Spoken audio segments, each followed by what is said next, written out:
Greetings, War Thunder enjoyers. I don't know, maybe you're a War Thunder hater now too. Hello. I feel like such a hypocrite if I continue to make content on this game, like gameplay wise. It's just a weird vibe. Anyways, so that's why I'm doing this right now.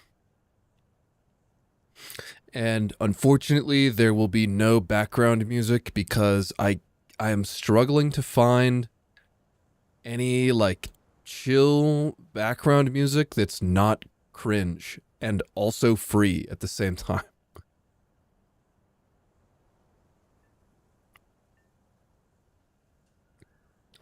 Greetings, everyone. Hello, Vistani. Hello, Kubek. Hello, Mr. Let's Go. Hello, Unexpected. Hello, Daniel. Stop sending messages so I can get it to everyone. Hello, Weston. Hello, BT5. Hello, Dubious. Hello, Ivka. Hello, Master Clips. Hello, Elf Pirate. Hello, DeFood.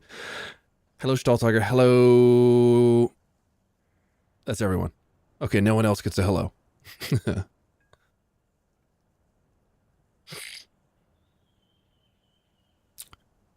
What do I mean? I don't want the same NCS background music. I know, dude.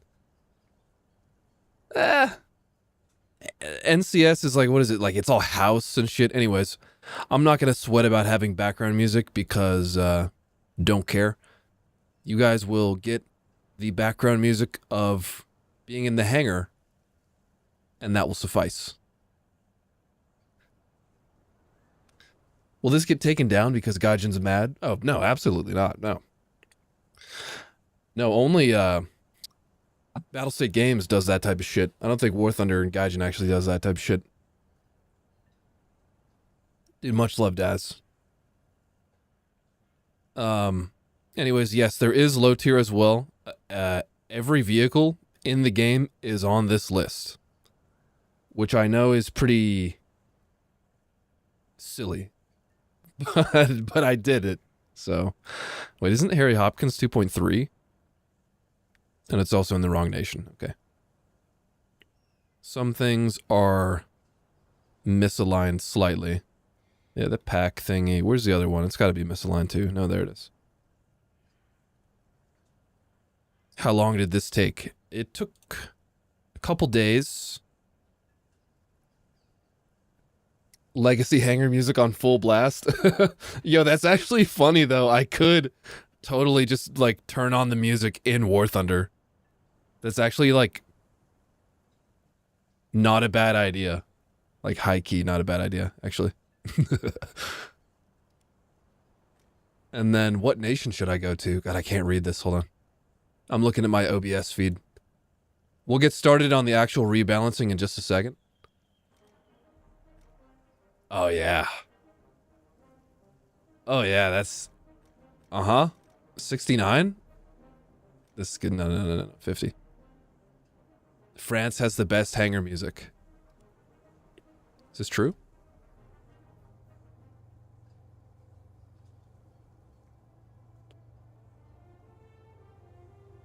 Oh, yeah. Don't play the hangar music? God. Tony, why do you gotta do this to me? It's copyrighted? Why does it gotta be copyrighted? Fuck you, Gaijin. Eat my socks. And I'm gonna fill them with rocks. Anyways. Bye, Turney.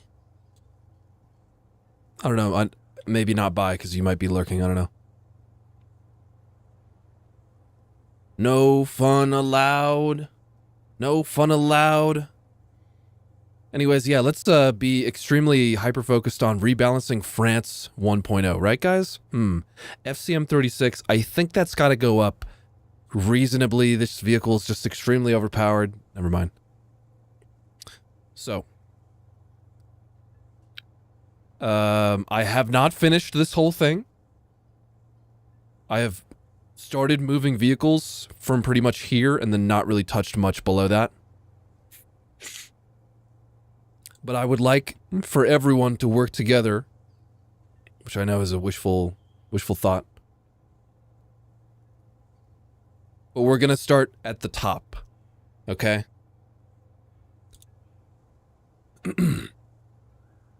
And if anyone watching the stream has any comments, questions, or concerns, please, I would love to hear them, because I don't want to be the only one doing the balancing. This is not my rebalancing list. This is the people's rebalancing list. Right? And I don't know really if I'm gonna, like, obviously I'm not expecting this to do anything, but it's just a great thought experiment, and no one else is doing it. And yes, Henry, I do have every single tank on this list. Fabrizio, I'm probably not going to play the game today because I just feel like such a scumbag if I were to continue giving Gaijin free advertising by making videos on their game. I just feel like right now is not a great time for it. But I'm going to do this. So regardless. Maybe Fly? No, okay, no disrespect, but I feel like Fly is probably a little bit out of touch with the game right now. And I don't really think, like, I would prefer to get more regular player CCs and more highly skilled CCs. I'm not trying to say Fly shit, shit at the game. But like, for example, someone like Justin or Cave Nub or like what a John, people like that. I think their input is much more valuable for a thing like this. He's a busy man. Exactly. He's a busy man. So let's just start off with reasoning. Why? So we go up to 14.0, and this is something that I would like to hear your guys, thoughts on. Should ground actually go to 14.0? Because currently the max ground BR is 12.0, and I technically have a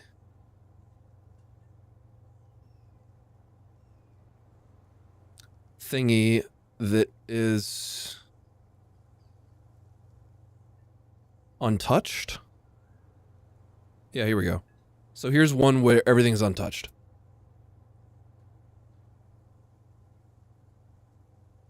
Yeah, probably Federation. Yeah, Spookston for sure.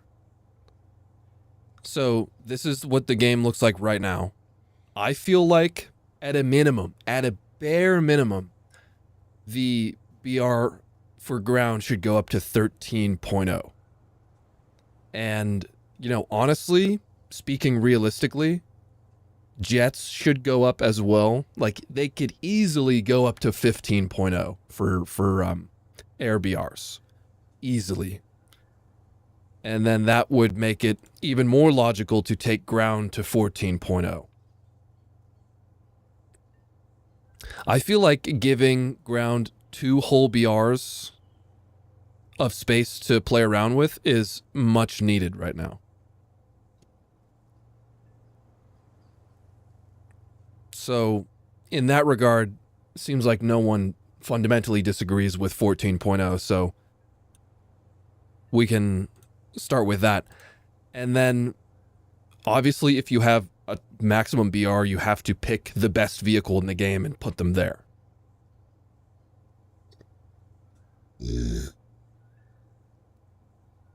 Stall Tiger, I haven't touched the T-32 yet. Exactly, Elf Pirate. It's 7.7 to 8.7, needs huge decompression.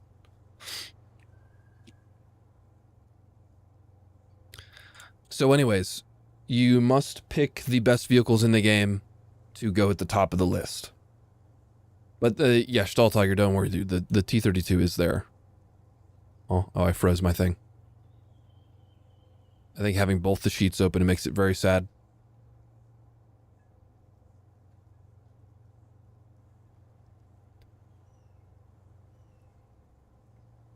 I think I have frozen the thing. Oh. Okay, close the other one. Nope. It's really... Oh, the UI is frozen. Oh, dear.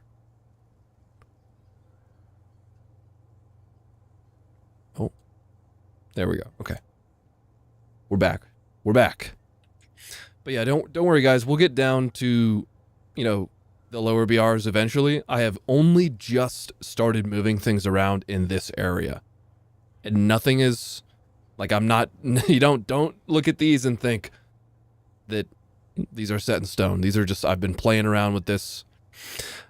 What we need to do first is go top down and make it make sense from top down.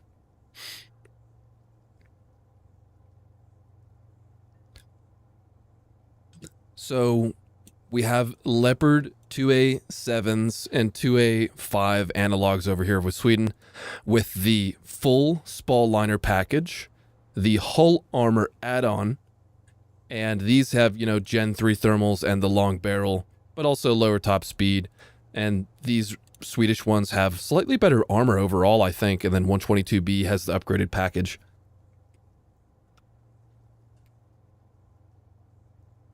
Paufu, relax, dude. I'm not keeping the ITPS V887. It's just there. I haven't touched it all yet. Just, you know, work with me here. We're starting from the top.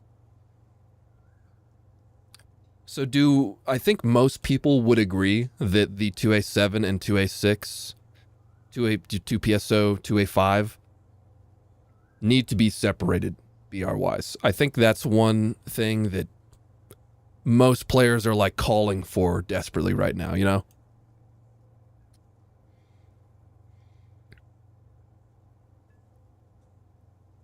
Holy spreadsheet. Yes, hello, Ewok. Hello.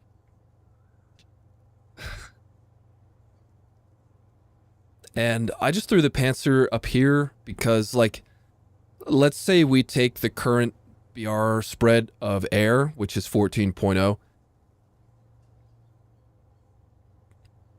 13.0 jets facing, like, 12.7 jets facing the Panzer would be, like, super unfair. So let's just keep the Panzer up there for now. The Mercs belong on top.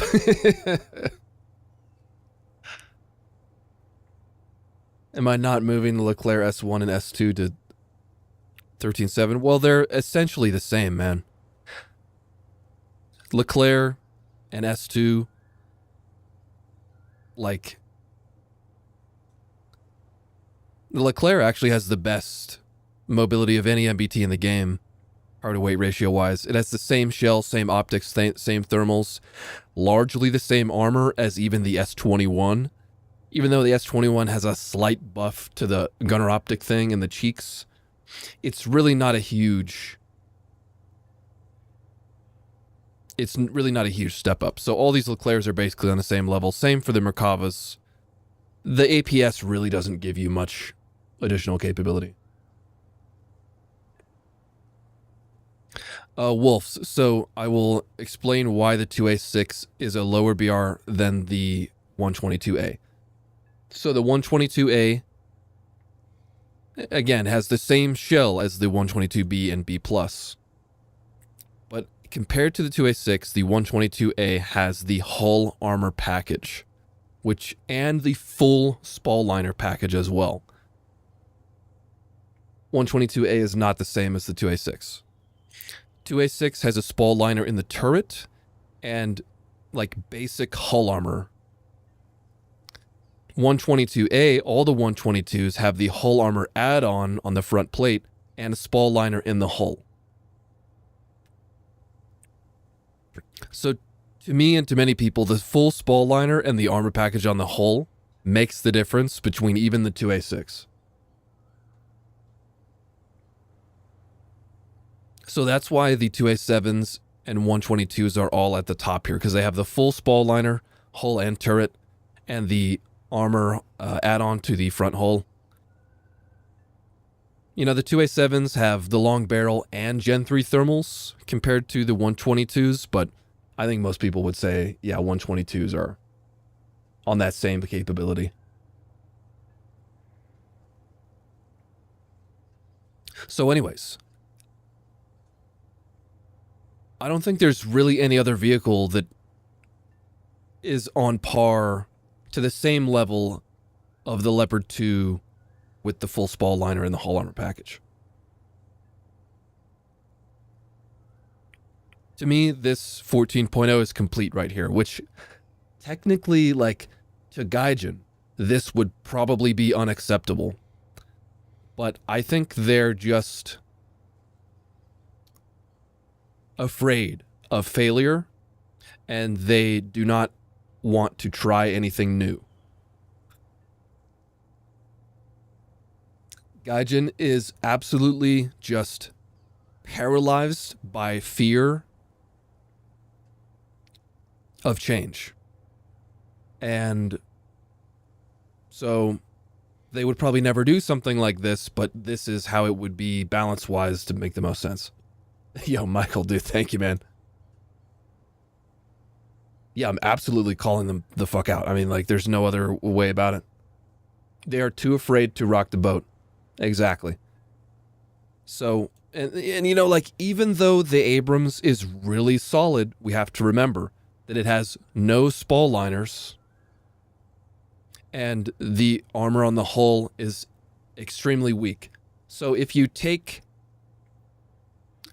let's just take DM53 as a top tier round, and like I can even do shit like this. I can just pop over here.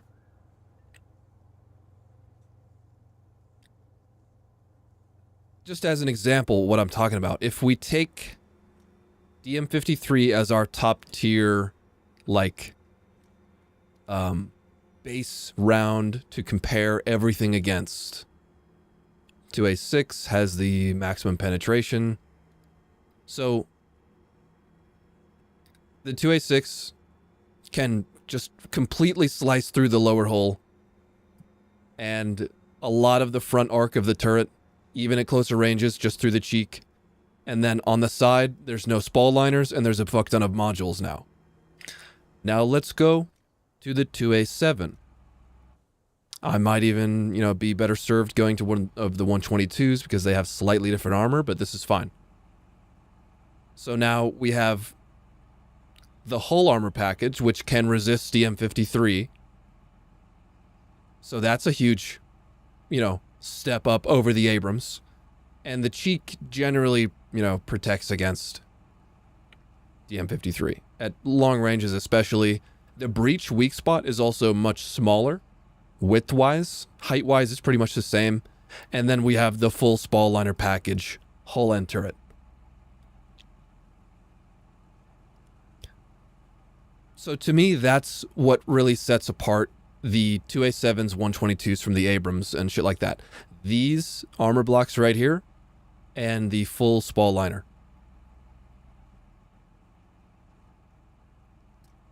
Significantly reduces damage to the interior of the vehicle.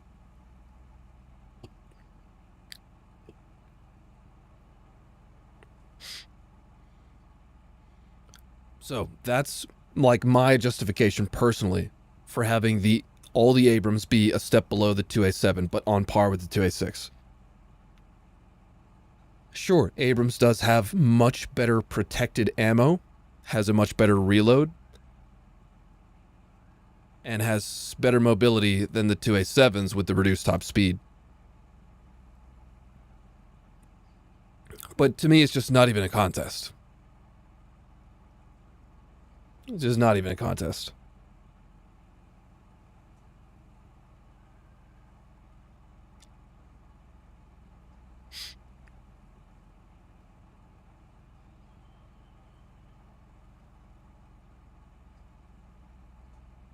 Yeah, there's no way, exactly. There's no way that Gaijin would do something like that. They're honestly pretty bitch made. Like, dude, the people at Gaijin have no balls. Seriously, no balls.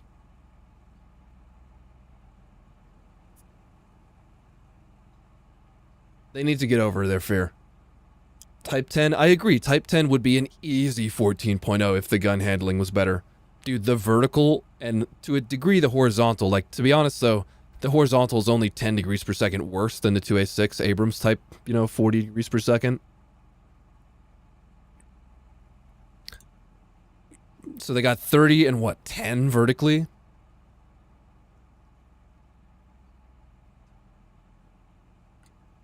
They would be much better if they had better gun handling, that's for sure. Speedcuber, we're starting from the top. Don't get ahead of the curve there, buddy. I will eventually get to that. And let's see. So, for a while, I had the VT4 lower than the 99A and WZ, but to be honest, the difference is you got a worse reverse gear, you got a slightly worse top speed, slightly worse mobility overall, power to weight ratio. You got the same gun handling, same shell. The optics might be slightly worse, but I think in general, there's no reason for them to be at a different BR. Kind of a similar story to the Merkavas. And yeah, definitely, Adrian.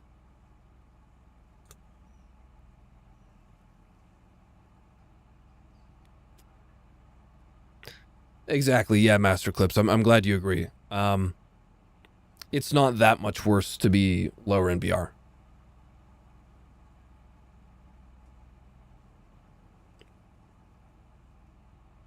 Omega, you know, if you want to argue about shit like that, then you can DM me about it, I guess. So then, I think 13.7 is generally set.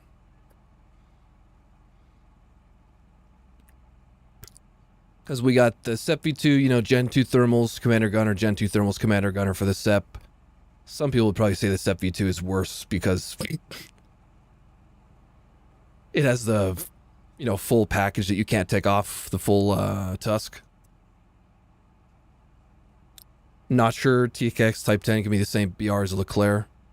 I just don't think these should go any lower, dude. I mean, they got Gen 3 thermals, Commander Gunner, great mobility. I know people say they have worse mobility than the Type 90s, but they're really, I find the TKX Type 10 to be better in general. They have way better optics, like zoom levels. And, you know, Leclerc does have like, what, 20 rounds in the first stage? And a 1 second longer reload. TKX has a better shell. And yeah, Adrian, I had previously had the T-90M down here with the B3, but for now I did throw it up into 13.7.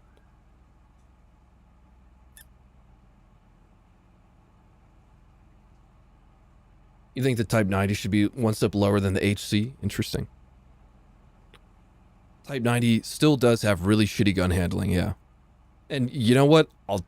Before, like in one previous version of this, I had these guys down here because I think the TKX is way fucking better than them. Leclerc should be lower? I don't know, man. I mean, the only thing that Leclerc has going bad for it is the armor. Everything else about it is, like, insanely good. Mobility is ridiculous. Now that they got the gun handling buff, they're just cracked out of their mind.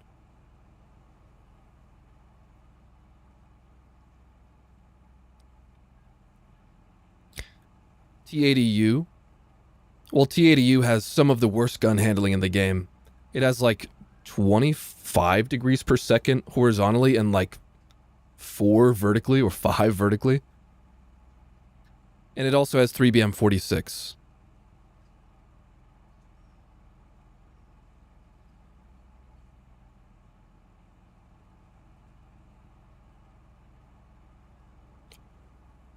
Now, the things that I'm most, like, not sure about is T-90M, Black Knight.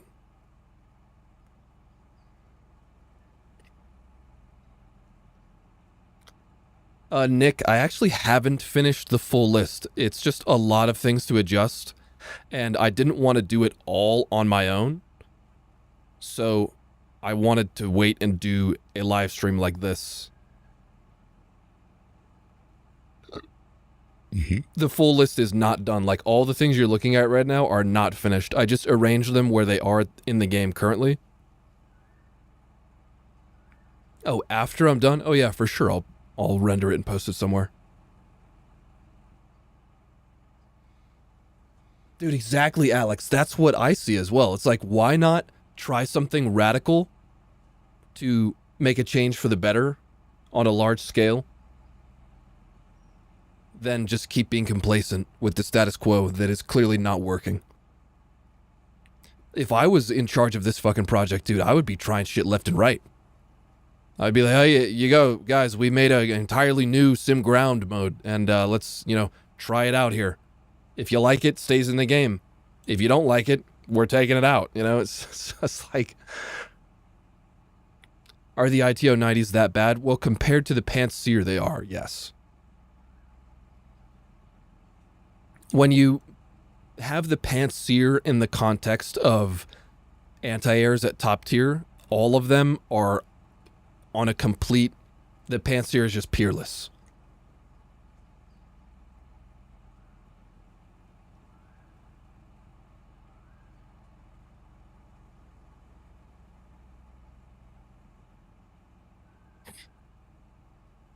If it goes good, then yeah, War Thunder Break's overwhelmingly positive on Steam. Absolutely. They just print money from returning players. Dude, that's what I've been saying for so long.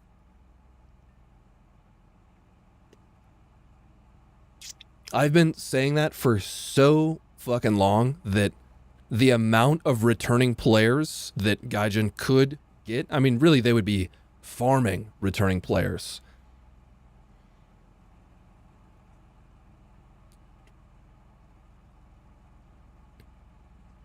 They would literally be farming returning players.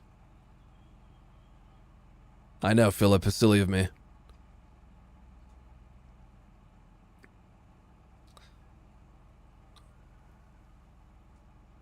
So, like T-90M, I'm still on the fence about because we got really shitty reverse gear, shitty reload compared to other top tiers. Like, literally 7.1 seconds is the longest reload at top tier.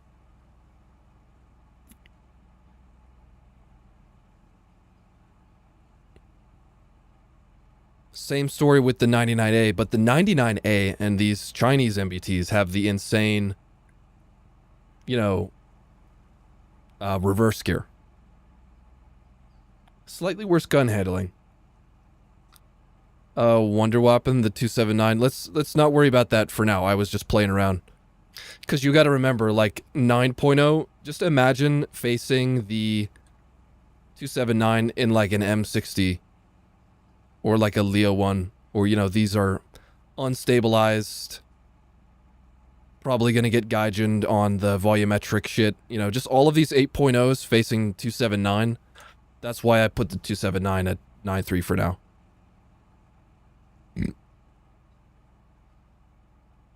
My ethos is always like, look at the vehicle it would face in a full down tier and think, how fucking painful would that be?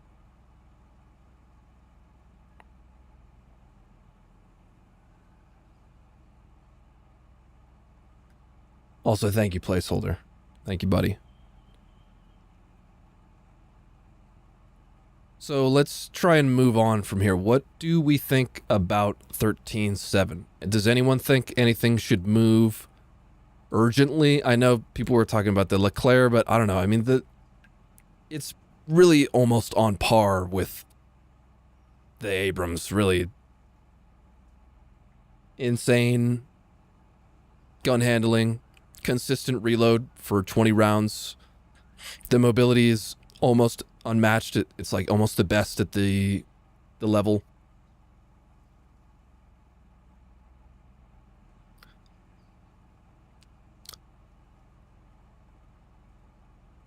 You would say BVM has an argument for 14.0, spall liners or not. Well, it does have a longer reload than every other top tier MBT. 6.5 seconds compared to 6 aced and 5 aced and 4 auto-loaded.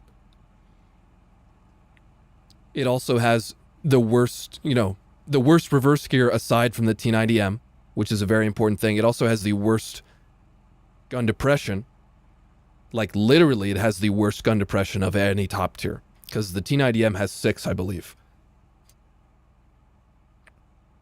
The BVM has armor and thermals, and the shell isn't even that great. So, like, speaking objectively, the BVM, it really isn't that good.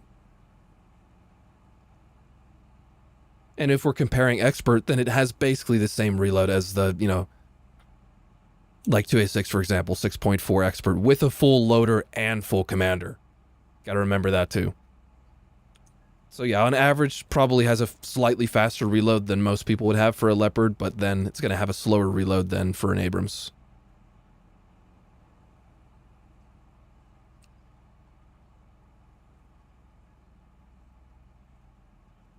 And yes, Tim, this is including every vehicle in the game. There's event vehicles all over the place. There's everything. Like, we got the fucking Hong Kong T-34 even. I just wanted to be complete and put everything in. You guys all the way down to 1.0. But we're going from the top down.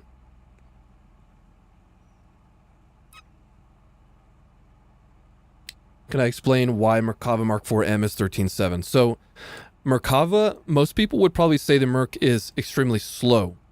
And it's not. It weighs like, what, 65.5 tons and has 1,500 horsepower with a 64 kilometer per hour forward and reverse, which is basically, you know, almost identical power to weight ratio to most of these other things. It's got, doesn't it have Gen 2 thermals commander gunner, great zoom, 5-second reload now with a great shell, and a laser warning receiver, and the 4M has APS.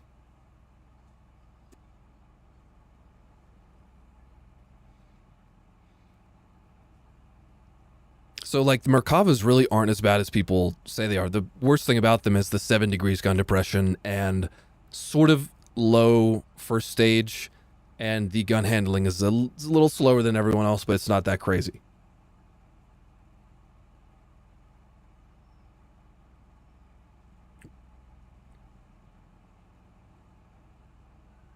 Average speed for top tier, but it's not like it's slow or anything. Just think about the Challenger, dude. Think about that Black Knight, you know? The thing about the Black Knight, though, is it can intercept 3BM60, which is, like, hilarious. And yes, Pig, the APS on the 4M is basically useless. So there's that, too.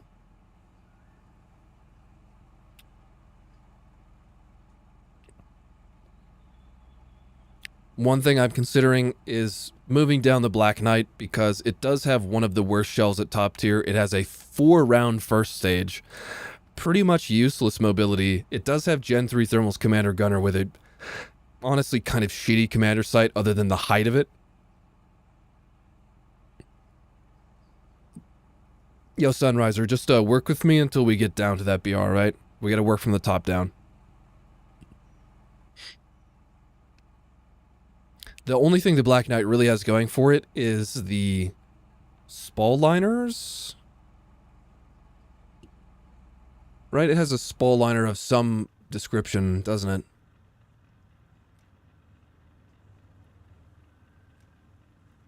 Spall liner on the front hull. It's, you know, not that useful. It has turret spall liners. It's just really slow. So there is good reason to have the Black Knight move down. You think the Black Knight and the 2E? Well, the 2E has, like, crazy mobility. It's got 1,500 horsepower, 72 kilometers per hour forwards, and it weighs... Doesn't it weigh 62.5 tons?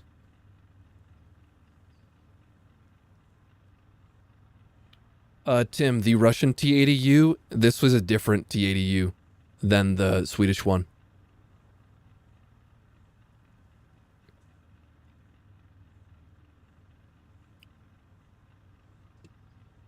And the 2E also has crazy optics, but again, it suffers from the 4-round first stage.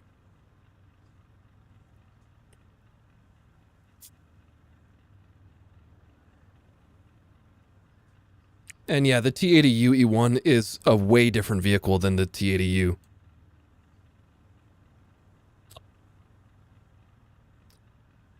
Yeah, I'm just going to go with the Black Knight to 13.3 because I do agree. And you know, it's not like Gaijin's going to fucking listen to me. We're just having fun here. And I think the Black Knight is, you know, while it does have the best APS in the game, it is still a Challenger 2. Challenger 2 with better thermals.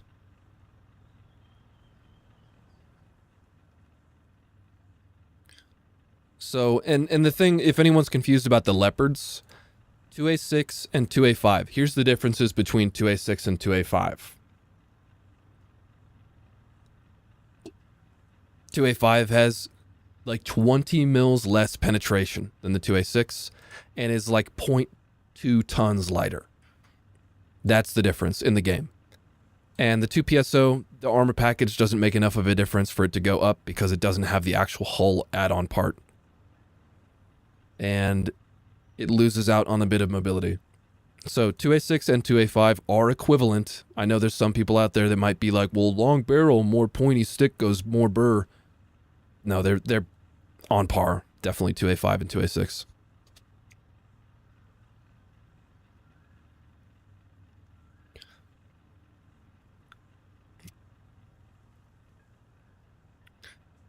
You don't feel like there's any way the matchmaker works if every nation doesn't have a 14.0? I think that is something that cannot be predicted. I think that is something that can only be trialed.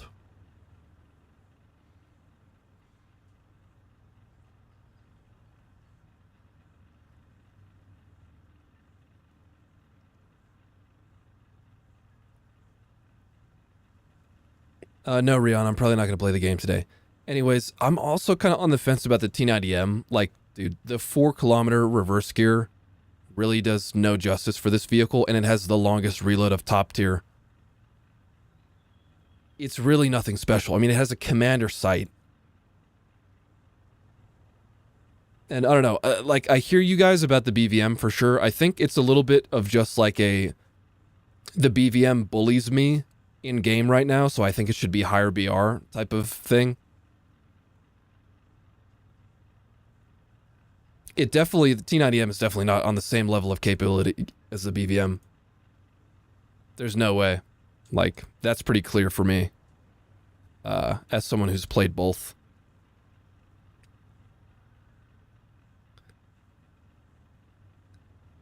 BVM 13.85. Yeah, there we go. It's just like Leopards have ace reload advantage, reverse gear over like mobility advantage. Well, reverse gear, which is a pretty crazy mobility advantage when you can get out of a position quickly. Not only can Leos and Abrams, for that matter, shoot from a wider variety of positions in safety due to the higher gun depression, they can also get out of that position so they can acquire their target, peek, fire, and reverse way faster than the BVM. Like, I'm just spitting facts here, you know. BVM is kind of a bully sometimes. Grummel, I'm not really hyper-focused on the AA overall right now, but so don't worry about those. Michael, expert. I don't actually know what expert without max loader and max commander is, but with, expert max loader, max commander, it's 6.4. There's also no Noda hump. This is a worthy mention.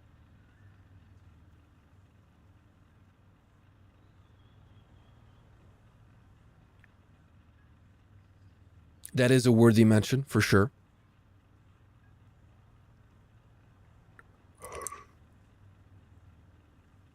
Skylar, I'm not really too focused on the HSTVL right now.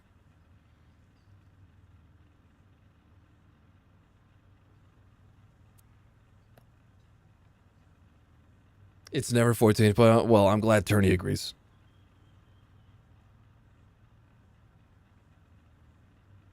Yeah, T-90M does have decent gun handling. It has the same 40-40 as the BVM and the Leo 2s. And also, I'm using Affinity Designer.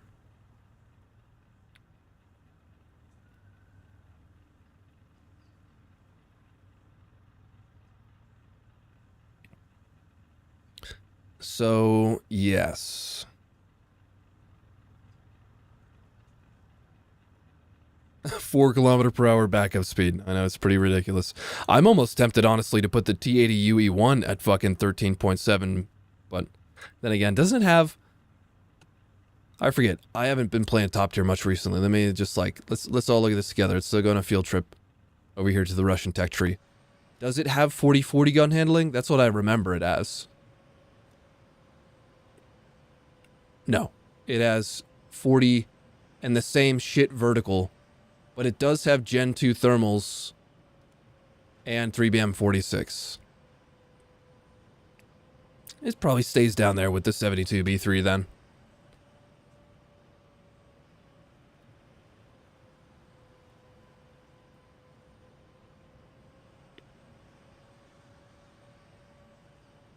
Immaculation, the max BR for this theoretical little War Thunder nerd playtime is 14.0.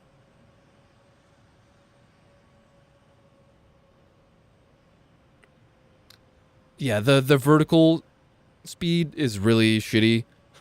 That might even make me want to put it down here with the other T-80s, just because, dude, that vertical is just such a pain in the ass.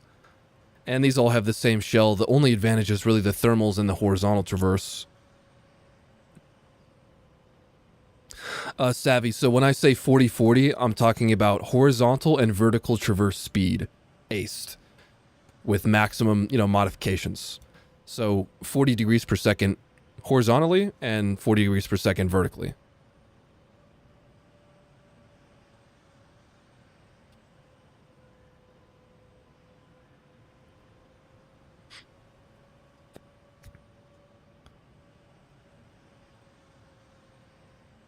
Yeah, exactly, Pig. I'm like, dude, I think most players of War Thunder would be like, yo, 15.0 for air and 14 for ground? Yo, it's about time. It's about time.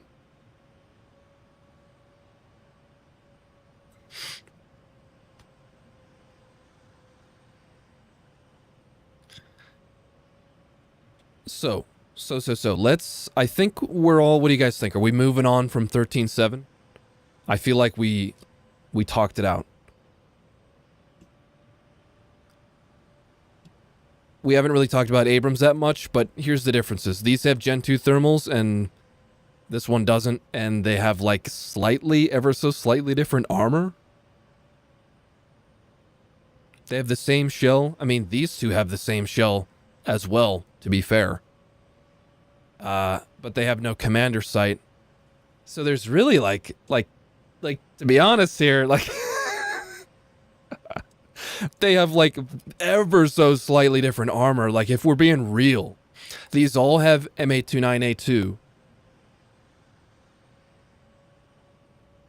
These up here, they also technically have better zoom levels.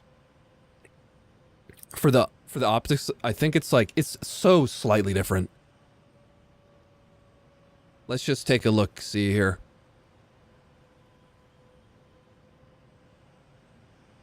Let's take a quick gander. SEP and SEP V2 are the same. So we got 3 to 13 and 3 to 10. So we lose out on 3 times zoom. Also for the commander sight, same deal. And then, like, for real though, like, what is really the practical difference of the HC versus the A2?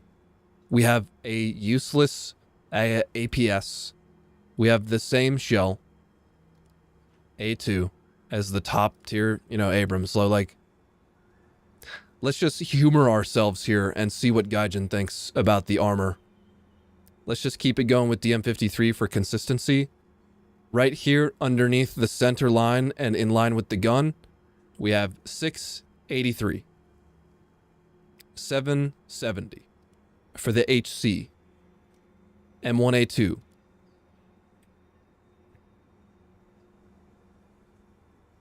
Let's line it up slightly more correcto.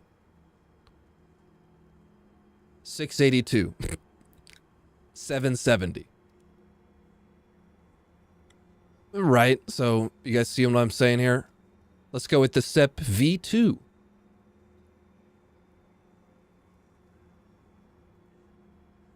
Same armor, even slightly worse. Am I at a slightly different angle? Maybe. Same armor. So, if we're being real here, now, I am an enjoyer of high-quality thermals. The SEP and SEP V2 have Gen 2 thermals Commander Gunner, and the M1A2 and all other Abrams have Gen 1. I think that makes a decent difference in their capabilities. I know not everyone uses thermals all the time.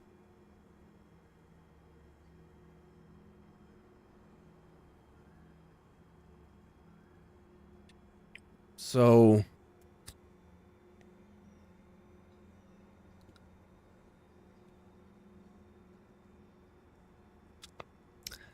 I agree there, Tim. Once you do, it makes a huge difference. So if anyone's confused about why thermals are useful, let's just like do a brief theory crafting thing. Now, I know one thing I'm going to acknowledge from the start is that not every map benefits the use of thermals. However, if you have Gen 3s, exactly, Nico, that's what I'm about to say. If you have Gen 3s, you can pretty much keep them on almost all the time unless you're trying to look around the edge of a smoke cloud. So the way I describe why thermals are very useful in War Thunder is target acquisition, identification, and engagement time. But this really does only apply to longer ranges. In close quarters, it's a mixed bag. Sometimes you might be in an urban environment where it's hard to see. Maybe it's raining or dark in the match, you know. I still think, though, that you have to account for all the maps in the game when you are balancing the vehicles. And so even though the thermals are not as useful on, you know, what most people would say is a majority of the maps that you play on, you still get a lot of longer range maps, even if it's only like 800 to 1,000 meters, which is not very far for top tier. You're still going to have an instant time. You know, if you have high quality thermals with a commander sight, you're looking over a ridge, thermals make a difference. You can spot the target way quicker. You zoom in on it, see exactly what it is, see where you want to shoot, and then you just peek, take the shot, fucking reverse.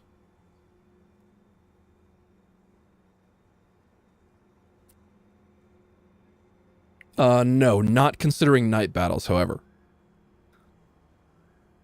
So I don't know. This is where the balancing does get difficult, I will say, because realistically, all of these here, they fire the same shell, they have the same reload, I think they all have the same first stage size. I think one of them has like one more shell in the first stage or some bullshit.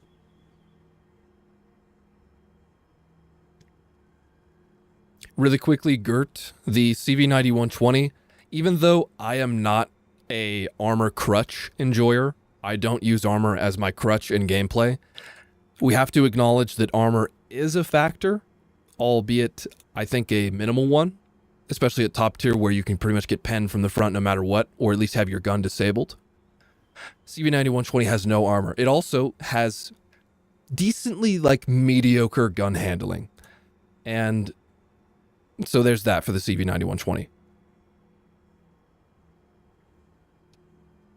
Exactly, Emil. So the problem is the thermal improvement on the SEPs does mean something.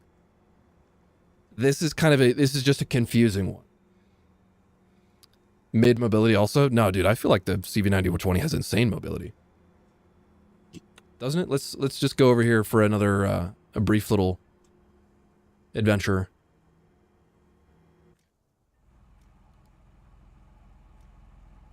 $9120. I can't read this right now. I'm on my 1080p second monitor.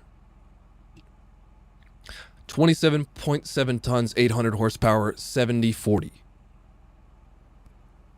So,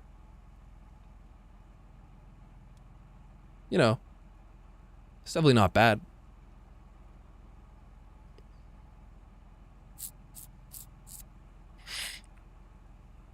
And it also has scouting and a scout drone.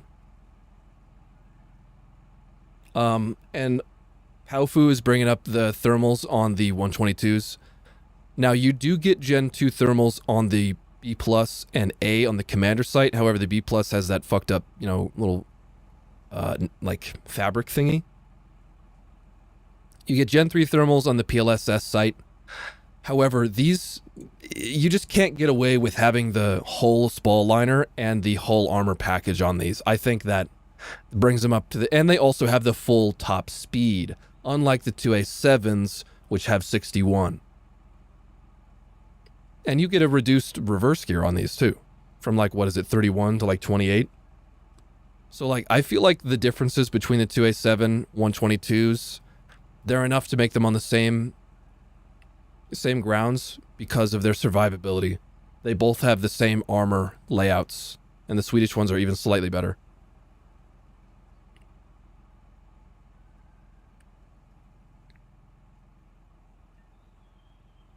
So, the Abrams thing. I'm really, like, on the fence about the Abrams. Because, like, these probably wouldn't be that bad up here. Different penetration, Powfu. Yeah, so the DM53 on the long barrel has 653 mils of pen, and these have, like, 589. It's, what is that, like 70, 60 mils of difference? It's not crazy.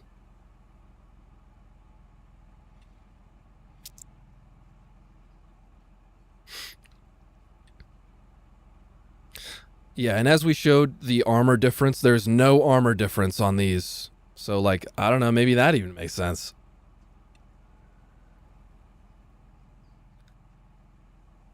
The thermals, they all got the same shell.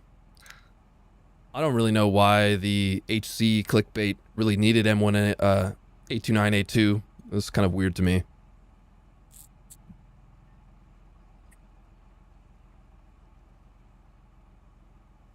Hold on, I gotta open some windows.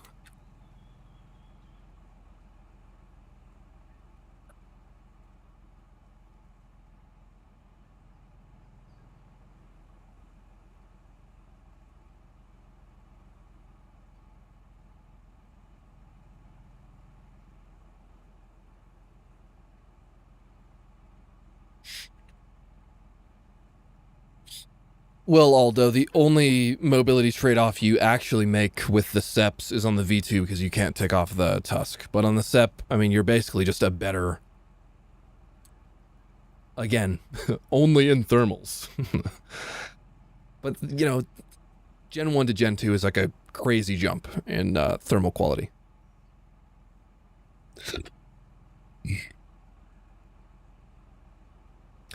It's really a mixed bag. It's really a mixed bag. And then again, keeping the M1A2 separated from the Seps is in line with Gaijin's current balancing in the game. I don't know. I mean, I could be fine with this. Yeah, I'm going to move on from that. So we're done with 13.7.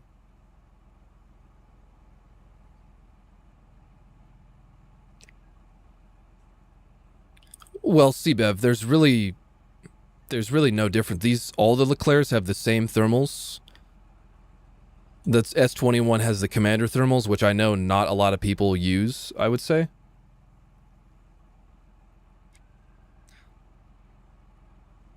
You lose a slight amount of armor on the front, but it's not even for a weight increase, because Leclerc is 53.7 tons. Leclerc S2 is, what is it, 56.2? And that's only because of the fucking, like, icebox on the back, dude. That's like the fucking slushy machine. You don't get any armor on S2. You get mostly useless composite on Azure. You do get a laser warning receiver. And S21, you get slightly better armor on the cheeks and the gunner sight. It really doesn't make a difference against any top-tier shell. And you get commander thermals. So I think all the Leclercs are reasonably at the same BR. And yeah, Scipio, I know. I was really on the fence with the whole Black Knight thing. The thing is, just the mobility on the Black Knight is just so bad. So bad.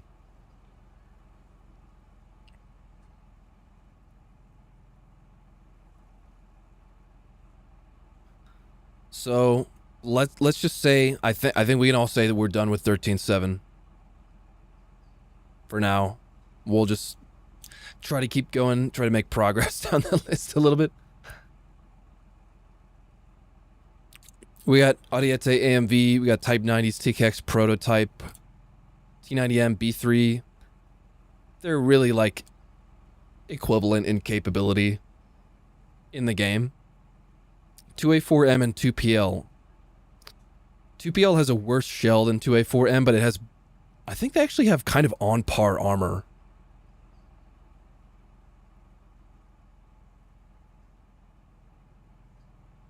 AMV being that high is so sad. I know, but it does have DM53.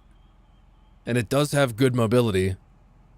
And top tier equivalent gun handling. And 5-second reload now.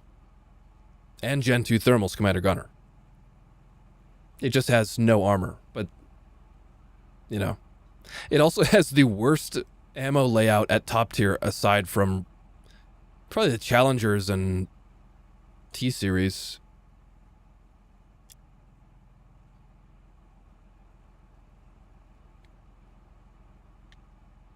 Yeah, Emil, it does. They do have 5-second reloads. They got them like, I don't know, like 2-3 patches ago. I'm not sure. Maybe 2.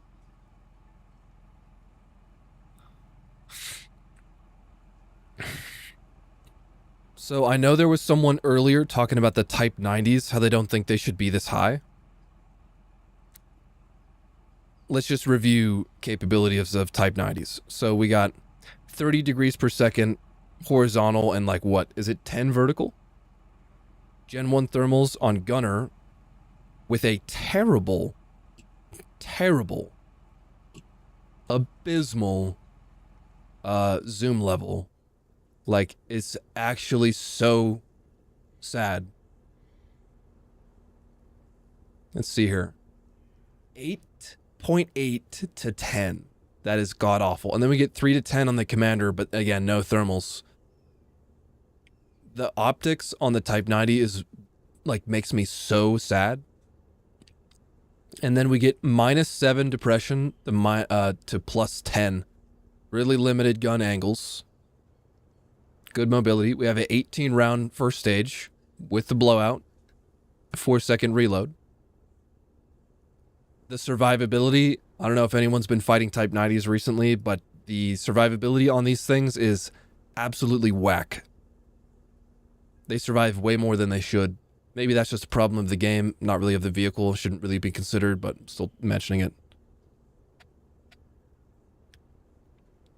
And there's hydromatic too, but if you do the hydromatic tilt forwards, then you restrict your ability to aim upwards, which is actually like a huge disadvantage in some moments. So the hydromatic is good, but it's a huge trade-off. Emil, I totally agree with you that TKX should be higher than the Type 90s. Like, I am fully on board with that. But I don't think most people agree with me. Because TKX prototype, I didn't go look at it, but it has 3.3 to 13.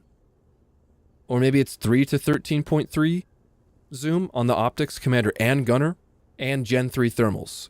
You have 4 less rounds in the first stage with a 4-second reload. You have better effective hydromatic depression.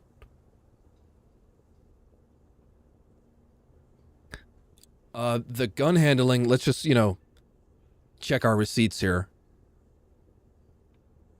Gun handling for Type 90 is 30-10.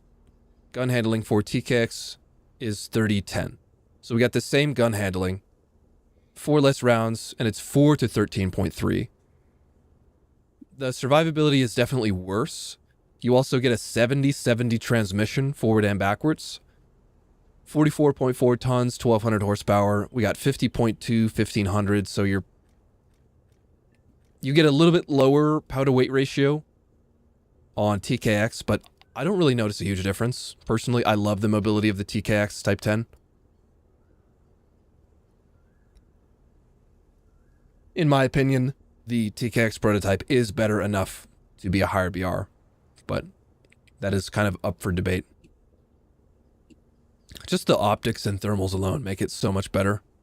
I've always questioned why they were at the same BR in the game.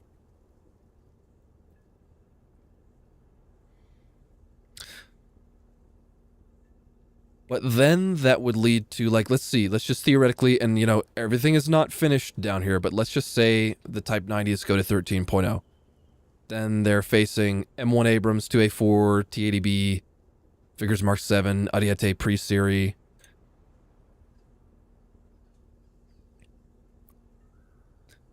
This is all not finished. And then you're like, well, is the Challenger 2 equivalent to the Type 90? No. Definitely not. 1,000,000% no. Challengers are a whole different story, dude, because Challenger 2, I mean, it's a thick boy, but I would take the M1A1 over the Challenger 2 all day.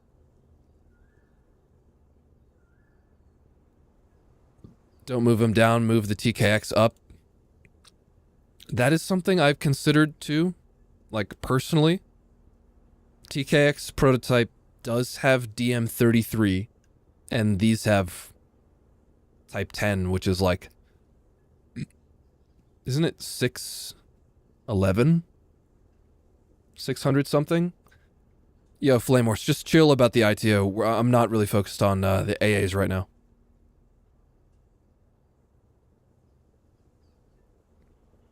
So I'm not really sure how I feel about that. Moving it up there. 615, that's right.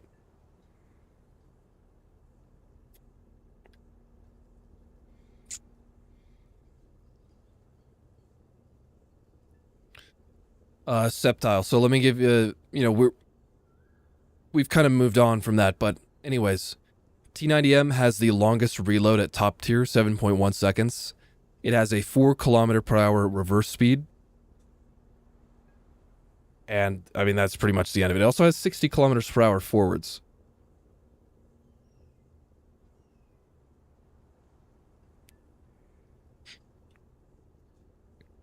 Surprise Type 10 isn't 14.0. Well, it does have really bad gun handling. You know, it's 30-10. And yeah, the 4 km reverse speed on the T-90M really hurts it. You guys really think TKX Type 10 should be 14.0?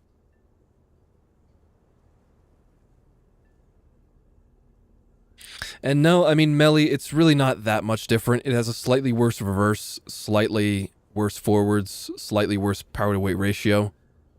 Same gun handling, same shell, APS.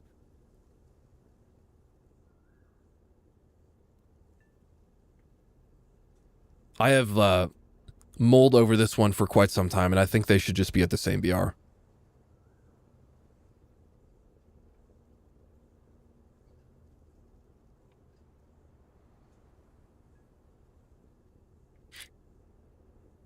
I don't really know what to do with these Italy top tier XD.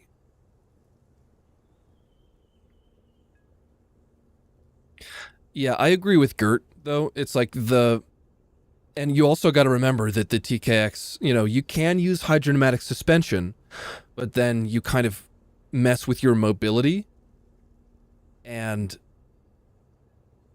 you get more gun depression, but then your gun elevation is very limited, and so you put yourself at a disadvantage if you're caught with your suspension tilted forwards. And couple that with the 10 degree per second vertical drive, it's just, bruh. And yeah, the armor isn't that great. And 14 rounds at 4 seconds goes by quick. And then the replenish is really bad. But you do, again, like the advantages of it, great mobility, I would say. And great optics, Gen 3, great zoom levels, great shell. The reload is obviously, the reload is a good and a bad thing.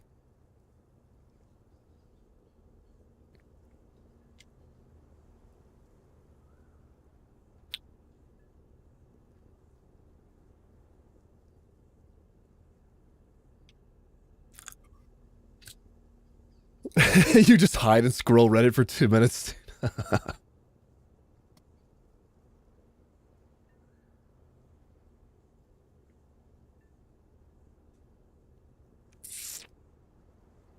VT5 to 13.0. Oh, dude. Well, VT5, 5-second reload. What is it, 18 rounds in the first stage? Good optics, good thermals, capable shell, insane mobility, insane mobility. It also has 40-20 gun handling. So, like, Gaijin thinks that's worthy of being 10.7, which would put it down here. I don't think that makes any fucking sense at all, dude. This thing is an insane vehicle. It also has spall liners. And it's a light tank with a thermal scout drone and scouting.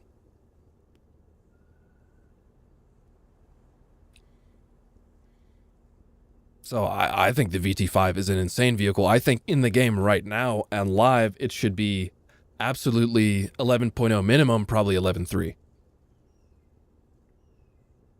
The armor isn't that good, but, you know, I personally don't really include armor that much in my considerations because you should play like you have none always.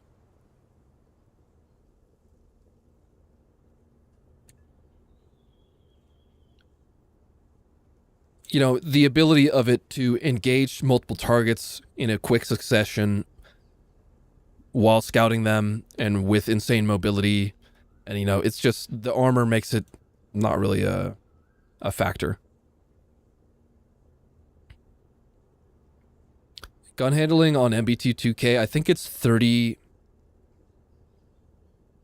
Is it 10? Let's just, once again, the receipts.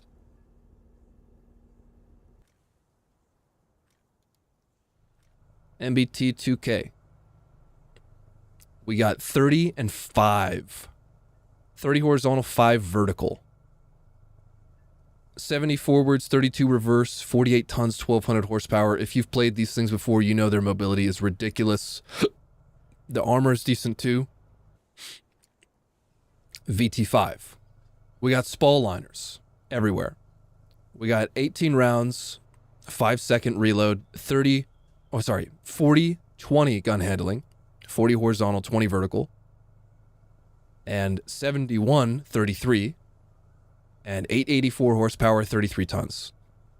VT5 is a crazy-ass vehicle. It does not deserve to fight 9.7s. Like, just imagine being in a you know, like, T-64B or a fucking, like, Roycat Challenger thingy. Chantado. Fighting this thing. Also the optics, we got 6-12, 3-10-7. Anyways. The round, I think it was like 491 something. I think it was 491.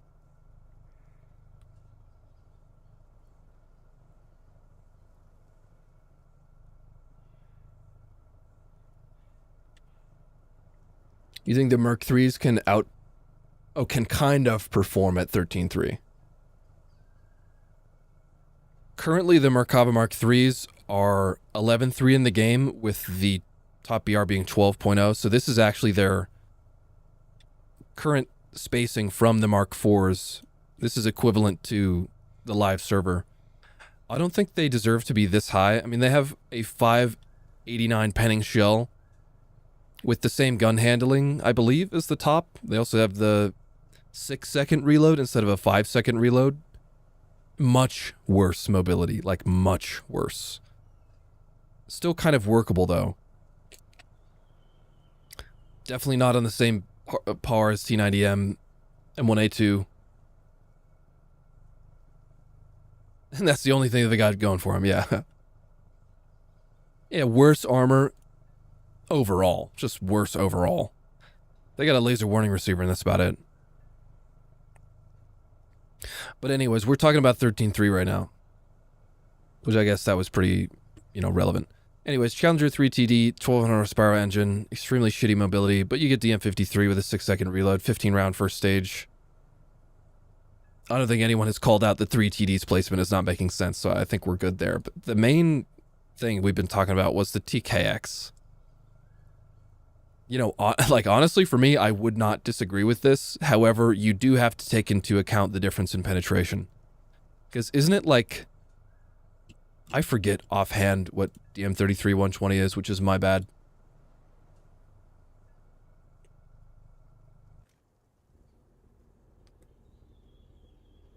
It is 481. 481 pen versus 615. So, I mean, that's a significant difference.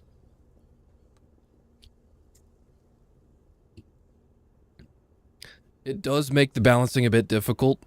There is a lot of people, though, that say the Type 90 is better than the TKX. And again, we got 4 more rounds in the first stage with an extremely quick reload. And a lot of people would say the mobility is better on the Type 90. You know what I think? The mobility on the Type 90 is more consistent than the TKX. The TKX has some weird, like, collision model damage fucking shit going on with it, where it, like, gets caught up on random objects. So for now, I think it makes sense for them to stay together, because while overall I would say the TKX is so much more easy to use, the Type 90 also has a lot of things going for it. You know, there's trade-offs and side grades here. Still unfinished from when they were added, I would believe that. But let's see. M1A1 AIM? Has anyone been questioning this? I mean, we got KEW, same round as the 2A4M. What is it, 589? It's in the 500s. So it has a worse shell than the M1A2, M1A1. Thanks. Worse shell than these. These have A29A2. This has KEW. 583 pen. No commander sight. Same as these. I think it has lower weight, doesn't it?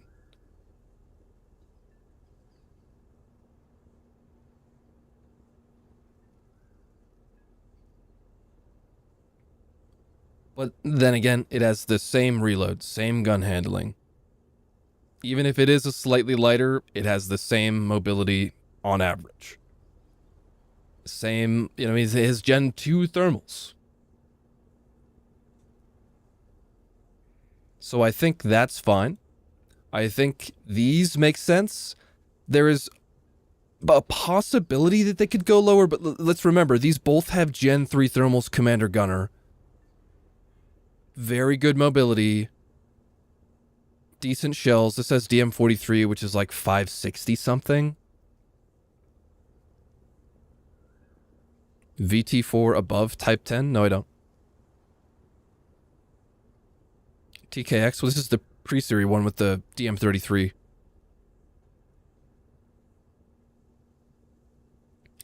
.2A4M is squishy for a Leo 2.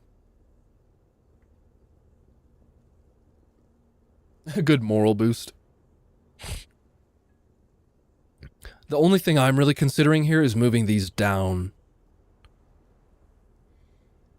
Because this is a 2A4 base hull. However, let's, you know what, let's do another, let's check these out. The receipts, everyone.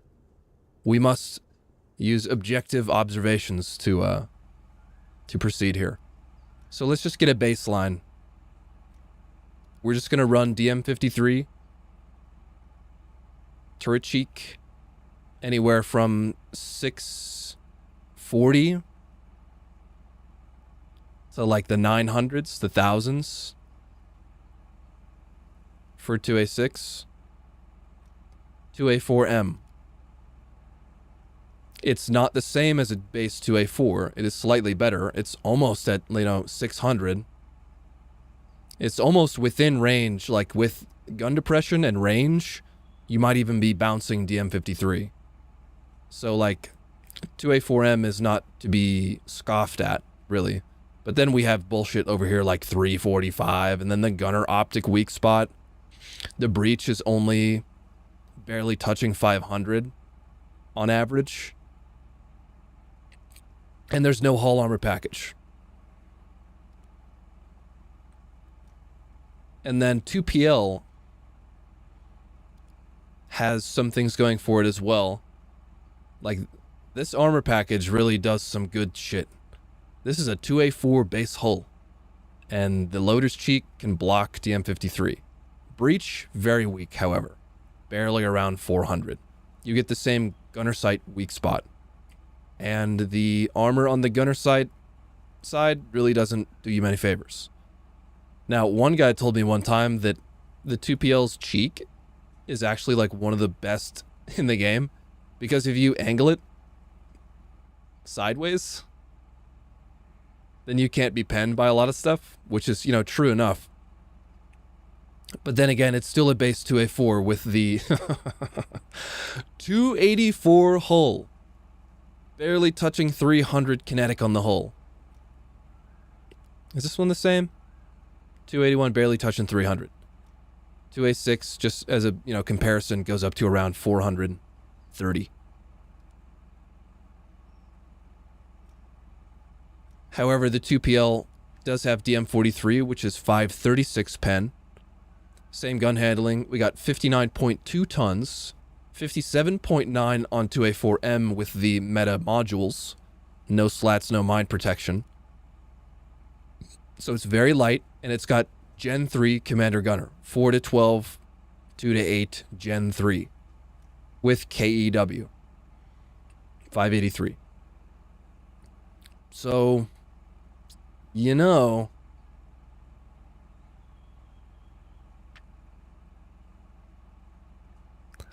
I feel like those two should realistically, what do you guys think? I don't know. Maybe they could stay down here. Now that we've all looked at the 2A4M 2PL together, what do we think? It's definitely better than the M1A1, because this says, what, M829A1? It's just, I know, like, some people might see this and be like, what? T-90M and 2A4M on the same BR? What is this? You know, some people might be like, huh? But I feel like it makes sense. They are truly great tanks.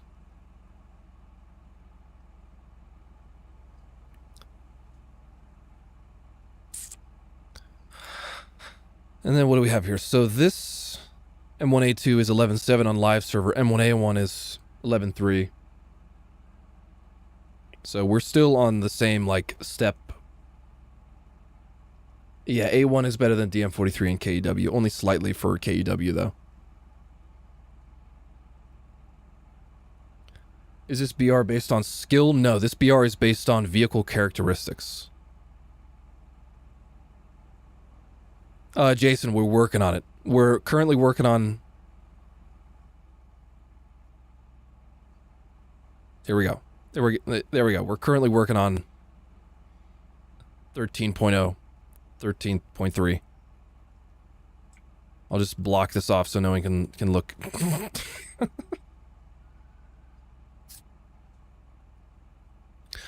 So I think we're probably done with 13.3 right now.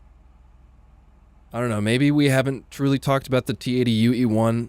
It's got the same shitty vertical as the T80Us, but it has Gen 2 thermals. I don't know. It has better horizontal gun handling. Yeah, Jason, we talked about the TKX prototype for a while. It would just, if you put them with the Type 10s, I don't think that makes sense. So we're going to keep it there for now.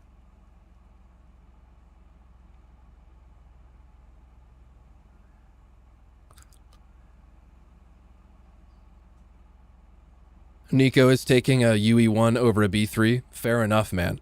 7.1 reload, shitty reverse gear. Gen 2 thermals, 3BM60. This had 3BM46, but it does have a faster reload, better reverse gear, better forward gear, and the same horizontal gun handling. So I think that makes sense. CV9120, I think we already talked about that. So I'm thinking we move on to 13.0 now.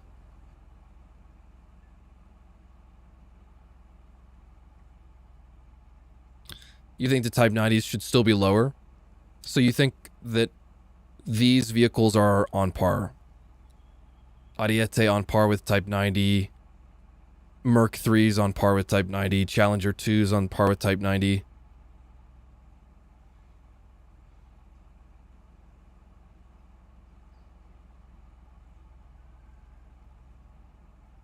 Yeah, I think we're, yeah.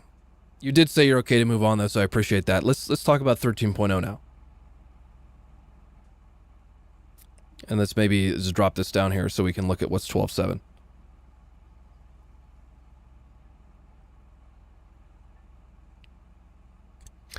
So that brings the question of M1A1, IPM1, AGS, HSTVO, RDFLT, and then the Merc 3 is just chilling there having a good time.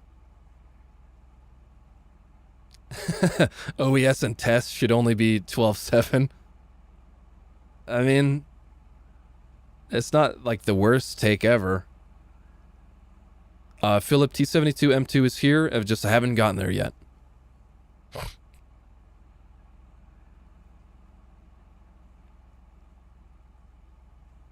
He thinks already HSTVL should be 13.3. Interesting.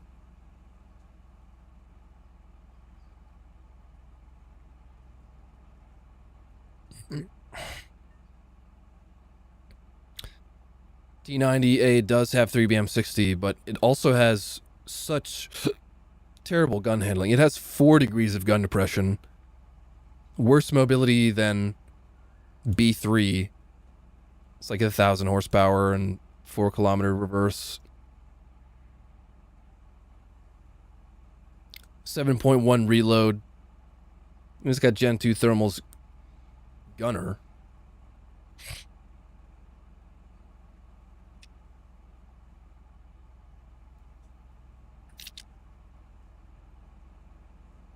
Oh, I see what you're saying compared to those two moving down. Yeah, I gotcha.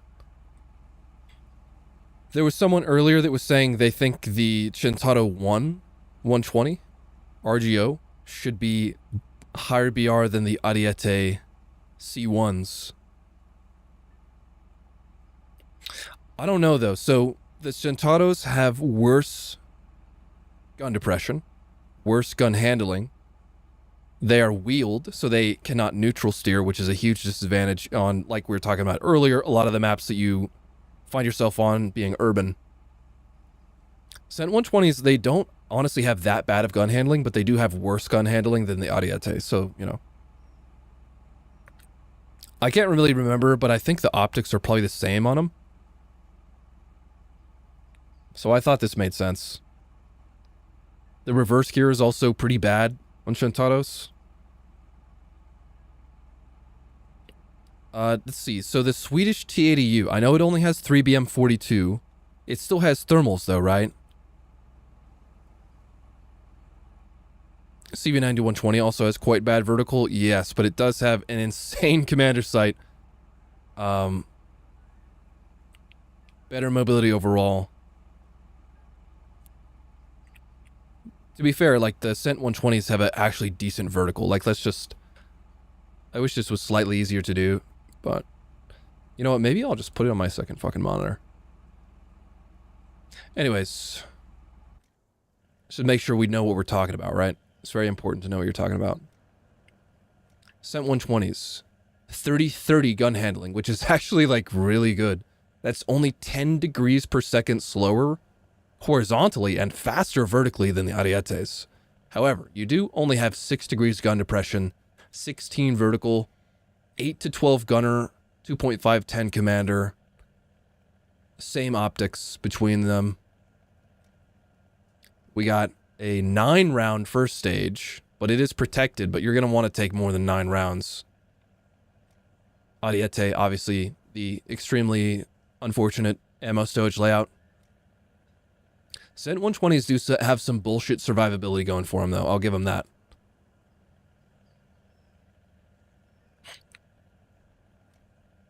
So there's that. Let's just double check on 9120. We got 30 and 8. I have this vehicle aced, so it is 30 and 8, which is not great. 12 rounds in the first stage with a 5-second reload. 1.5 to 24 commander. Huh. Very goofy. And a 3 to 10.5 gunner. 70-40. I didn't look at the Cent 120 transmission. It should be pretty bad. Yeah, 110 forward, 22.1 in reverse. Even 22, it feels slow to me. Like, I expect a higher reverse gear.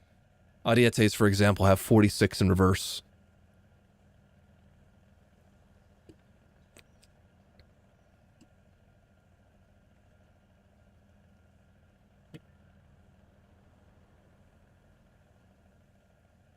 So yeah, I agree that the Cent 120s probably should not go to 13.3.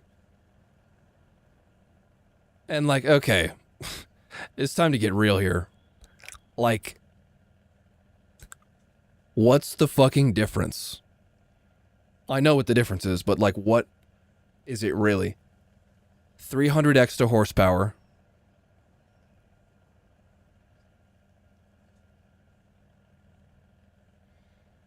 Don't they all have DM53? Or am I absolutely just... Let's once again make sure we're not talking out of our ass here. This is the PSO, DM53. Ariete and Certeza, DM53. They got 1,300 horsepower. 65-46. Same transmission, 200 more horsepower. This one is locked at 54 tons, which is actually a great power to weight ratio for 1,500. Ariete, without war, which probably most people would not be running, is the same weight. So like you get a slightly better power to weight ratio. Everything else is the same on the AMV. I really don't think they're different. I really don't fucking think they're different at all. I think they could actually absolutely be the same BR. Like, speaking of, you know, lots of vehicles in the game that have very little difference, the difference is 200 horsepower. You know?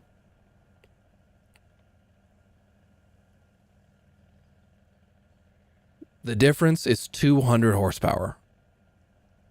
Are we really sweating over 200 horsepower? I'm tempted to just leave it, but it's still it's a question to bring up.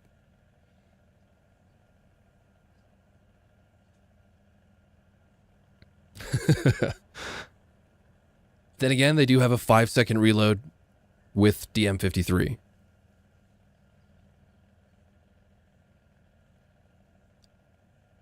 I'm just going to leave it as is because, yes, mobility is very important in the game. 1,553.7 for the Leclerc, Emile. We got, I think it's 56.2 for all the other ones except for the reserve 57.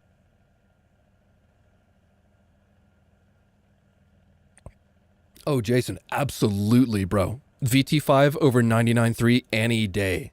Any day. Any day. We're going over to the receipts again.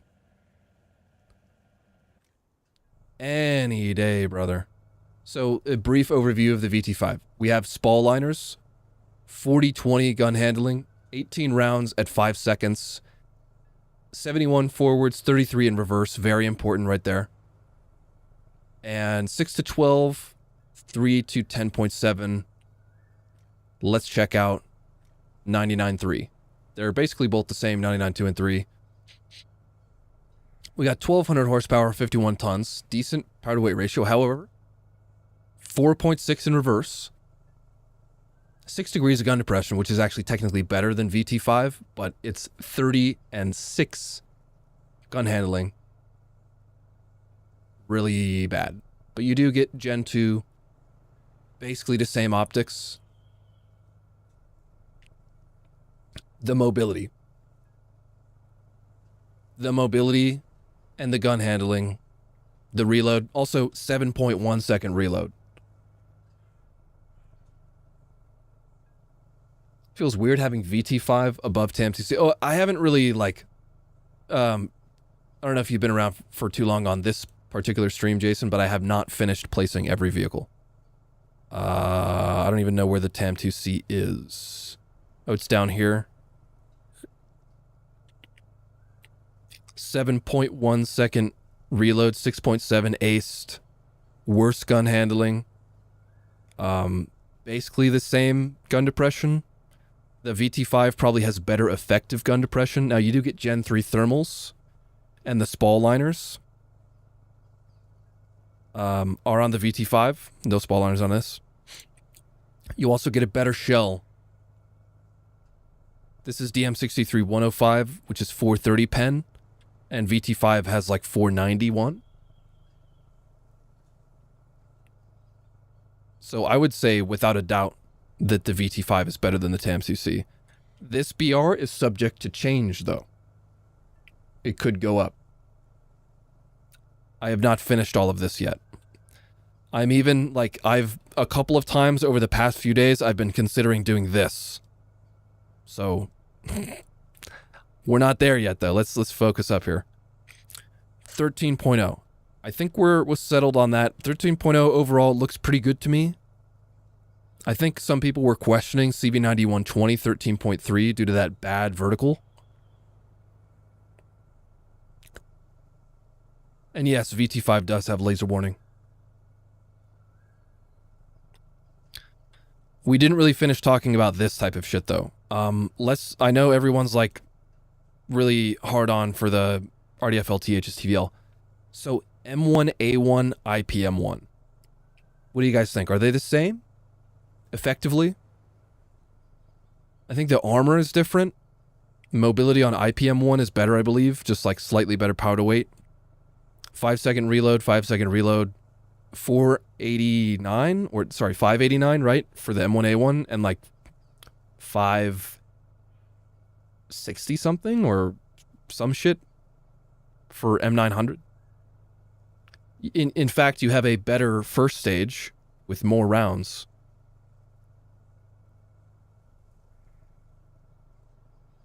Now, the thing about shell damage in War Thunder. Shell damage in War Thunder is a very controversial topic because everyone has their opinion about how much damage the rounds do. Yeah, see, Bev, I forget M900. I could do this again, but let's just see. IPM1, is it 522 for IPM1 M900? And then we got A1 with 598 for M1A1.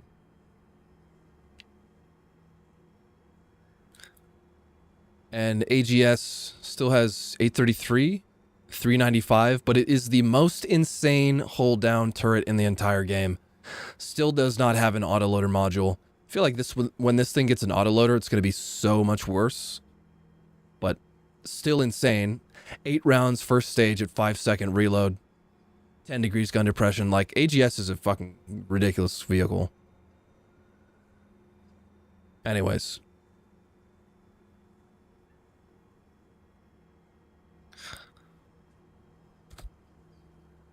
Anyways, damage. Damage in War Thunder, as many people think, is not calculated by shell weight, projectile weight. Damage, spalling damage in War Thunder is calculated based on the remaining penetration when the round enters the fighting compartment, passing through all armor.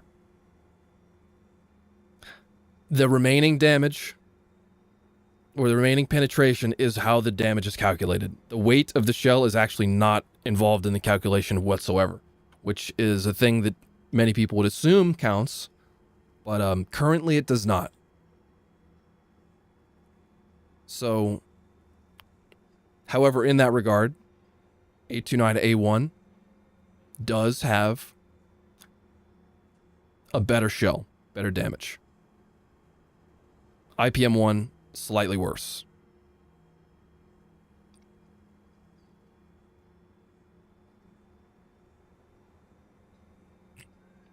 So, and they got Gen 1 thermals, of course.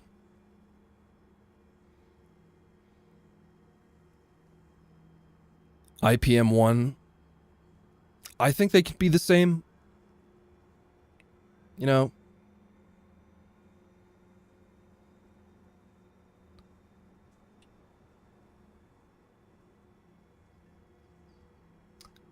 Elf Pirate, I'm not sure. And then there's HSTVL RDFLT. So RDFLT has 60 rounds at like a 0.9 second reload. HSTVL has 26 rounds at a 1 second reload.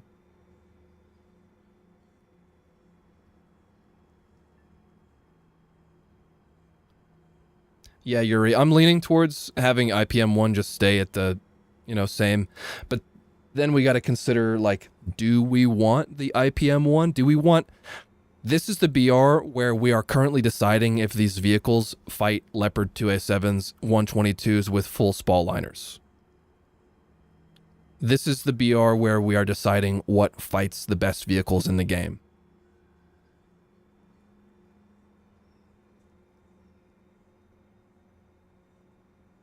Which makes me think that, like, I really don't feel like these things like these fucking pieces of shit, dude.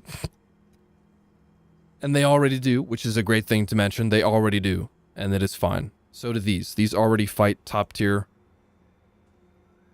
These already fight top tier. All of these things up here, except for the 2S38, already fight the top tier vehicles.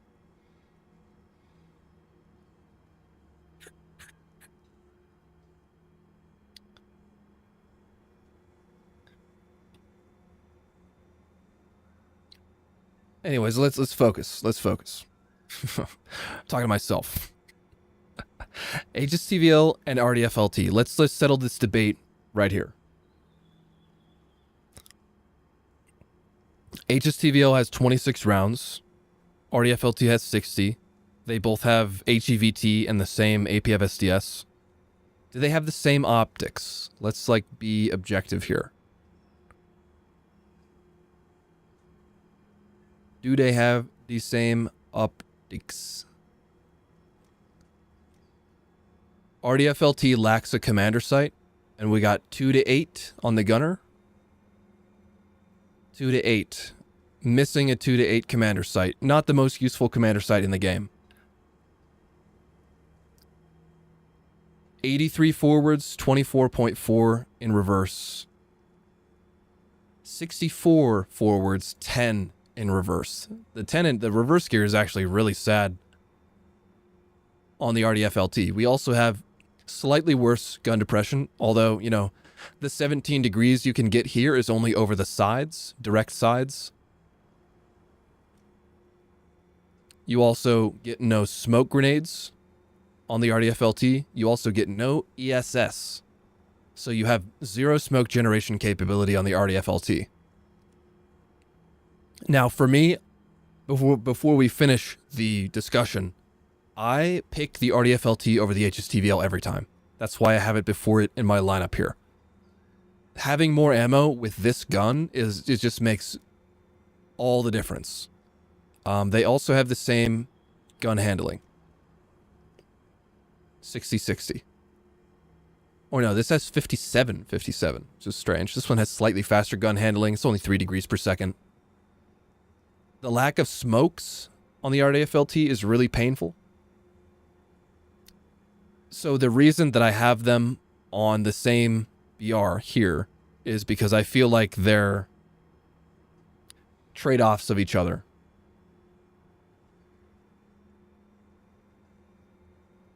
Michael, the RDFLT actually has a faster rate of fire than the HSTVL by 0.1 second. And they basically have the same armor, yeah. Well, the HSTVL actually has way better armor than it because it has the applique RHA on the front plate, which actually makes it quite a bounce machine. They both have 3 crew, so you can lose the commander and not care. Even though the RDFLT has an extremely shitty reverse gear, I take it over the HSTVL, like I said, every time. With that being said, there are some significant disadvantages to the RDFLT. mainly the lack of smokes and reduced armor.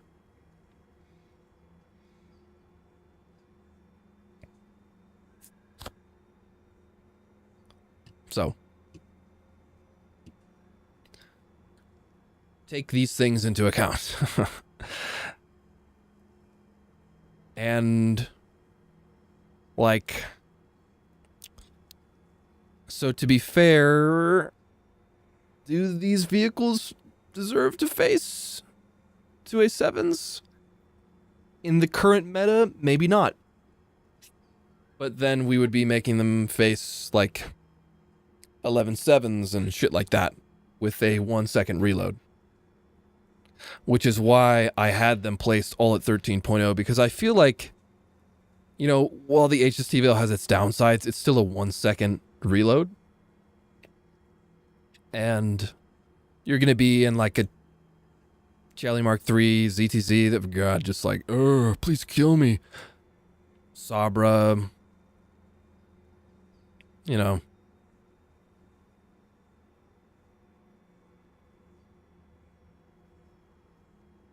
I do see why you would say that, Flame Horse, though, for sure.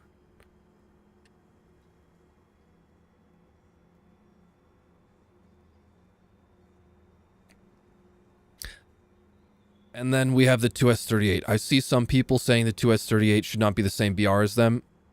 Now, while I do agree, I think they're just side grades of each other. Now, let me explain.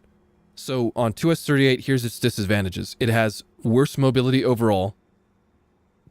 It has worse gun depression. It has the same gun handling, actually. And, I mean, that's basically it. 2S38 has all of its crew behind a void of a fuel tank. It's also bigger. There you go. Yeah, bigger.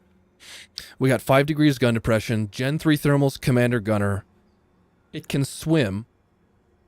I see. Yeah. It has a infinite, 1.5 second reload of like 128 rounds. APFSDS, I don't remember off the top of my head if it has a better APFSDS. It's a 57 millimeter gun, so I don't think so. Either way, I think we can all agree that the 2S38 should not be fighting 9.3 vehicles. Like, fuck that noise. So we got 225 pen. And 276. What is it, 0.5 seconds? Yeah, okay, 0.5 seconds. 148 rounds in the ready rack. And dude, I'm sure all of you have had this shot happen so many times where you shoot like right here and it just phases through the whole fucking vehicle with doing no damage. It's pretty wild. It does have a crewless turret, but only 5 degrees of gun depression, so that does limit the, you know, capabilities of it. RDFLT, HSTVL, 2S38, they all have IR tracking.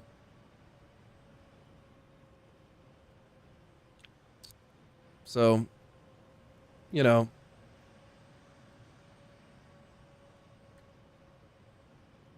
are the proxies? I mean, you can... HSTVL is very limited on its proxy amount. RDFLT less so, but 2S38 even less so. So we have a 6 meter trigger radius with 231 grams. 1,000 meters per second.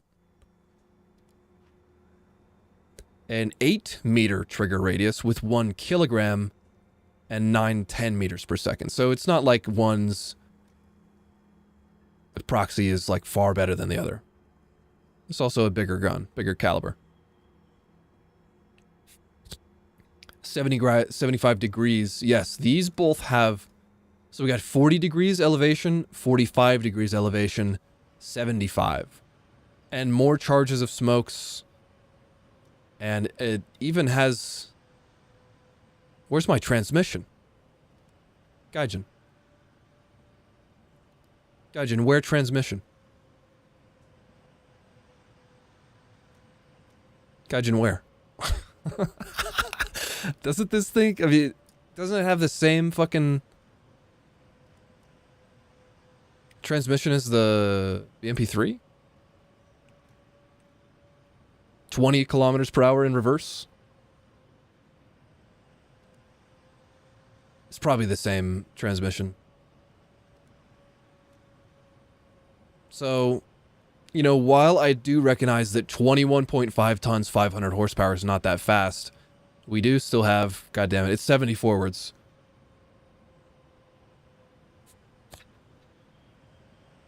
Yo, Blanche Boy, I would love to hear more about why you think there should be a different BR. Definitely provide reasoning, and I'll definitely read.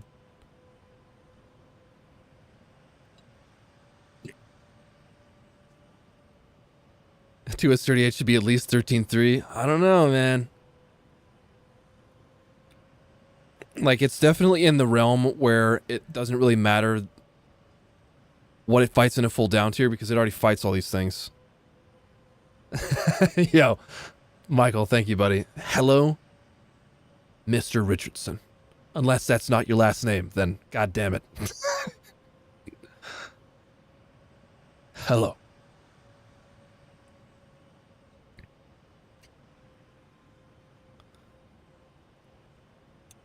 So, I don't know. There's a whole lot of things to discuss. Exactly, Savvy. I think people are just really pissed off about the 2S38. Like, to be fair, though, fighting the 2S38 in 9.3 vehicles is just absolutely depressing.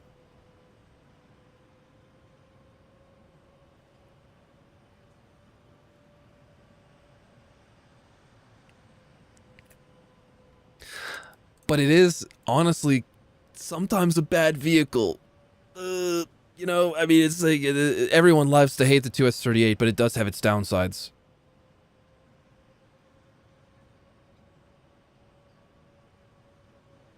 Definitely not same capability. Well, I feel like it has a lot of trade-offs between HSTVL, RDFLT, 2S38.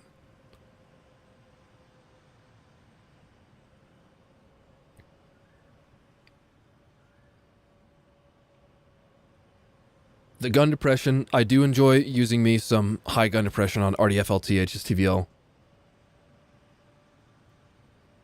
Philip, it's just because there's things there, but you know, focus on what we're doing on here. I know it's easy to get distracted.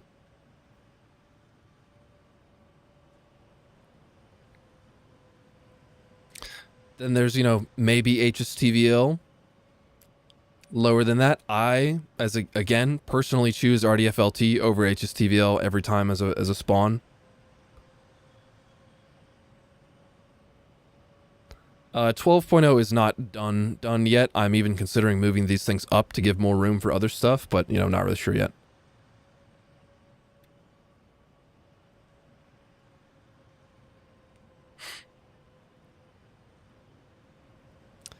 It is a tough one. HSTVL can't be lower than 2S38. I know there's a lot going on here with these vehicles. Brooksy, Puma with spikes is right here.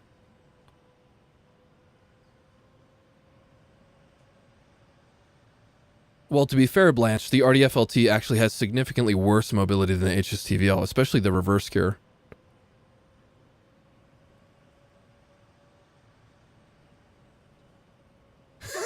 Jason, yo, fair enough.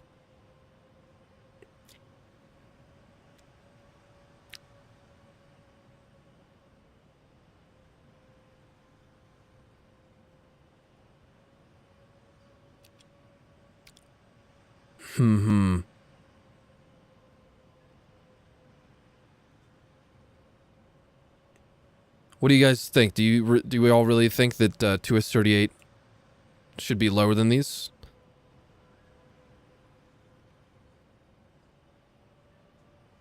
Like, if I were to be given a nation agnostic spawn decision, I would always take RDFLT, HSTVL, 2S38.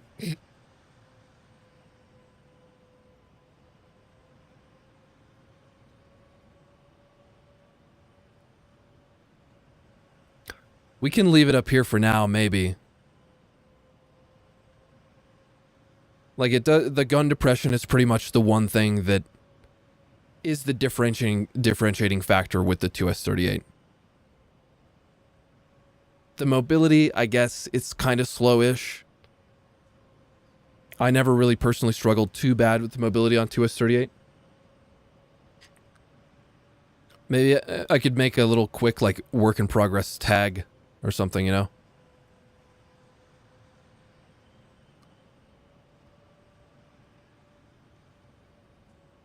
That way people don't yell at me.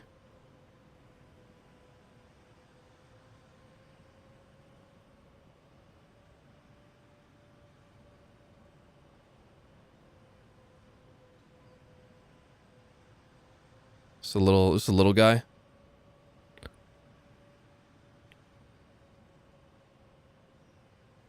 Get fancy with it real quick.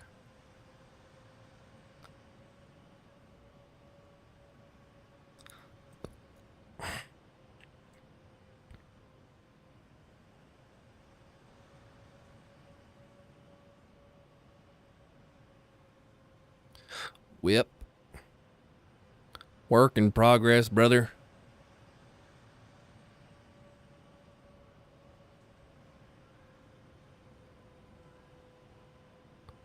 There you go, brother.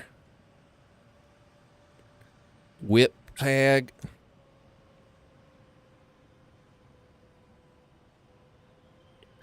Bruh. There it is.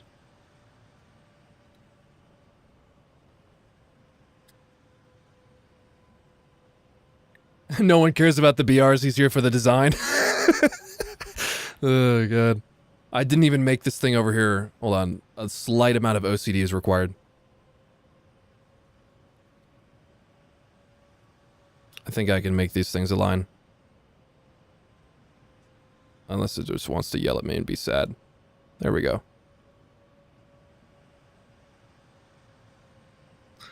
Doi.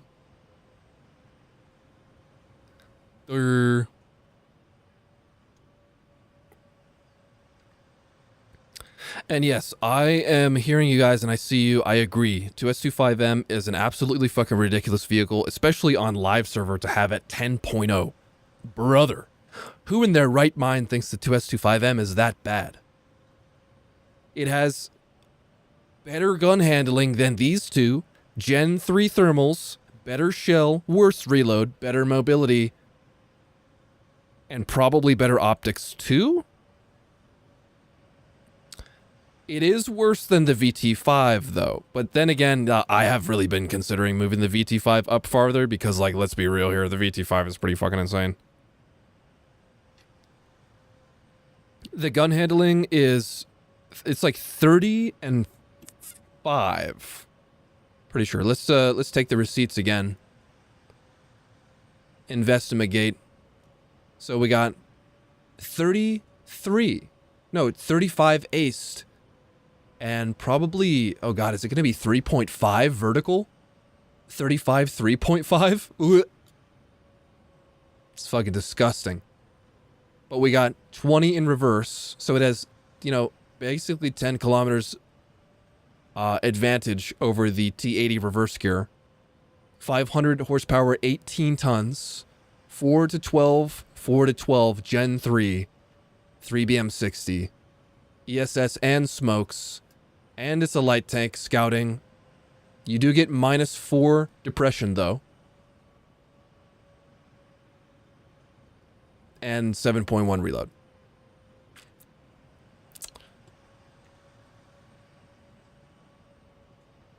The vertical,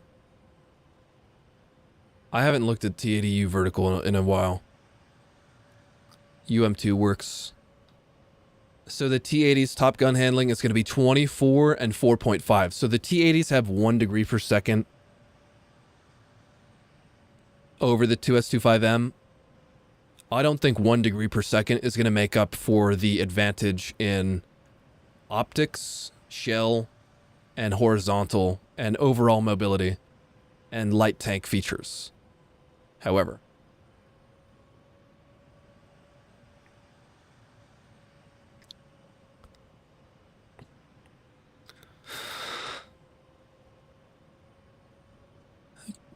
It very much is better than what Gaijin gives it at 10.0. CV90-105 over 2S25M, true. That's another thing that, like, I've been really, like, CV90-105 is 10.3 right now, right? And I don't think that makes any fucking sense. I can't read this. This is 10.3 though, probably.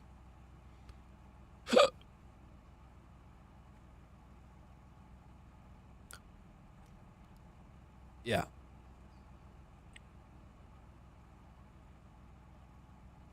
It has a bad shell. It also... Okay, let me... Hold on. I just have to... I have a really small pixelated preview here. So I gotta... Okay. 10.3. DM33. It could easily get DM63. Laser warning receiver. Gen 3 thermals commander gunner. 2 to 8. 2 to 8. 670 horsepower, 25 tons. 70-40. 10 rounds in the first stage, 5-second reload. 10 degrees of gun depression. 42 elevation. 30 and 8 gun handling. So it actually has the same gun handling as CV90-120.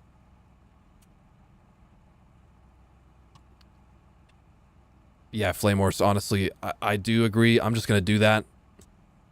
Because that just feels right. I would personally take VT5 over these two things anyways, just because the reload is, like, way fucking better. These things are crazy vehicles, like, for sure.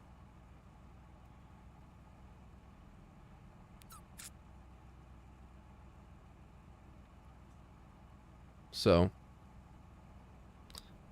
Godzilla, I think you're talking about DM63-120. This is DM63-105. Like, even with DM33, I would honestly put this, like, pretty high. Maybe not as high as the 2S25M, just because it has a way better shell. But this also has better mobility. Better gun handling. Even though it's not that great. It's just... You know, I don't agree with the CV90-105 being, I don't agree with the CV90-105 being worse in BR placement than the 2A4s. Just makes no sense.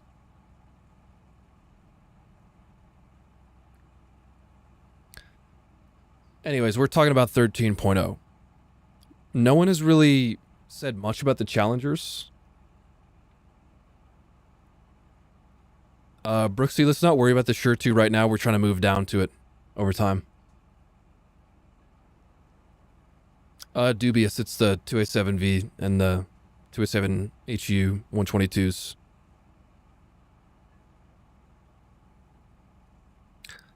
So...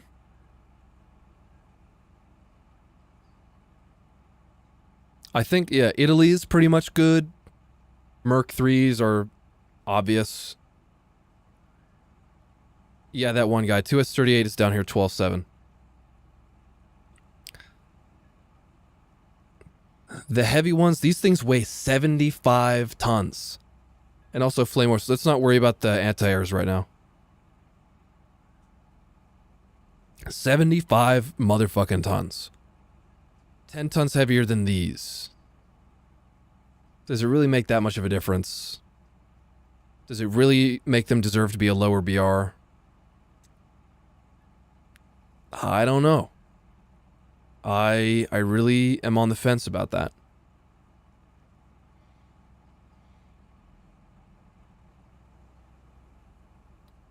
Pretty sure they're probably fine there.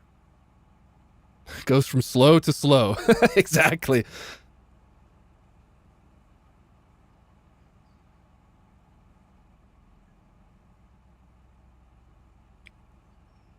Blanche would personally swap TTDs and B3.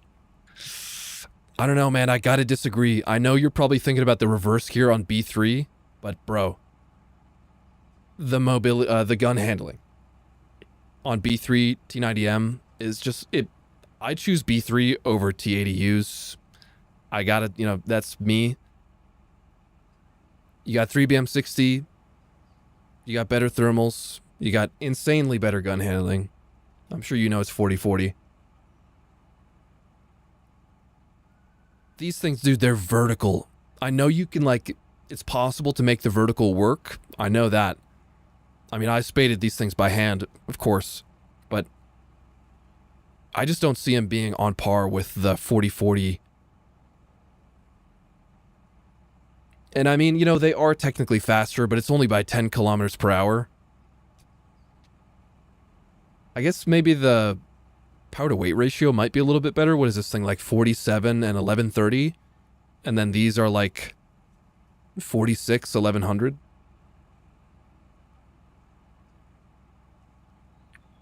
Now you do, of course, get more rounds in the first stage, which doesn't really matter when you have over 20 and 6.5 reload. I don't know. I feel like the gun handling, it just makes these things... Okay, well, at least we agree on the UE one. Because it does have better horizontal and Gen 2 thermals. And the drip net. So I feel like we're looking good here. However, let's see. T80U with 3BM42 versus 3BM46. Isn't 3BM46 like 536? 3BM42 is like 457? That's nearing... It's like 80 millimeters difference. I don't really know if that makes a huge difference. You still get the thermals. Where's the one that doesn't? Yeah, the T80UM2 doesn't get the thermals. Questioning the T90A. So T90A, let's just go take a look at the T90A.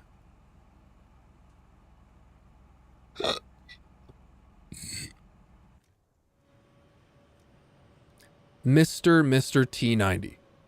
So we obviously have the 4.2 reverse, 1,000 horsepower, 46.5 tons. Not the worst mobility ever, but a lot of people would probably say it's sluggish. Contact 5. And 4 degrees... No, it has 5 degrees gun compression now. Wait. What? On the stat card it says -4, but on the gun it says -5. Strange. It's interesting. But we got Gen 2 thermals on the gunner sight. 2.7 to 12. Stabilized commander sight, but no thermals. 7.1 second reload. I just feel like the T90 is not that good.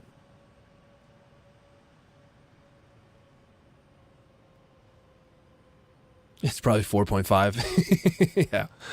Yeah. And we do get a laser warning receiver, which is a thing.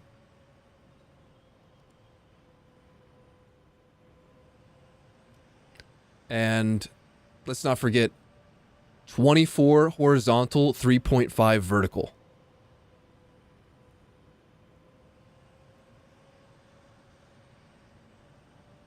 So you get the same abysmal vertical.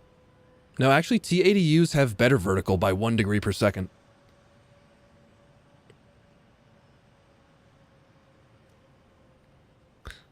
So it's a thing. Contact 5 and the same. Let's just humor ourselves here and do a DM53 for consistency. Right under the driver hatch, like mid-plate, to actually catch the full armor instead of getting the driver weak spot. 616 with the ERA.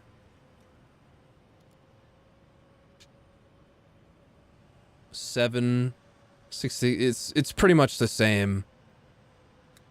The turret, the breach weak spot on the T90 is actually quite wide, but then again, this is DM53, but I'm just keeping it for consistency's sake of comparison. I feel like the T80U is going to have a skinnier... No, not really, unless you include the ERA.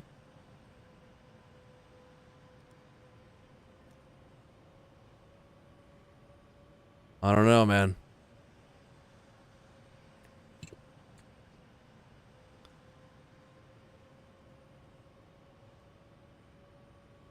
And UM2, I didn't look.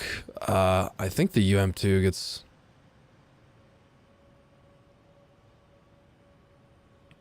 (3BM46)? Yes.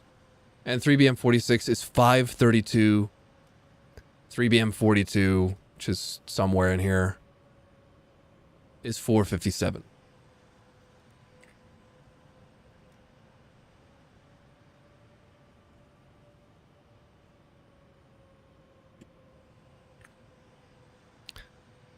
T-90A definitely shouldn't fight 11-3. Yeah, I agree with that. And UM2 has no thermals, which is why I have it lower down there. I just feel like the T-90A, man, it's just... the mobility and gun handling, gun depression, it's just... I do hear you, though, Blanche. Like, I do hear what you're saying. T-90A currently in the game is 11.0,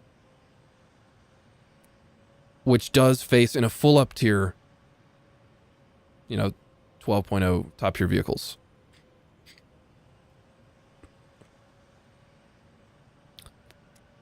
I don't know. What do we all think about T-90A? Should it stay 12.7 or should it go 13.0?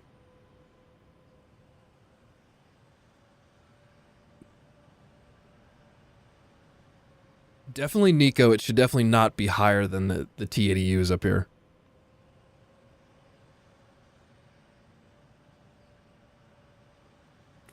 And yeah, it does have 3BM60. That's a true thing.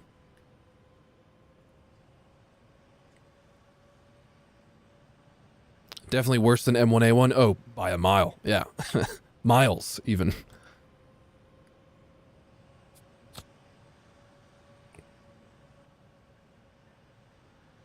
Okay. Leaving T-90A there. Now, the T-80U, Swedish T-80U thing, this still has thermals, and it just has 3BM42. What do you guys think? Should it go lower?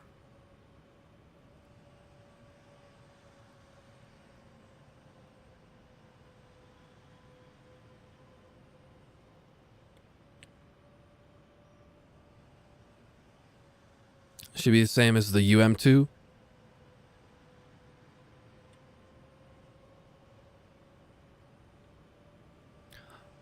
I just feel like, you know, it's got all the same things. It's got contact 5. It's got the same gun handling, same mobility. It's just lacking the shell.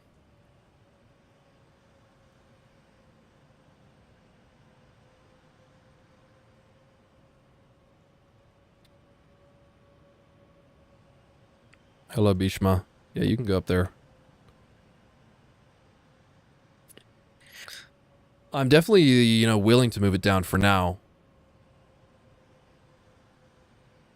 Where's my little whip tag? Maybe do that. I'm not so sure about that because I feel like the shell difference isn't that crazy, you know. I don't really struggle personally with 3BM42. But then again, I guess it would it then be the worst shell at 13.0? Oh yeah, by far, actually. So that's something to consider. I guess, no, maybe AGS might have the worst shell at this BR, other than the HSTVL type shit. Oh, I forgot to drag it over. Whoops.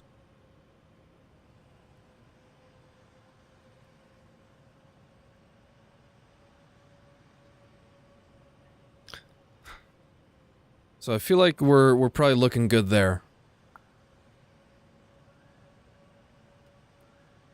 Yeah, no, we're not really going to hyper-focus on anti-air just yet. Saving that for a little later, because it's not really relevant to the whole conversation of what MBT's light tanks and stuff are capable versus each other. So I'm saying we're pretty fucking solid on 13.0. Anyone? We didn't really talk about Al-Khalid MBT2K that much, to be fair, so let's, like, before we move on. MBT 2000, Gen 1 thermals on gunner sight, slightly different ERA layout. Al-Khalid, Gen 3 thermals, commander gunner. That's basically the differences. Should it move up? Let's just, once again, let's do it. Let's check the receipts. Whoops, that's the wrong button.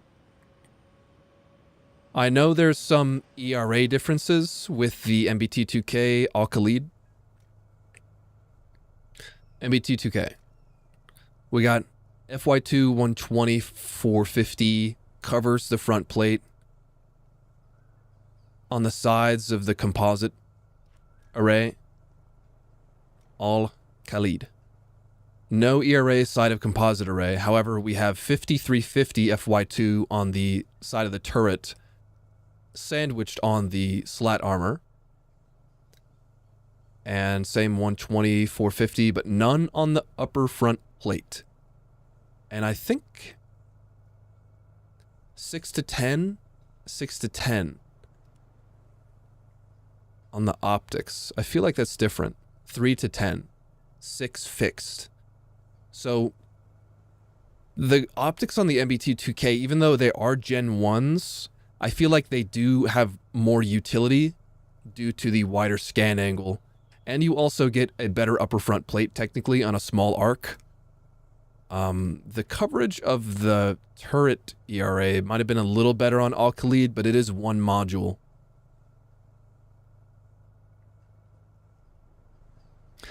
So I think this is probably another just trade-off situation where they should stay at the same BR.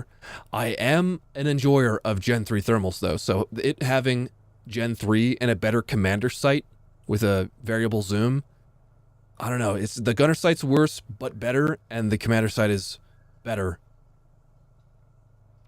than the tech tree one. The armor is a side grade. It's a real mixed bag. So I think we probably just leave him at the same BR, right? That's probably reasonable.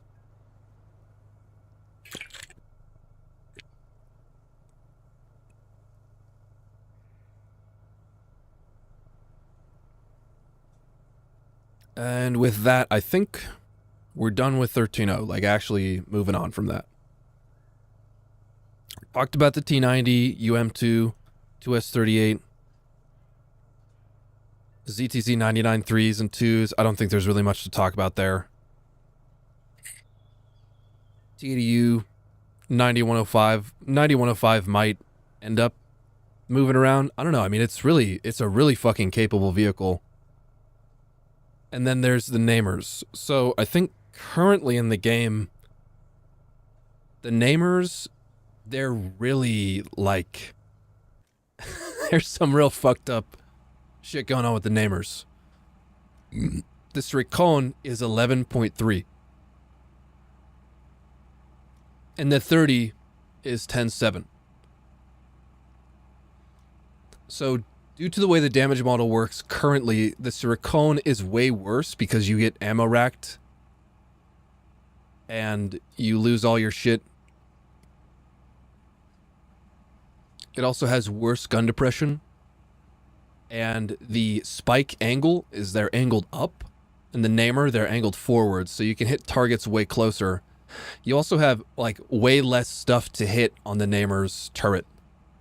And you have a way better commander sight positioning with a 3 to 10, also 3 to 10 gunner. The commander sight on this thing is also 3 to 10 and 3 to 10, but it's, you know, lower.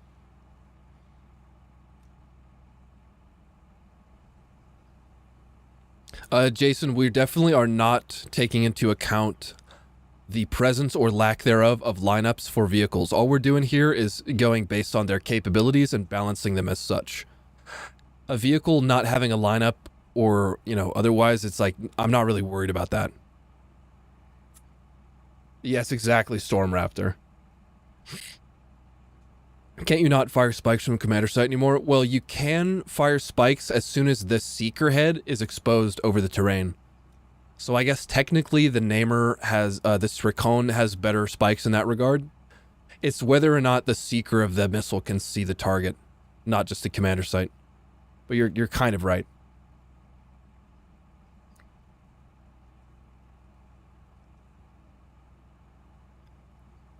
I would say this Recon is worse, definitely.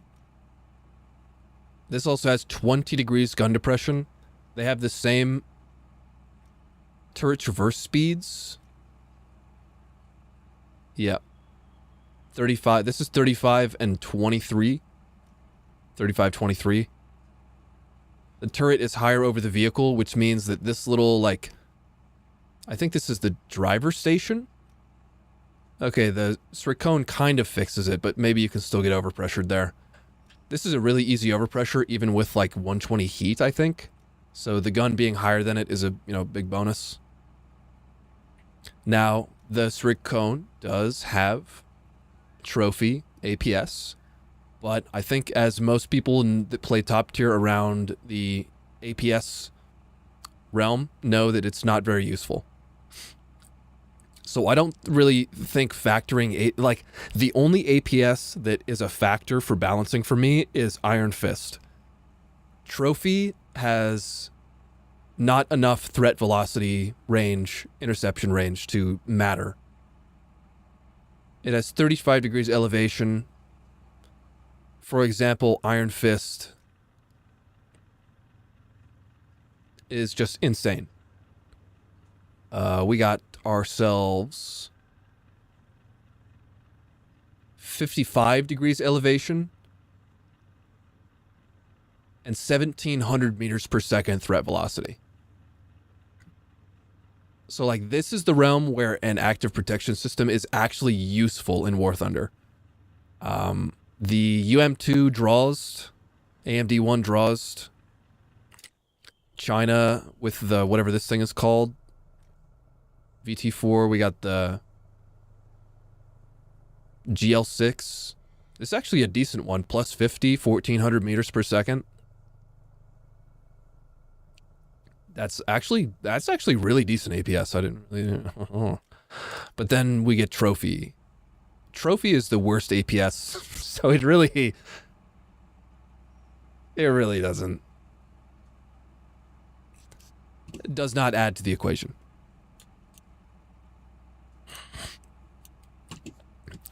So,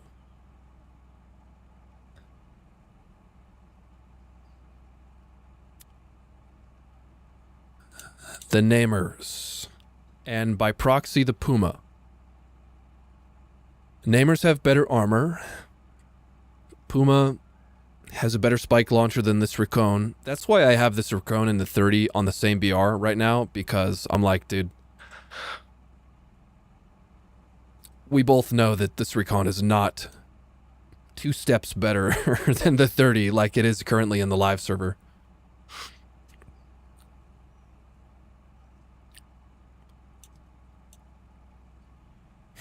But this is where things get very sparse too. And like the reason that I put them this high, I mean, so like the Namer 30, this Recon fights top tier vehicles. The 30 only fights 11.7s right now, which is, you know, analogous to where it is currently, technically, although these are a lot of the current 12.0s, so maybe they should go down. Maybe they should both go down. CV90 Mark IV also has 2 more spikes than these. Freccia has like 12 spikes, but it is wheeled, and it has crew in the turret.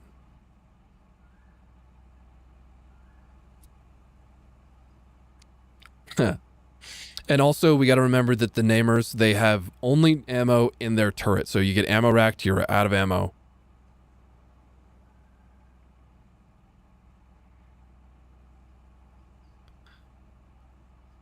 Jason, because it does have a better shell. Let's just, here, we can do this. Bonk. And maybe bonk. If it got DM63, maybe could move up. It does have a better reload. I mean, I love the CV90-105, dude. It's a fucking crazy vehicle.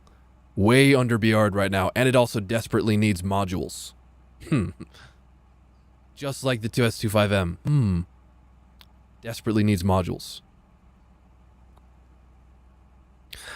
Now, here's where I was like starting to have a lot of difficulty because there's not a lot of vehicles 12.7, 12.3.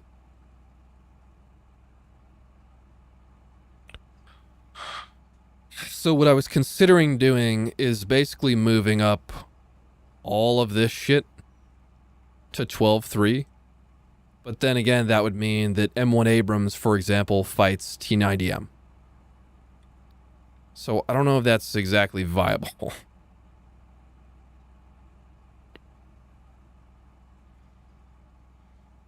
This is where things get a little messy, but that is, you know, the nature of balancing a game with this many vehicles with varying capabilities and trade-offs and drawbacks and things.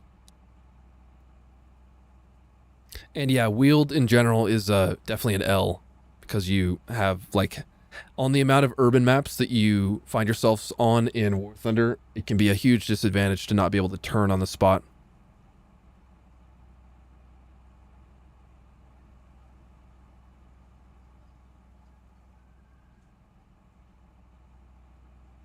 So there's really not much else to talk about in 12.7, unless you guys really think the CB9105 should just go up to 13.0.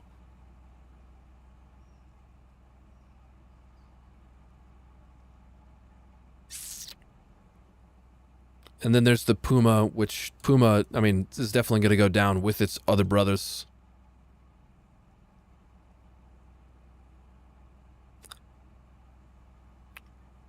I don't know where the 2AV is. Oh, there it is. We're getting there. We're getting there. All right.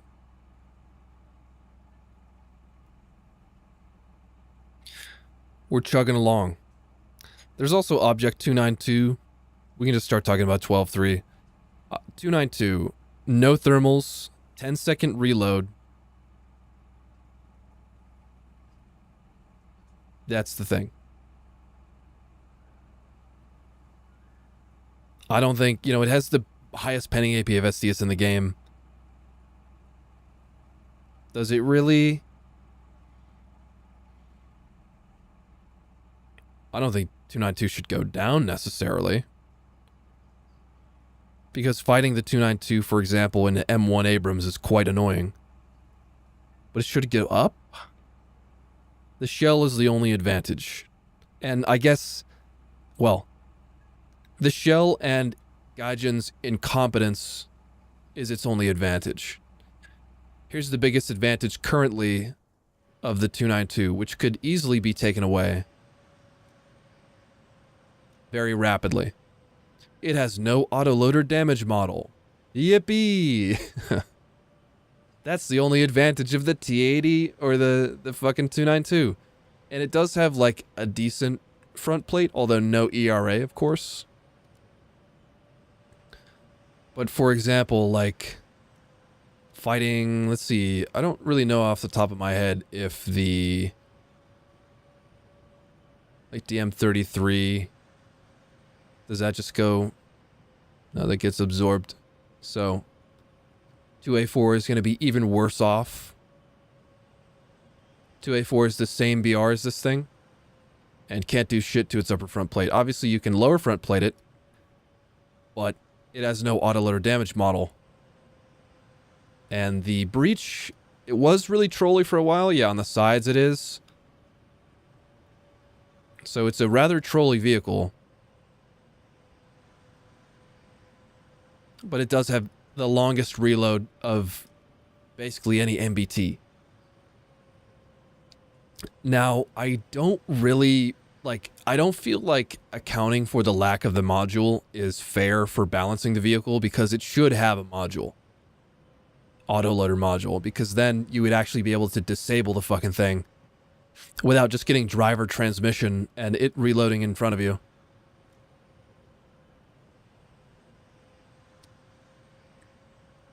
So it's an interesting conversation.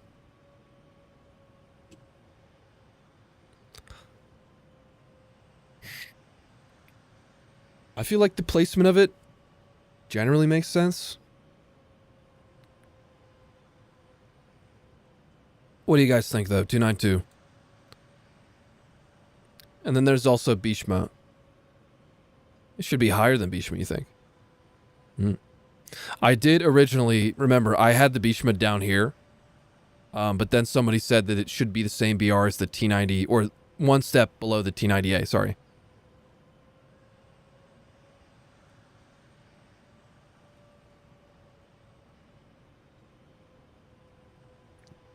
Because, like, the Bhishma, it actually has better frontal ERA coverage than the T90A without, you know, with it lacking the Stora. And it has 3BM42 versus 3BM60.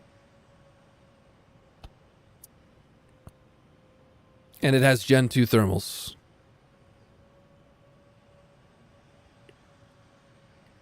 And yes, Perfidia, I did take quite a while to put this together. The thing that took the most time was making these cards, because I don't know if you guys have noticed, but these cards right here, let's take a brief aside. These cards are rather high quality. Gah. So I remade all of them, except I disabled the BR. And, yeah, the spading icon. Made a pink one. We got fucking all this shit remade, copied from the UI. Goofy Ott. Badger Seal recreated in Vector.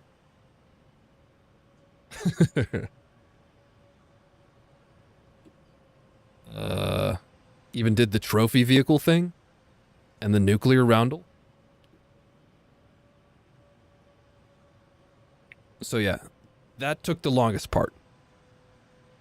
I will definitely post all of it at some point. I'll probably just post it on my Discord for anyone to download.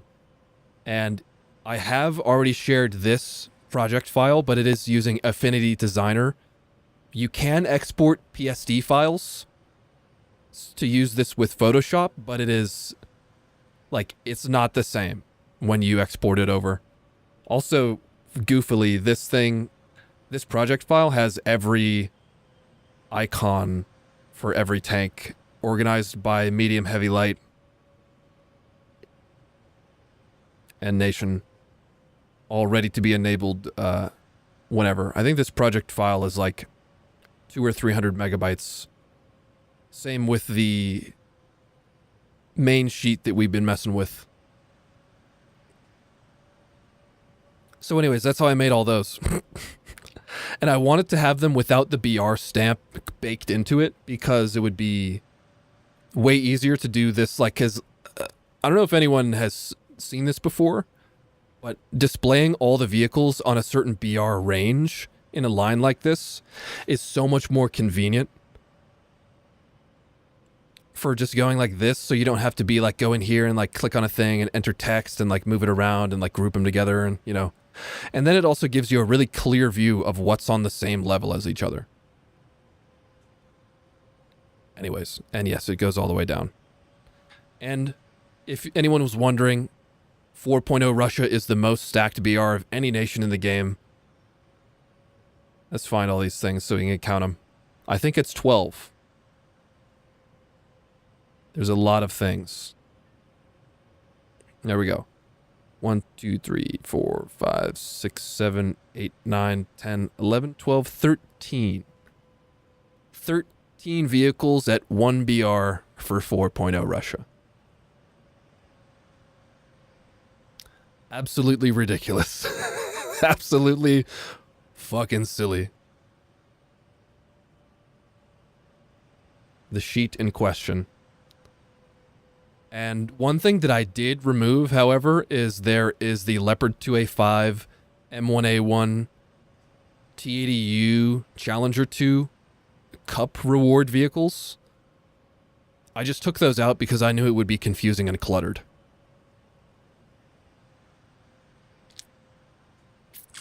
Anyways.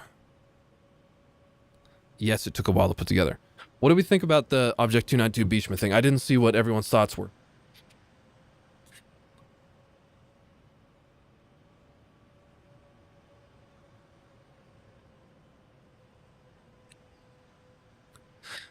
Puma CV90 Mark IV.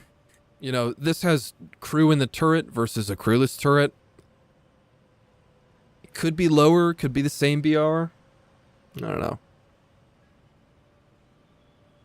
Bishma is basically a terms. Well, then what's the T-90A do differently then? Because Bishma, like, let's just make sure we're not kidding ourselves here. You know, other than being in another nation. And currently in the game, Bishma is one step below the T-90A. So it actually has better frontal ERA coverage because it has no Stora. It's all contact 5. We got the same optics, 2.7 to 12. Same contact 5 on the, you know, same hull. 1,000 horsepower engine, 46 point, is that 5 tons? 7.1 reload. Russia, T-90A. It has the Stora thingies, which gives it, you know, technically worse ERA coverage on the front. And it has 3BM60, 9M111 M1, and laser warning receiver? Bhishma lacks laser warning receiver, doesn't it? Yeah, okay. So that's a thing. And we got 3BM42. Same missile. Missile's kind of useless, though, but I thought I'd mention it. They got the same Gen 2 thermals, so...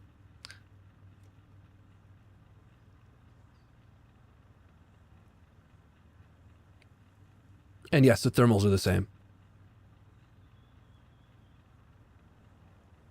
I forgot that it doesn't have the laser warning receiver. That is actually quite a significant disadvantage for the Bhishma. Being, you know, such a shitty vehicle as it is. Yeah, and 4... It's like, the gun says 5, the stat card says -4 for the gun depression. Not really sure what to believe. T-90A, yes, is clearly better, but is Bhishma 1 step worse or 2 steps worse? I don't know.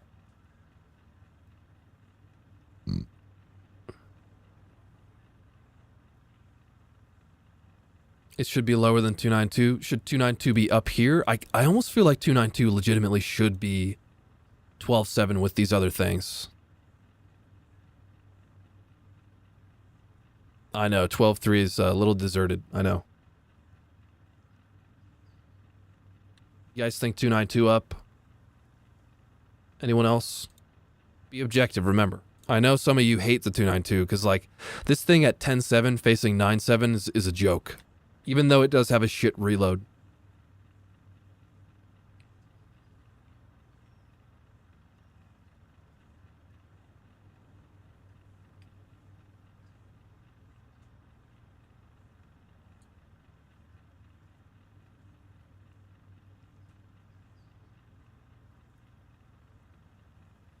I'm going to go with that. Maybe we'll put the whip tag on it.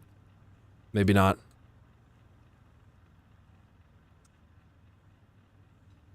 It lives there now.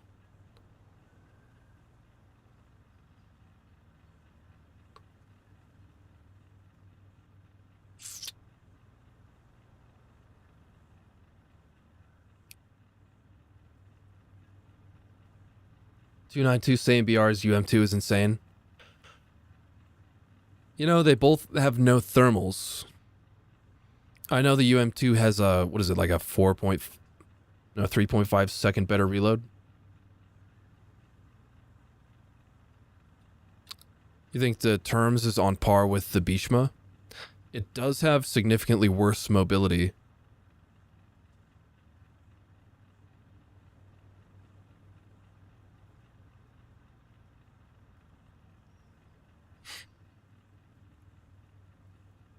What about T-80B then?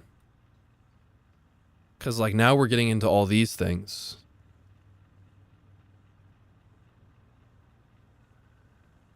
Yeah, Bhishma is definitely better than the terms. It has better ERA, better armor on the front hull anyways. Yeah, it's definitely better. The only thing the terms has over the Bhishma is the commander sight with Gen 2 thermals. That's it.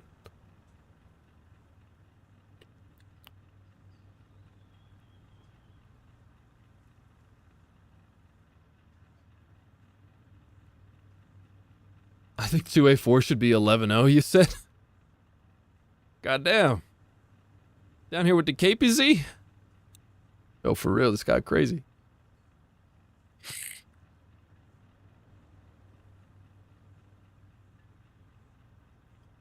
For real, this guy whack.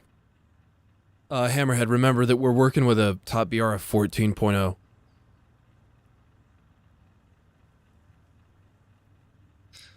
The Moderna, I mean, you gotta remember though, Moderna has like the shit reverse gear. It does have a 30 mil and insane ERA. It does have the 7.1 second reload still.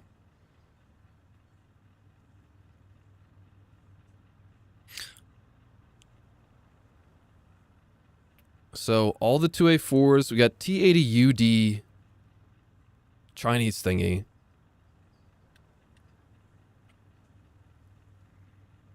And yeah, Moderna does have a very good round, but I don't know. I still wouldn't say. What do you guys think? Is the Moderna really better than a 2A4?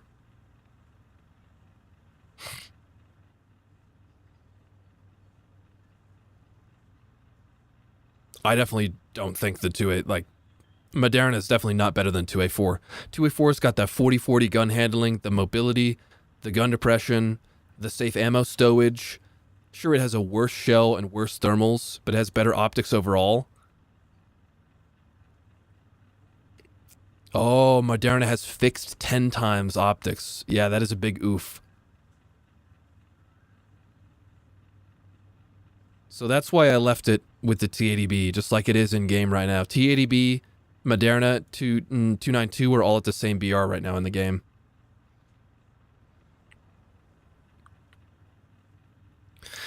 It's interesting though, and like for example, like for me, I might even put Striker, Boxer MGS, Vilcus could maybe go up, but it is wheeled. I would maybe, like, Boxer is a fucking crazy vehicle, dude. 5-second reload. Isn't it 10 rounds? It has some spall liners that are sort of useless. The gun handling, isn't it like, no, it's like fucking 60-60 gun handling. It has better pen than the 2A4.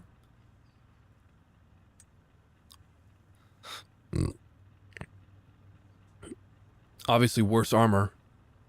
But it is a light tank, it's scouting and all that. Striker is interesting because it has a limited ammo count. What is it, 18 rounds?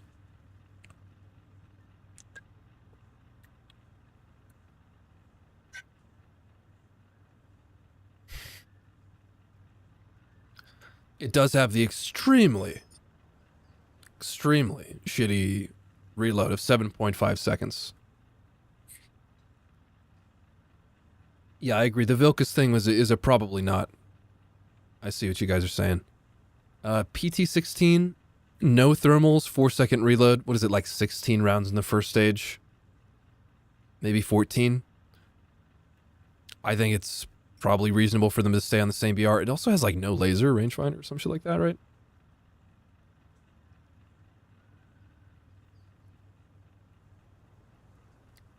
T80UD. I was struggling to really decide on the T80UD because it does... So, T80UD, better armor than T80B, better reload, worse forward and reverse gear. Same shell. I forget what fucking gen thermals the T80UD has. Is it Gen 2? I forget. I don't play the T80UD enough to remember. Oh, it has none. That's right. That's right. It has no thermals. And so that's why I left them at the same BR. The terms and the... it does have significantly better armor. And I think, yeah, that's why I put the Chinese one up here, because it has thermals.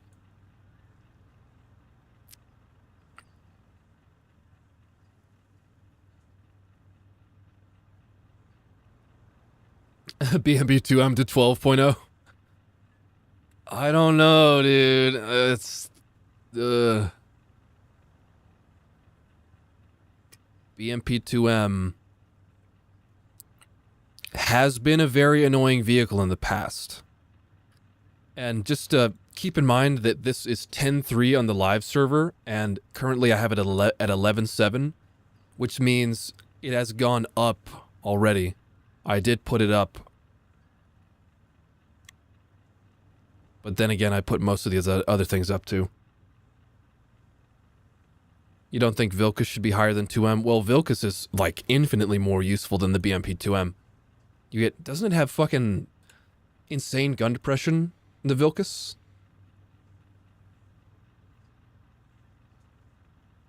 Let's check it out here. The Vilcus, for me, is, like, infinitely more useful than BMP-2M. 20 degrees of gun depression. which is kind of like bullshit. It's also a crewless turret. Yeah, it's really difficult to notice, but if you can see there, the breach of the Vilcus comes out of the roof at 20 degrees gun depression.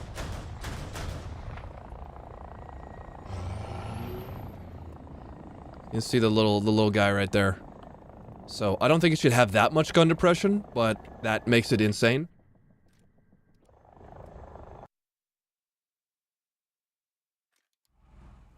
Yeah, exactly, Aldo. The BMP-2M at 8.3, 8.7 was an absolute menace, but nowadays, it's relatively balanced. For sure. And like the Puma thing too.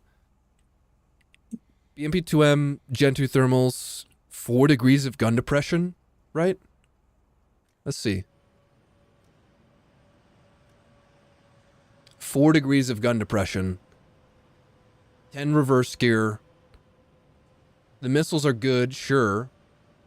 And it has 102 mil penning, higher rate of fire. Proxy ATGMs. Now, these proxy ATGMs used to be way more useful before the missile physics changes. They're very much not useful anymore. 74 elevation. 2.5 to 12. 4 to 20. But no thermals on it. Puma. 2 to 14.7. 2 to 14.7. You get more gun depression, worse elevation, to be fair. Way better mobility overall, way better reverse gear, way better survivability in all aspects, especially with the crewless turret. The Puma having extra ammo in the hull means that you can peek, you can basically use your turret as like a throwaway, like to peek extremely aggressive angles. Because if your turret gets ammo racked, you just have more ammo and you just repair. But in the BMP-2M, not only do you have to peek farther over the hill to get a shot, but you're risking getting shot. And if you get shot, you probably die.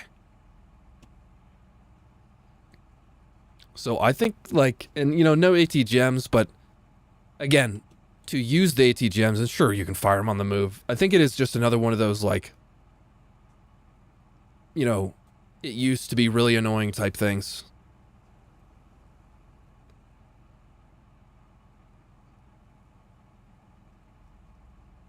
So I think it's reasonable to stay here.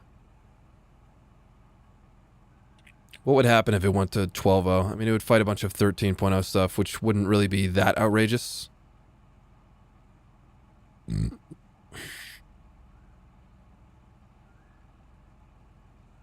Puma's one of the worst tanks at its PR in the game, in your opinion. I don't know. I mean, I hear what people are saying when they have a bad experience with 30mm Bushmaster vehicles, but you just gotta believe in the gun. Yeah, 2M above M3A3. Yeah, I hear you there. M3A3 technically, though, is fucking hold down commander sight, top down ATGM thingy. Overall has more utility than the BMP-2M for me. ZBD, where do I have the ZBD? Oh, it's right there. 4-second reload, 8 ATGMs. It could definitely go up. You're totally right, though.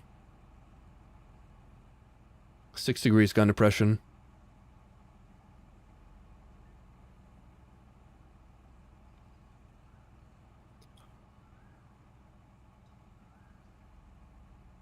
Freccia, KF-41. KF-41 is just a sad vehicle. I don't know, though. Maybe, like, it's definitely not, like, better, though. Like, that's the thing,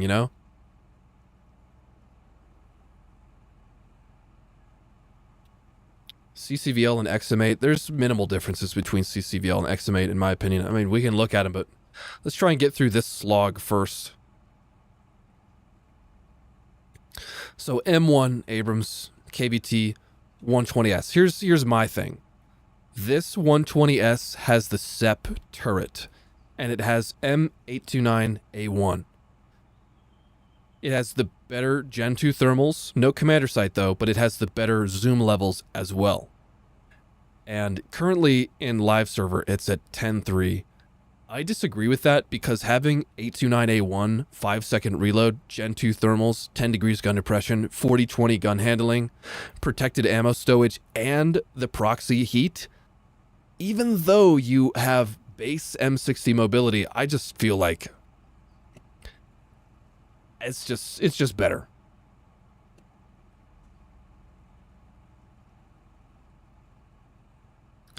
Especially like when you consider, like I'm talking live server with the 120S facing 9.3 vehicles. It just comes down to like the player not really understanding how to use it. So like, you know, I can see the argument against it, but. And yeah, M1 Abrams, 72 kilometers per hour forward, like 38 in reverse. Insane mobility. You do only get 774, but you do get a 5-second reload. Lots of ammo ready.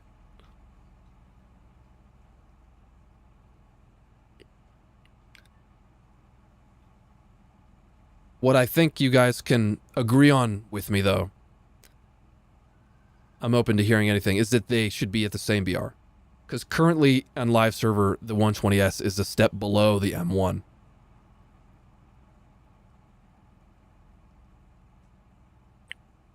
I don't think there's any reason for the 120S to be worse. I mean, it has like crazy turret advantage, crazy hull disadvantage. So I think it's just like a straight side grade.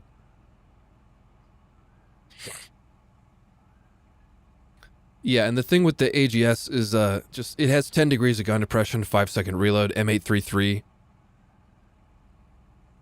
Now, if the Striker had straight up 10 degrees gun depression without having to use hydromatic, I would definitely put it at a higher BR.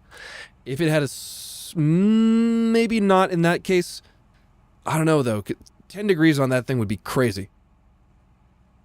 But the reload is also bad, 7.5. I think it could realistically go down to 6 or 6.5. But for now, it'll stay, obviously.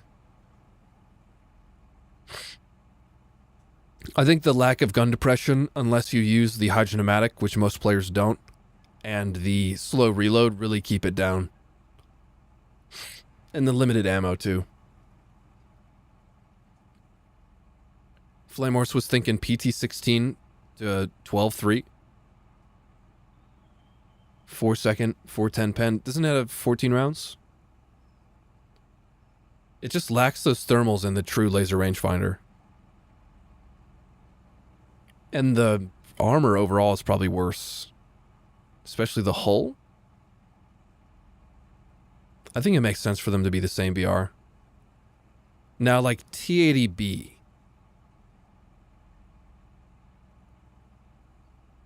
Anyone feeling that?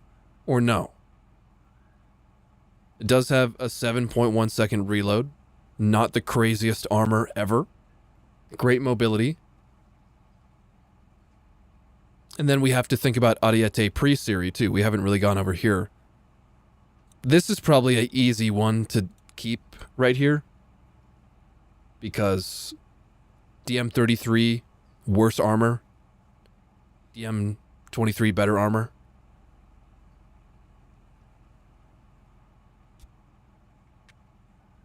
Like, DM33 is a significant bump in capability, especially penning T-Series, compared to the 2A4.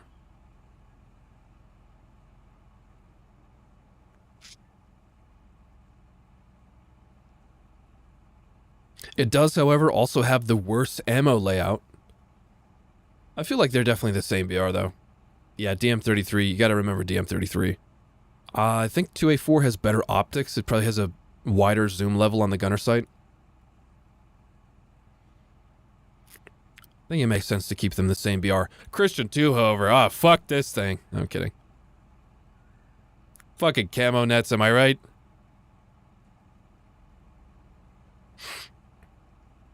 Same BR, but it's worse. No, I don't really agree about that, mainly because of the DM33.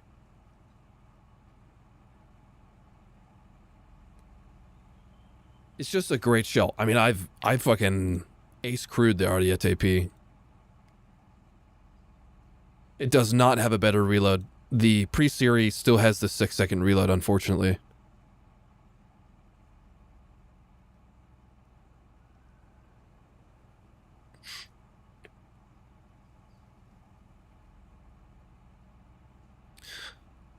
Vickers Mark 7. It's basically a 2A4. The turret overall is slightly more trolly. You get a 6-second reload still. A great shell, but you only get a 4-round first stage. It's 2A4 hull, so it's...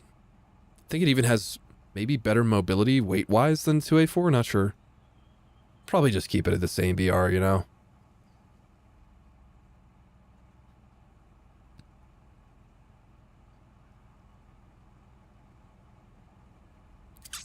I think we're looking good at 12.0. I think we're looking good there. It is slightly better mobility. Oh, it also has no NATO hump. No NATO hump, straight to jail.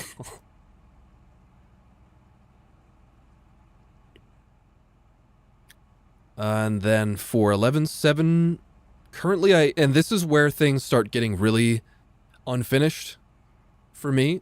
Like, I haven't really fully thought out all of these things here.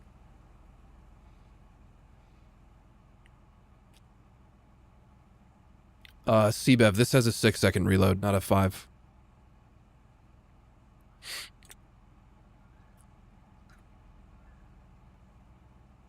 Yeah, Tuban. For me, like, and I agree, I would take the Strela over the OSA pretty much every time, because the OSA struggles to engage anyone that's nearby. And if a pilot is aware that you're in an OSA, they can just counter you by appearing close by, so you can't shoot at them. And a fire and forget missile is just better, in my opinion, too. What do we think about 2K? 2K being... And what about TAM2C? Like, TAM2C maybe could go up. It does have a laser warning receiver, Gen 3 thermals commander gunner, DM63 105. Decent gun handling, actually. 2K higher? Well, the Leo 2K, I don't think the Leo 2K should be on the same BR as the 2A4s. Definitely not. But I don't think it's bad enough to face, because, like, for example, let's just take what we have right here. If 2K was 11.3, facing 10.3s, T-62M1, Khalid, Type 74G, CM11, more things might go here in the future, C2A1 M48 Super. It just clubs all of these things.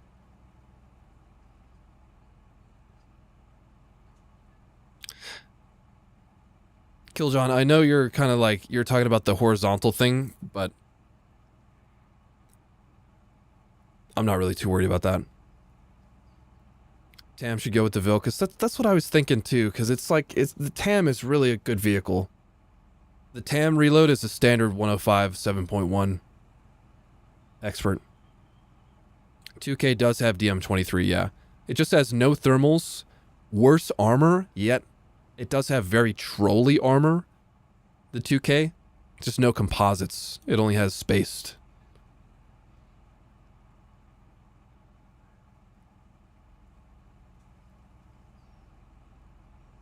I'm gonna pop this up here. I think that makes sense.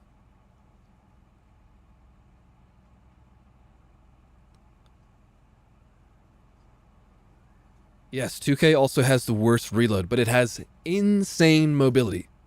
Insane mobility. 72 forwards, isn't it? And it also has, like, insane reverse, like, I don't know, in the 40s. And 40-40 gun handling and the 20mm. It does have really shitty ammo layout, though, but it also has, like, crazy survivability. Yeah, 1,500 horsepower, 50 tons.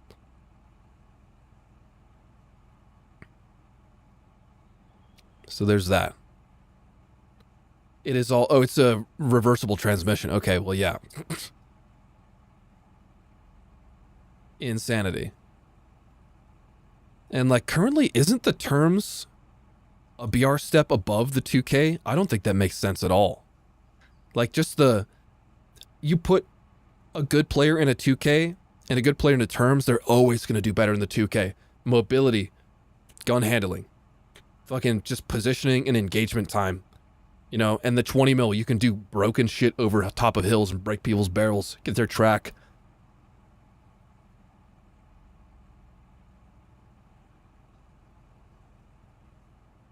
So, 2K, you know, no thermals. Whatever, cry about it, right?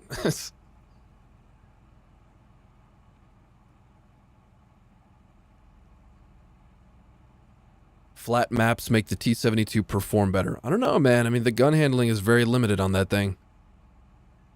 You'll see you later, Tubon. And Challenger Mark III, Challenger DS. Currently, these vehicles are one step below 2A4s and other stuff on live servers, so, I mean, I think it makes sense to leave them there. Well, T-80UD has no thermals, Yuri. We did already kind of talk about the T-80UD. So this one right here is the same, basically, as the Russian one, but it has Gen 2 thermals. So I thought that made the difference with them. Like, it's got better mobility. It's a 1,000 horsepower engine than the terms, but it also has... I mean, it has better armor, better reload, same shill. Terms has Gen 2 thermals.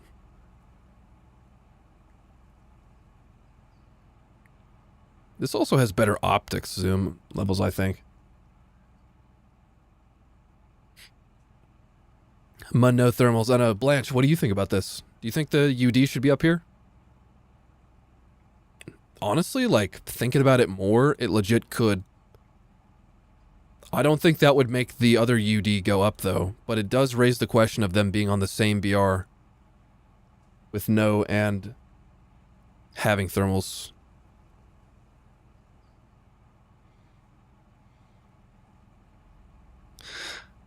I do, like, for me, I definitely would pick the UD over the terms 90% of the time, unless it's, like, a long-range situation, and I would like to have thermals. Anyone want to weigh in on final decision for the UD? Move it up? Do we really think, like, remember, this puts the T-80UD on the same level as the 2A4 M1 Abrams.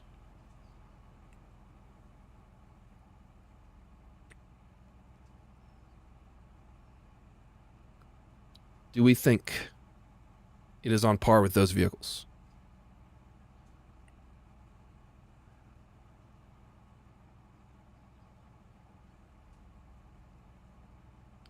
The terms is the iffy one, you think? What are you thinking, it might go up?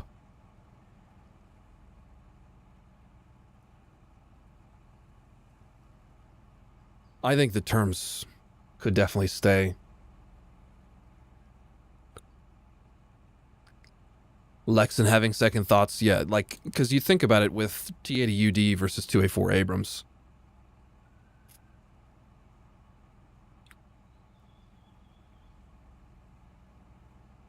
I think that something that's definitely, like, pretty much already decided is terms stays down here no matter what, because it's definitely worse than 2A4.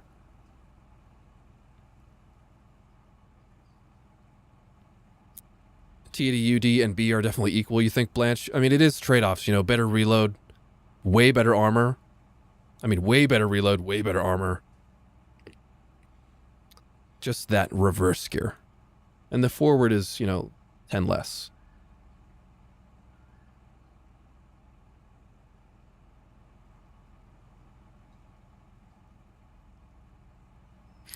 It raises many interesting questions, does it not? And then T-80UD currently in a full up tier would fight M1A1, Charlie 2, Al Khalid, Ariete, DM53, Merc 3.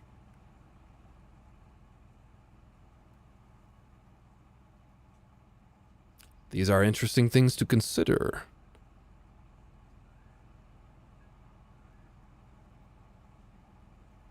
Because currently T-80UD already faces M1A1, to be fair, because that's 11.3, and in live it's, UD is 10.3.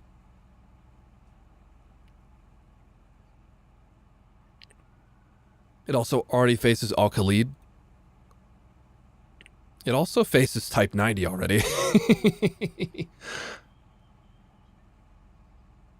The T-80 UD 10.3, Type 90 11.3. Jacob, we're not really doing the anti-airs right now because it's a whole different conversation, but it's right there.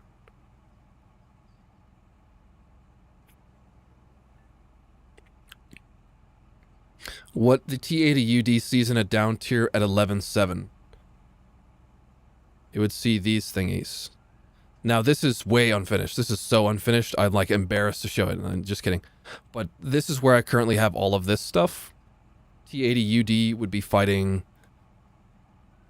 some T-72s, ZTZ-96, AMX-32, Galbatosh, Magash, XM-803, MBT-70, XM-1GM. But at, 12.0, it would fight KPZ, Shear 2, Type 16, ZLT, Dardo VRCC, OF40. Storm Raptor, Sabra is up here. We're almost onto the Sabra.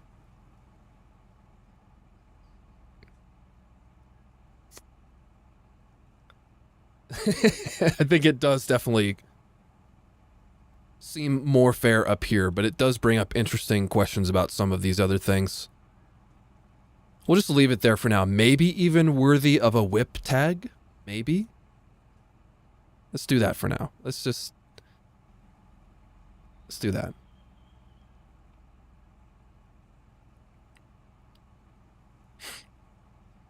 So then I think we're looking good at 12.0.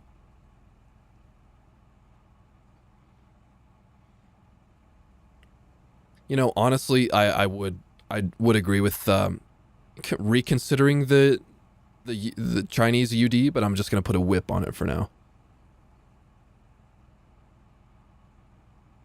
So 11.7 then. The 2K Puma lacking spikes definitely should be a lower BR than something with spikes, even though spikes aren't the most useful thing. It's still, it's still a factor. Also, let's change the background noise we got here. Let's go over to some Italian engines. Yes, sir. Yes, sir.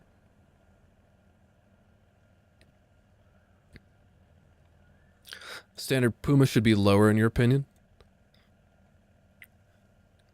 Well, we did already talk about its comparison to the BMP-2M. I don't really feel like the missiles on the BMP-2M are that useful in, like, to be honest, when I fight BMP-2Ms, even if I'm in, like, on live server right now in a 9.3, I usually clap BMP-2Ms. Like, I'm not even fucking around here. BMP-2M players are overconfident.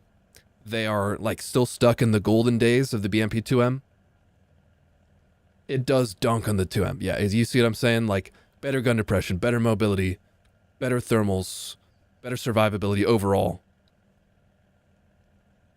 It's really not scary. Like, I face check BMP-2Ms all the time, man. It used to be really scary. That's why it's not a higher BR like some people said it should be. So anyways, BMP-2M glory days are over. So then we have Sabra. We got the 9040s coming in. Automatic, but we're really not we're not really talking about that one right now. I feel like this is a pretty sane loadout right here. Why is the 96P lower than the UD? Better mobility, only slightly worse reload. Let's take a look at the 96A. See what we're talking about here.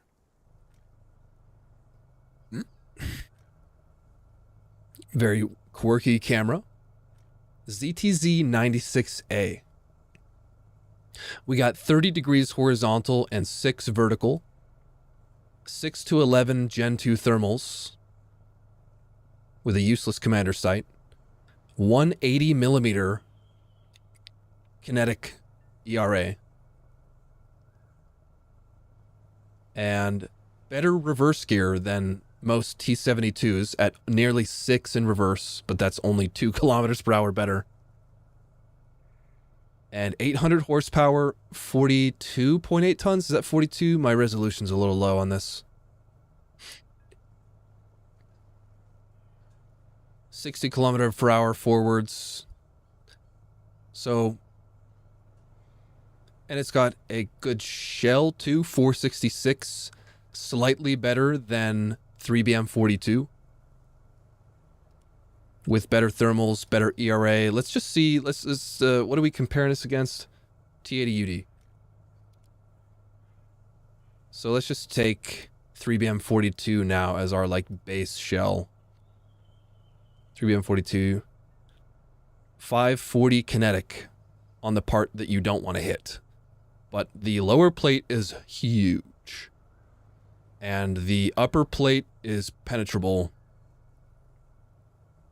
Starts to lose out. Cheeks, quite a wide breach weak spot. It's like 33% of the frontal arc is the breach weak spot. Cheeks are around 700 on the upper. And you can... It's probably easier to fuck people up by hitting the top of their turret here. And let's see... I'm just going to use this one. Even though the Russian one does have the lack of ERA right there. So you do, in general, have like a better turret. Smaller breach weak spot.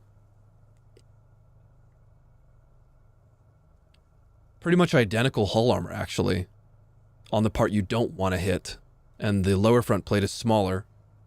And you get better mobility. Better reload. This one has Gen 2 thermals, but let's just forget that. 2.7 to 12. What was this again? 6 to 11. Better optics on the T-80UD.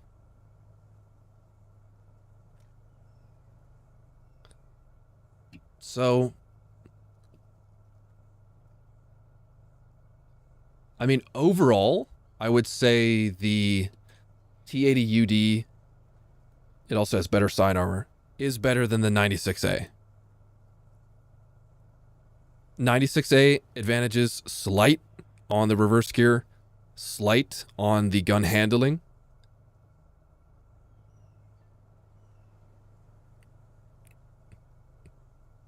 And that's pretty much it. So I think they're pretty reasonable to be there.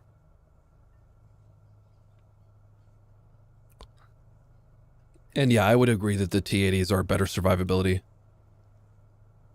T-80UD, I mean, it has 1,000 horsepower engine, so... I mean, this is 800 with a slightly lower weight. So... pretty good terms equivalence, yeah, I would agree. One thing that this might be kind of like a black pill take, but what if the Challenger Mark III and DS went up?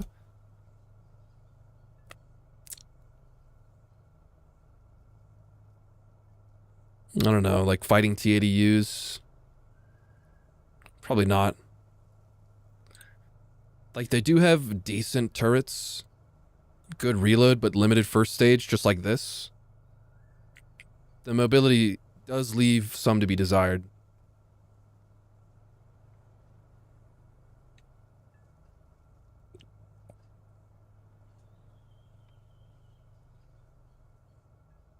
And I saw some guys talking about, like, let's talk about these three vehicles for a second. The 120S, M60 AMBT, and Sabra Mark 1. This thing has KEW, which is like 580 or something, right? Or like 570. 120S has 829A1, which is over 600, right? Or no, is it 598? I think it's 598. Sabra has the M389 or whatever the fuck shell, which is what these have, which is around the same 589, 598 type shit. This has a 6-second reload. I think this also has a 6-second reload. This has a 5-second reload. This has the better turret out of all of them. It also has protected ammo stowage, unlike both of these. The AMBT has the best mobility out of the three, but it also has the worst armor of the three, and the Sabra has the second best armor. AMBT is 6.7 ace. Oh, it has the longest reload of them all, really? Hold on, this... I mean, unless one of you guys just checked it, I want to check for myself, though. I was pretty sure they gave the AMBT the 120 reload. Oh, yeah, you're right. It does have the worst reload. So there's the AMBT L. Okay, well, in that case, I think this layout makes sense.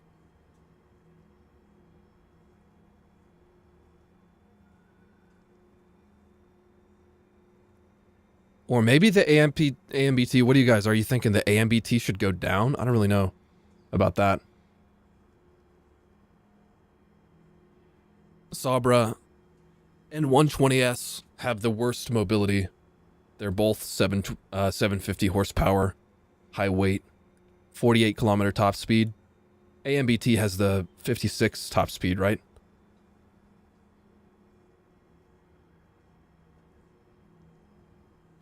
Oh, Blanche, yeah, I feel like the 120S is so much better than the terms. I would hands down take the 120S every time.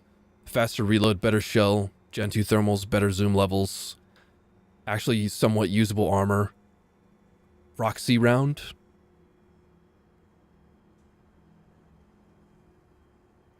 The Sabra, oh, you're right, the Sabra does have, like, whatever, the 908 horsepower engine, you're right.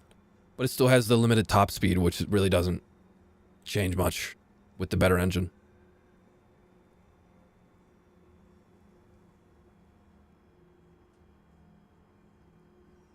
So I'm feeling like things make sense. What does anyone have any opinions about the 9040s? We got 9040C with the upgraded 170mm pen shell. Armor package. I believe this thing has hull spall liner, just like 9040C, LVKV. There's also the question of CTCV 105 HP. CTCV, I see it as an analog to the Boxer. However, it does not have spall liners. It also has a worse chassis. It has no commander thermals. It has ridiculous gun handling though. Like, this thing, isn't it like fucking like 60-60? It also has a worse round, yeah. What do you guys think? Could it go up here? I feel like it reasonably could. I think people don't give it enough credit for the things it can do.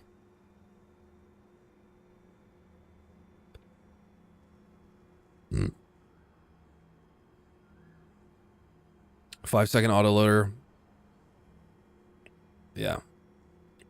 The Boxer also, we gotta remember the Boxer has that weird thing on the front, that like thermal driver optic where it restricts the gun depression forwards.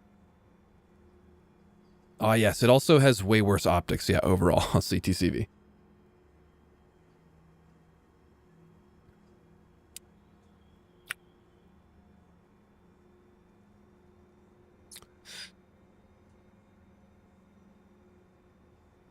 Yeah, the Boxer has the spall liner in the turret.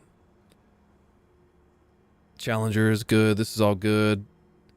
AMBT. Did anyone really object to the AMBT Sabra 120S triad? I think it makes sense. I think it makes sense.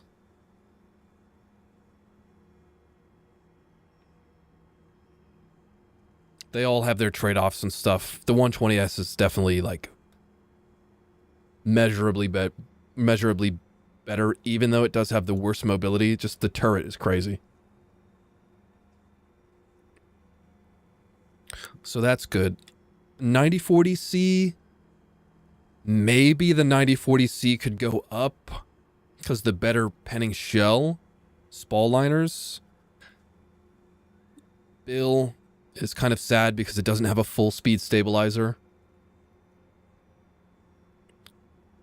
Blanche is curious if the 2K should be, or the 2AV, you know, up there. Doesn't it have DM33? And it does have the 6-second reload now.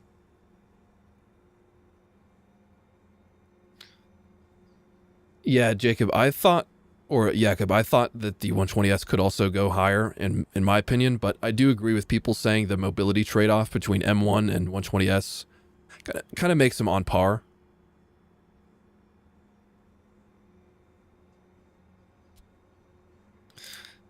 And 2AV, I mean, it lacks the 20 mil.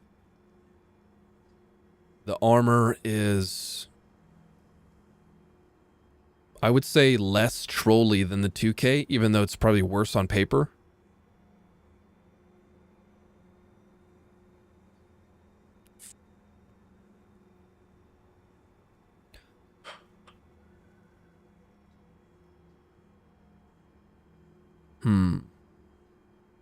And then we have like easy stuff like Challenger Mark II is currently one step below the Mark III in game because it has a worse shell. And then the Shear 2,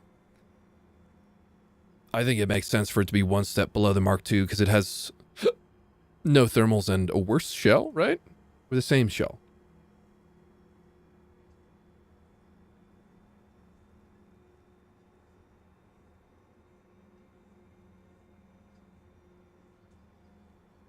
So what do we think? 2AV and 2K, could they really be at the same BR? I feel like the 2K is measurably better, mostly because of the 20 mil. 2AV at 11.7, there's really, I mean, it would be fighting T-90A, UM2, ZTZ 99.3, T-80U, Swedish T-80U.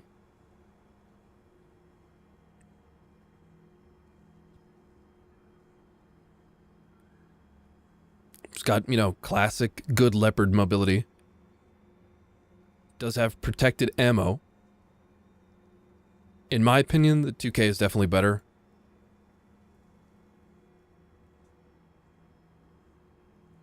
They do have right around the same penetration, though, even though they have different calibers.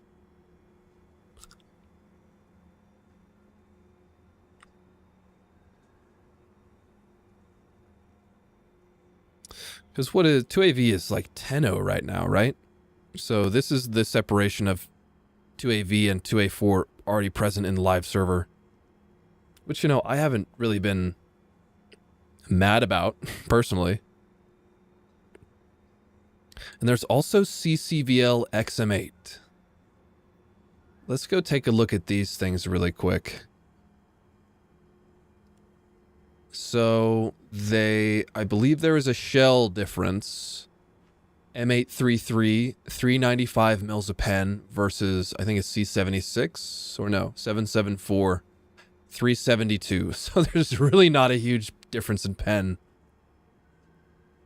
Let's see, 372, 010, and 198, 62K.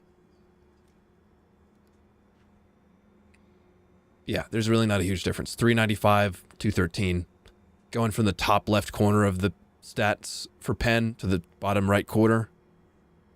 See how the angle and distance pen degradation is.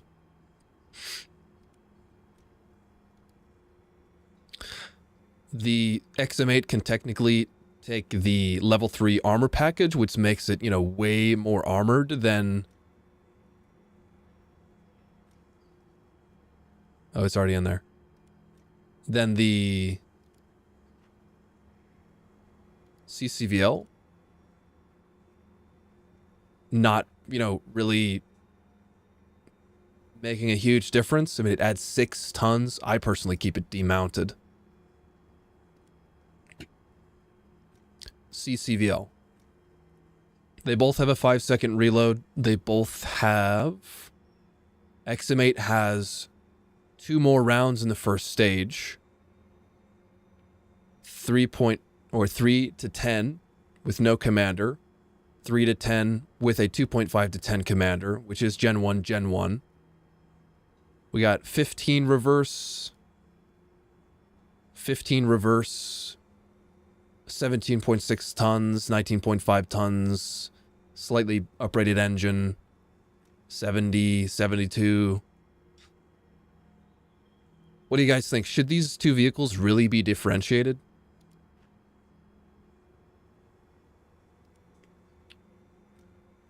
I don't really think they should. There's really, I mean, CCVL is obviously a higher BR due to the insane amount of smoke grenades you can carry. 32 smoke grenades that fire 4 per charge.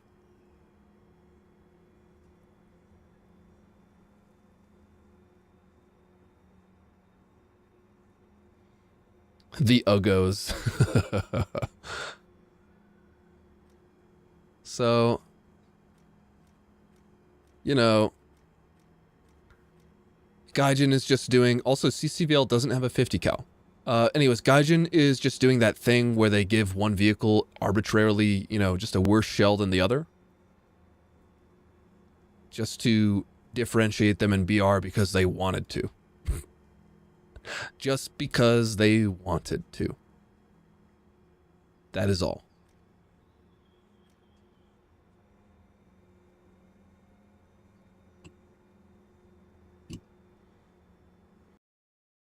So I guess I'll let them have that.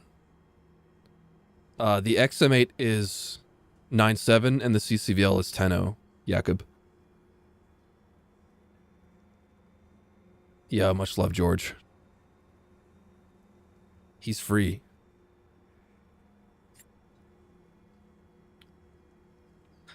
I almost feel like this, it's like CCVL could go up if they're just gonna, if we're gonna keep the same ammo that they currently have on live server. Oh, in height. You got me there, Jakob. You got me there. Because like the mobility 5-second reload.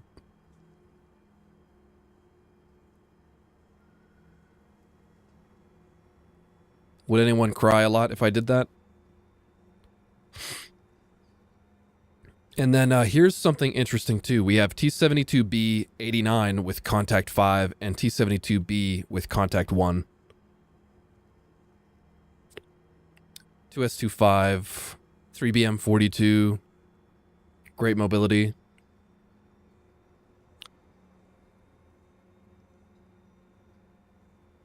Olifant Mark II lower than, oh, higher? We can look at that in a second, yeah.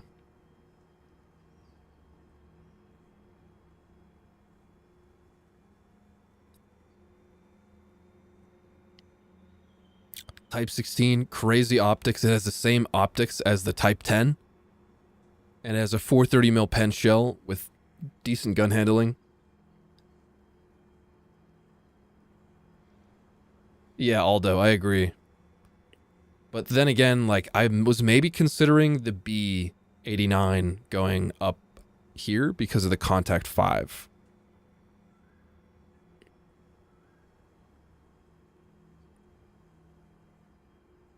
AMX 40. The gun handling is shit, but like the vehicle overall is pretty good. Type 16 has -6 degrees of gun depression. XM8 11.3, because that actually, with it being 9.7,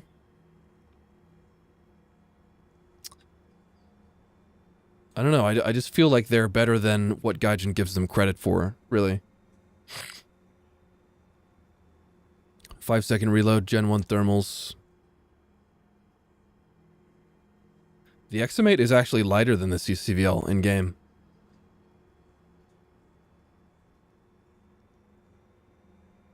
Dude, there's some players on live right now that absolutely rush with the XM8 because it's 9.7.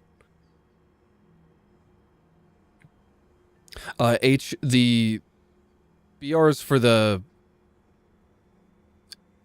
anti-airs are not finished.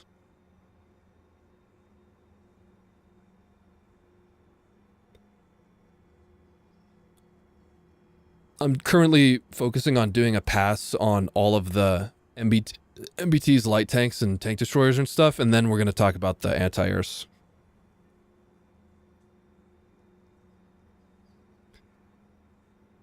So we have the TTD as well. Anyone have opinions on the TTD? So currently, TTD is actually a higher BR than the Leopard 2K. Maybe TTD should go up here. I don't know.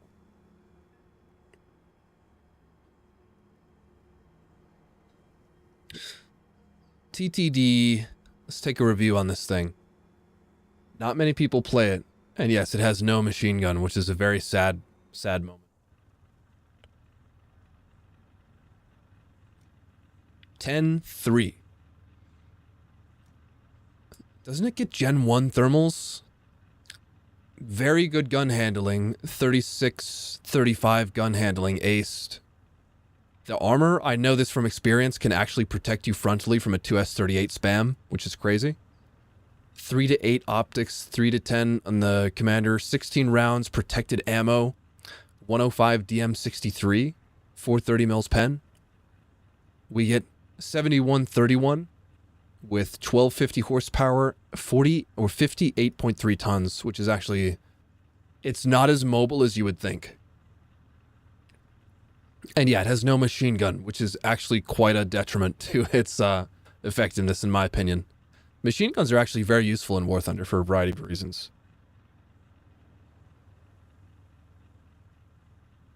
But it does have the 7.1 expert 6.7 second ace reload, which is not good for it. Not good. And someone was asking about the Olifant Mark II. Olifant Mark II is actually a crazy vehicle when you think about it. Now, it is relatively heavy, 60 tons, 1,050 horsepower. However, it has an upgraded transmission for 58 forwards and 21 in reverse. It has some funny composite all over the place. Still has the 7.1 second reload with DM63 105 and a laser rangefinder. Gen 2 thermals, commander gunner, 3.8 or 3 to 8 and 2 to 8. This thing's survivability is more trolly than you would think. However, it does have a 13 round first stage of standing up next to the loader ammo. This commander sight, like, look at this fucking commander sight, bro. That is one of the most insane commander sights in the entire game, and it's Gen 2 thermal. Like, this is actually a really powerful vehicle, and that's why I do currently have them on par with each other. I am thinking, though, about probably, let's probably just move the TTD up here. Like, it probably makes sense. Olifant Mark II is not as bad as 9.3. I would definitely take Olifant Mark II over the Sure 2 4030. Because, like, it's just about as mobile, but with better thermals. And let's see, I was doing some shit off screen, which is my bad. But here we get 56 forwards, 37 in reverse, so the reverse is better. Better armor overall, which I will give it, give it that. 7 to 10 worse scanning angle and no thermals. And you get a lower first stage, although a faster reload. And the shell. 410, so it's actually a worse shell. Let's see, 430, 226, 410, 178. So you get better angle pen also on Mark II. So, like, the only downside is really the ammo layout. Oh, the gun handling. 1 second. So the gun handling is kind of slow on this thing, but the vertical is actually better than you might expect. So this is aced. We get 22.5 horizontal and 10 vertical. 10 vertical is actually good. And the Sure 2 does get better. It's 31, probably 22. But like, just remember that the top tier fucking Challenger also has 10 vertical.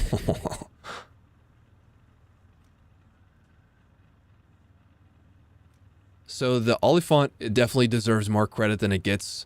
Fighting 8.3s with this thing. Just imagine fighting 8.3s with that much mobility. The composite actually starts to do things with this too. Like the composite, you know, against fucking like T-55A. You can actually start stopping at shell. This is a good vehicle. So, not many people know about it because they just see Olifant and they think Centurion. T-10M is not going to enjoy it. Yeah, exactly. So that was that. But TTD, yeah, it does probably deserve to be higher than it because it is better overall. Especially considering they have the same reload.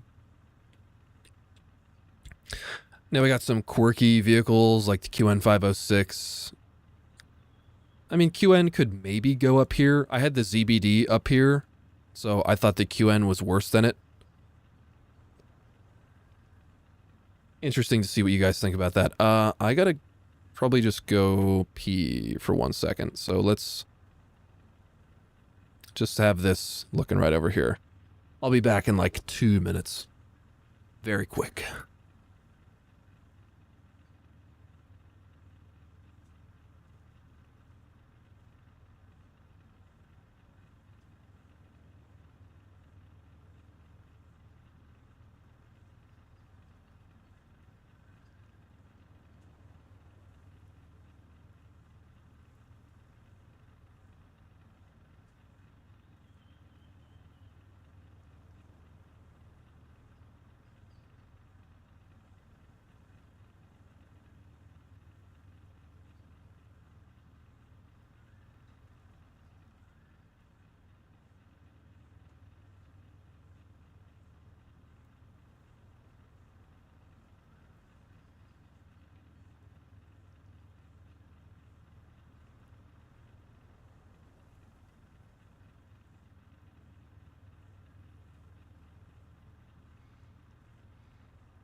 Hello, everyone. I've returned. Hello, hello. Hello, Craig. Papa is back.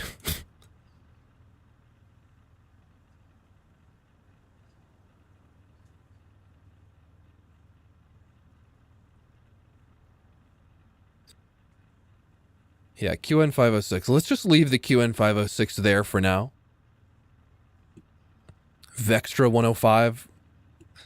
Vextra has like crazy good gun handling, Gen 2 thermals on the gunner sight. Sort of decent survivability.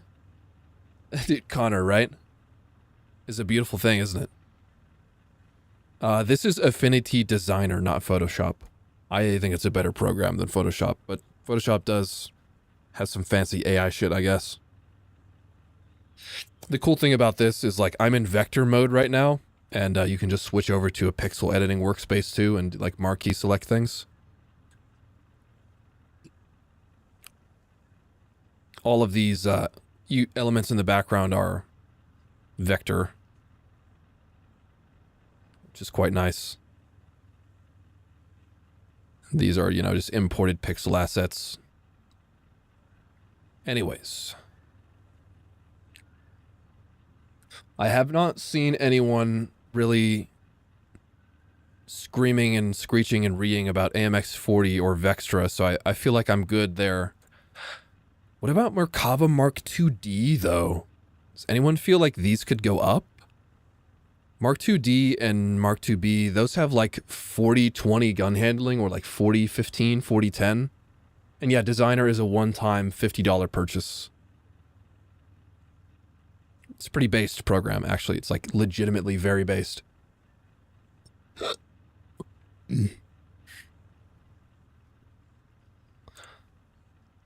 Nobody's really given, you know, notice the Rodkampfwagen. 2S25, I feel like is a pretty sane placement.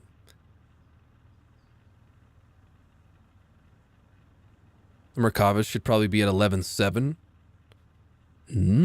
Definitely not if the Sabra is 11.7, because that thing has better gun handling than all the other Magash, and a way better shell. This has basically almost a top tier shell. 6-second reload. I think they could reasonably maybe go up. So the interesting thing about these is they all have the same shell, to my knowledge. The 2D is 9.7 on the live server, and these are 9.3. And it's only because of the composite armor on the 2D, which I've always thought was interesting. So they all could go up. Maybe only the 2D goes up. Not really sure. We could maybe just do that and say it's a whip decision.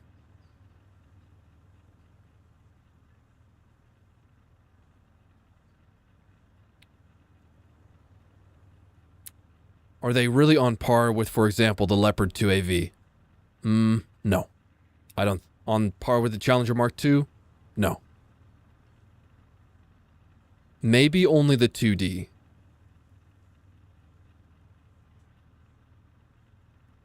Like, I'm even like, they're maybe not even really on par with the AMX 40. Except for the 2D. Maybe.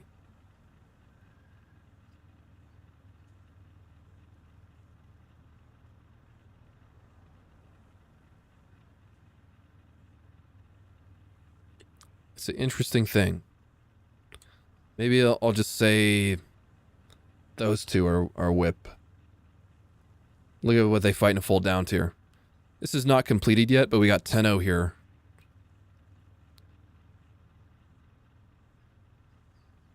I haven't started. Yeah, this is where I had the work in progress line before. I have really not moved up these vehicles a whole lot. They're nearly on par with the Shure too. Yeah. Mostly.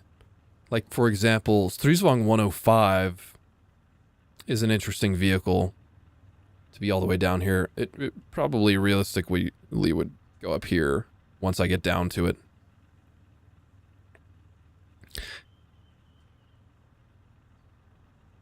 Anyways.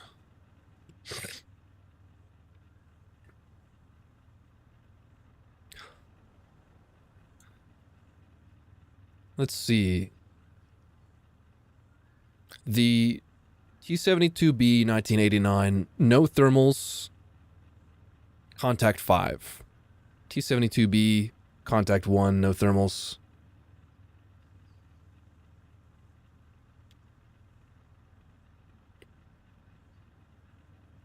You know, the armor, it could, like, I've thought in the past that this could go up here and be like a side grade to the terms. You know, you trade thermals for better armor, because it is significantly better armor on the 89. I've always thought that there is definitely like a reasonable, like actionable difference between the 89 and the regular B. What do you guys think?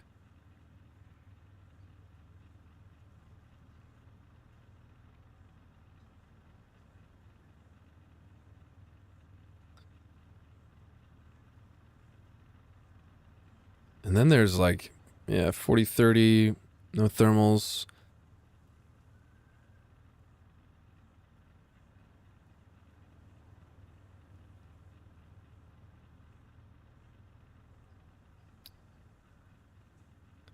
It really is truly a side grade to the terms, like, truthfully. Because they have the same mobility too, I believe. You do get worse optics on the 72B89. Let's check that. Like, aside from the thermals. Because I believe this is like a 12. Yeah, 4 to 12. I don't even have the 89 in the lineup because it's just pointless. 8 times fixed. Oof. 8 times fixed optics on the poor 1989. But you do get contact 5 in the full 180 frontal arc. 44.5 tons, 840 horsepower. 43, 780 horsepower. Didn't realize the terms had worse horsepower.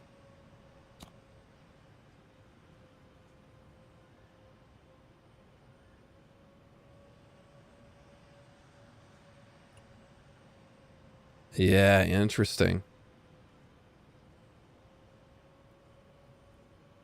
Sacuse, I'm not really sure what I'm going to do with this yet. I think I'm definitely going to post this finished sheet whenever I'm done with it. I'm going to just post it in the fucking CC Discord feedback channel.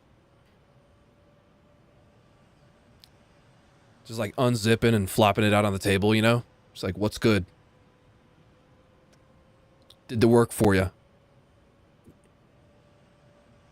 You know, I'm gonna just go with that. I think that's a very reasonable take. I think that is a very room temperature take.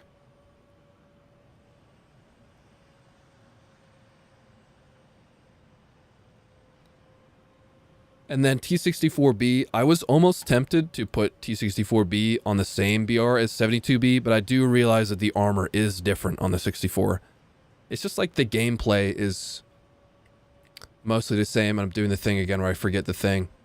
That's okay, we'll look at it right here. 64B. It also has way worse horsepower. 41.2. It is lighter than the 72B. 44.5. But that does have more horsepower by 140.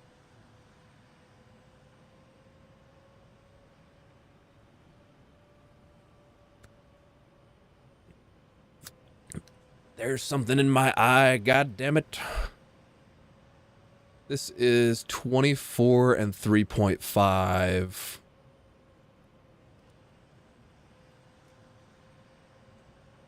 I feel like they got the same gun handling.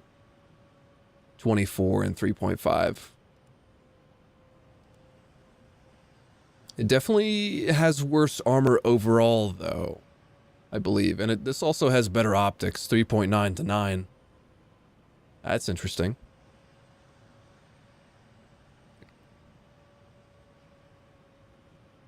The question is who lunges for it first, yeah.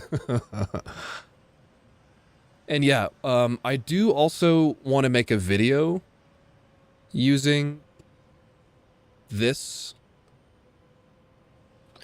But before I made the video with it, I wanted to get people's feedback because I didn't want this to just be my opinions on this rearrangement list. I wanted it to be like a community group thing.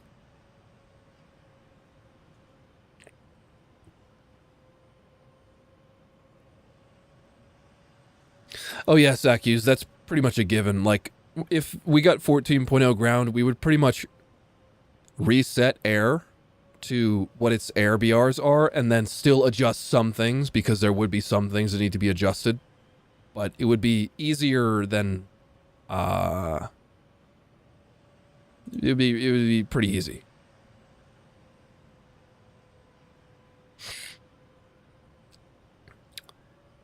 This makes me question the Bhishma, you know? Shouldn't Bhishma maybe be down here? Maybe I'll just do this because we're getting distracted.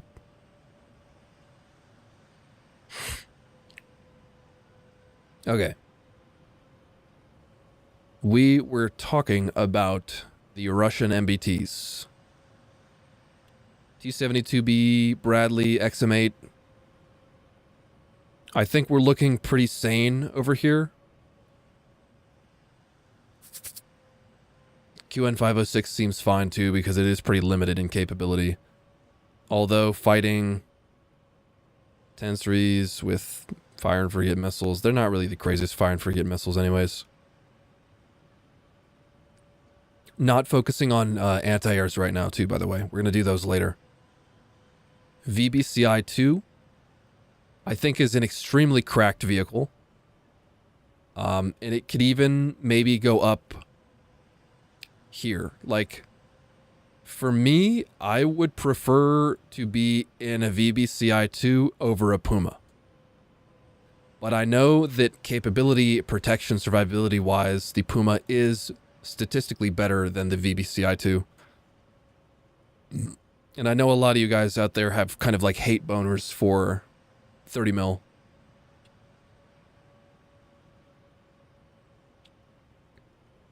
It's just the turret and ammo layout is so much better on the VBCI-2. However, that is pretty much only because it doesn't have its internal modules yet. I do also really love the Remote Weapon Station 50 cal.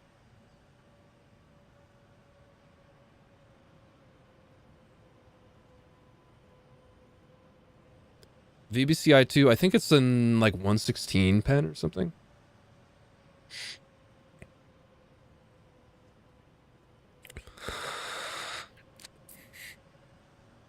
But yeah, like VBCI-2 is way better than RCV, way better than ICV. And yeah, even though it has no ATGMs, it's definitely better than Dardo, VCC.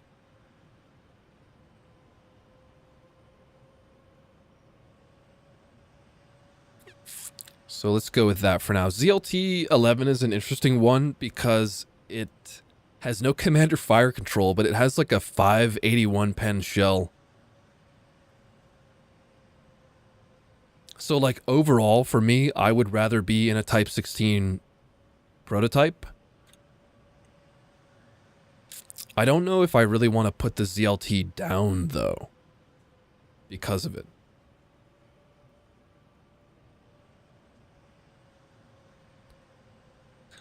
Then again, this makes me think about the ZTZ-96 going up because, I mean, I don't know. Is it really? It has better gun handling than the T-72A M1.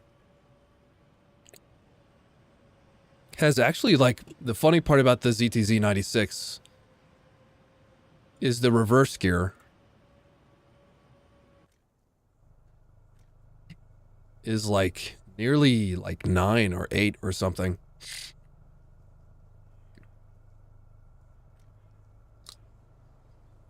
.9, 3 kilometers per hour slower forwards, no ERA. You do get a slightly better 3 ABM 42, 6 degrees of gun depression, better gun handling, like by far actually. You get 30 and 6. The armor, I don't know the direct comparison off the top of my head, so let's just do that. 3BM 42, upper front plate right in the middle, 355 versus a T-72.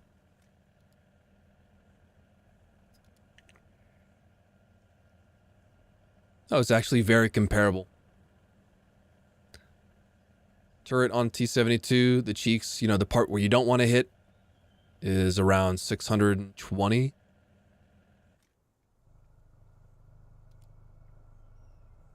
Way squishier cheeks on ZTZ-96. So I guess, you know, they probably end up being a side grade. Although the pain points of the T-72A are actually very overcome by this thing. You get better gun handling horizontally and vertically. Same fixed optics, to be fair. And oh, this says it has -7 over the front, but on stack card it has -6. Okay. And you get a better reverse gear, only by 5 kilometers per hour. Barely. More like 4. Probably keep them on the same BR then, honestly.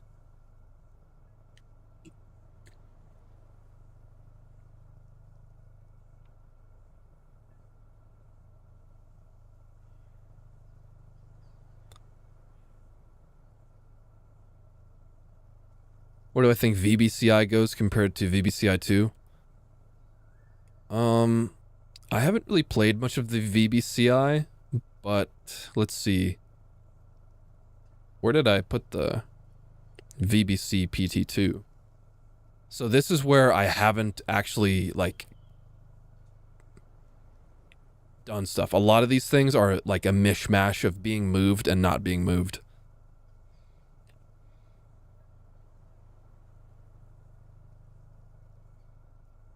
Like, I don't know why the CM11 is down there when the CM11 is actually crazy.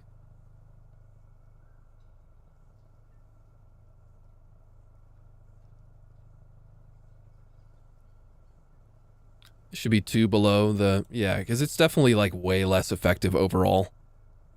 The 25 mil, no 50 cal on the roof, crew in the turret.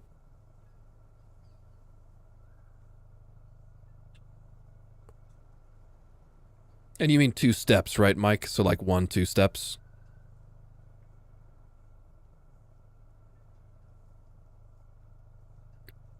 So yeah, T-72A. Here's this thing that I did. So now that we're getting into this, this realm, KPZ-70 and MBT-70 are almost the same vehicle, except the KPZ has a 6-second reload, MBT has a 7.5-second reload. I feel like that is a significant enough reload difference to make them a different BR. KPZ is a fucking bully. And also, XM803 has no reason to be 9.0 in the game currently. I feel like it's basically the same capability as, there's the 20 mil. And yeah, VBC PT2 definitely could be up here. I do agree with that. If VBCI is going to be that high, they're basically the same vehicle.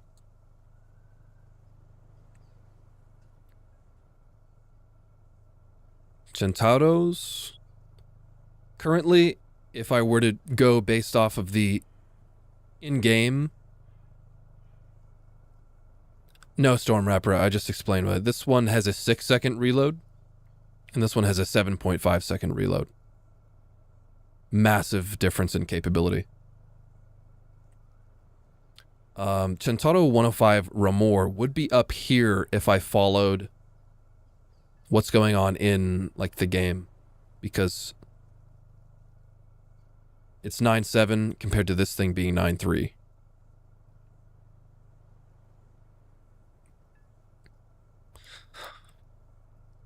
And here's something that I always was very unsatisfied with, but I guess I could talk about the BMDs first. What do you guys think about the BMDs?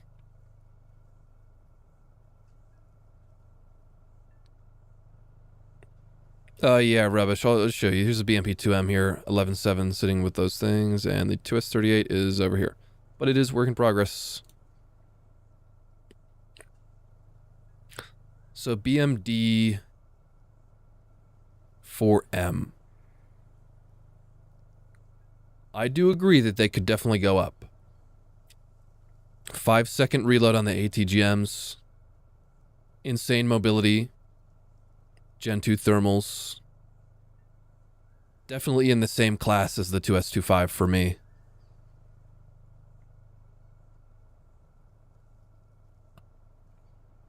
Now, the BMD, like the ZBD, like, okay, ZBD has better armor overall, better survivability, does not have the hydrodynamic suspension, which is a big factor.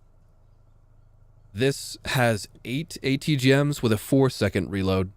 And no, the BMD is actually, if you go into the game and you try it with the reload indicator, it's 5 seconds. I thought it was 4 as well.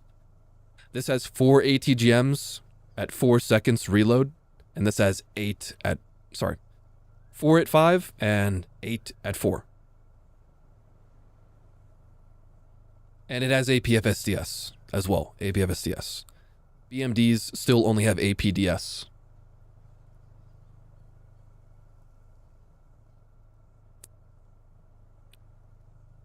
It's arguably better than the BMP-2M. I mean, yeah, I would agree. Like, for me, if I had the choice between spawning BMP-2M or BMD, I would take BMD. Because you can do the hydrodynamic and actually shoot over hills.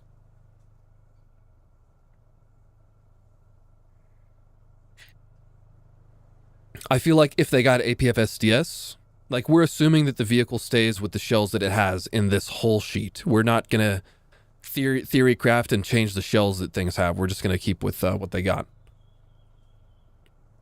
So with them having APDS, I think this is fair. BMP3 at that point would go up.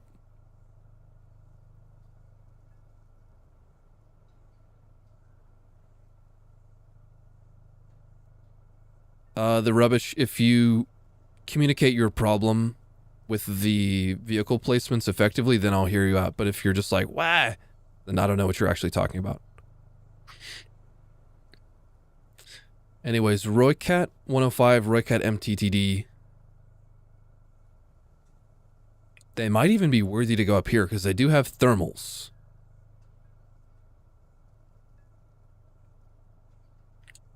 What do you guys think about this? Roycat 105 MTTD.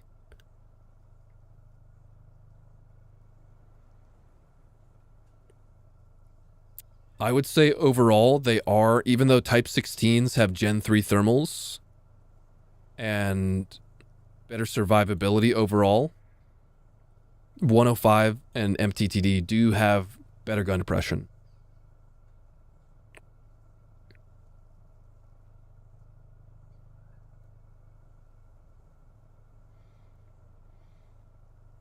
The rubbish, if you look closely though, this is the same placement that they have in the game currently, and I even put the Challenger Mark III down. So Vickers Mark 7 is at 10.7 in the game currently, and so are these vehicles here. So the Vickers Mark 7 is placed where it is in, you know, analogous to the live server. And the Challenger Mark III is 10.7 on the live server, so theoretically it would go up here, but I put it lower because of the mobility. And these two are the same vehicle, and the Challenger Mark II currently is 10.3 on the live server, which means it's one step below the DS and Mark III because it has a worse shell. And the Shure II, I believe it doesn't deserve to be 9.7 in the current live server, so I put it just one step below the Challenger Mark II because it's basically the same vehicle with no thermals.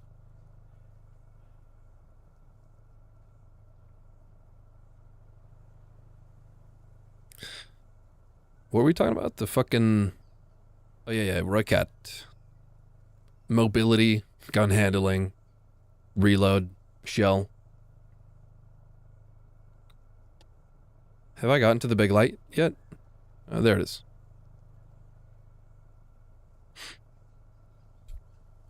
So, Type 16s, RCV.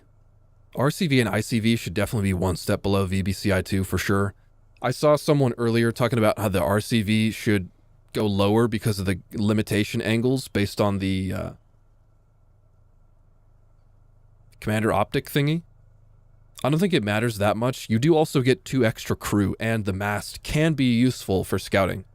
So I think they should stay at the same BR. The ICV also, if its crewless turret worked in the way that the VBCI2s did, then I would put it up here, but it does not. You actually explode.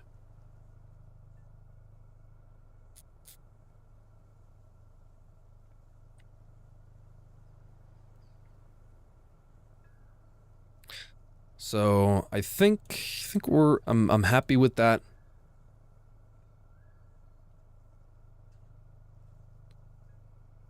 VCC 8030 Dardo, they're not really the craziest vehicles. Someone asked earlier, VRCC has Gen 2 thermals. Centados have Gen 1.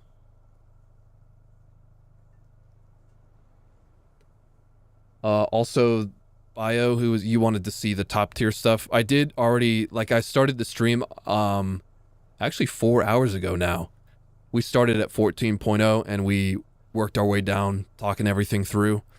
You can see all the things that we're kind of iffy about with the whip tag. I'm just trying to make progress on this whole thing in general. To, like, work through, because there's a lot of vehicles to work through, you know? We're not even, like, we're barely a third into it.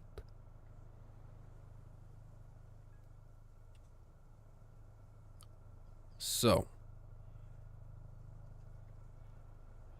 64B, KPZ. I saw someone saying that the Shure 2 should be higher than the KPZ.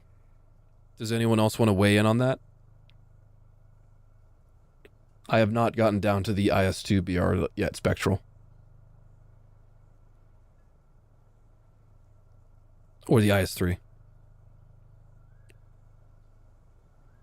And Bio, if you would like, you could just go watch the, like, rewind the stream to see all that stuff, but there we go, it's 14.0, it's the 122s.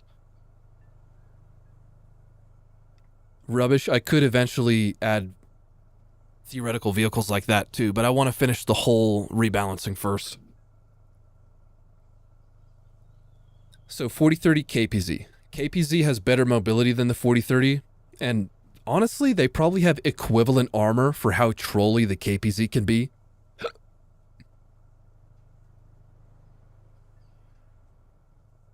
KPZ currently in live server at 9.3 is ludicrously strong. In my opinion, and that's coming after I spaded the KPZ very recently. Just fighting 8.3s with the thing is just like a butcher shop. I do agree that the Shear's armor overall is probably better on paper, but the KPZ has a lot of trolley bullshit going for it. I could be convinced to maybe revisit and put it back with the MBT-70, but just that 6-second reload, I feel like the 6-second reload really differentiates the MBT-70 and KPZ-70. Because a 7.5-second reload is just a, woof. It's rough.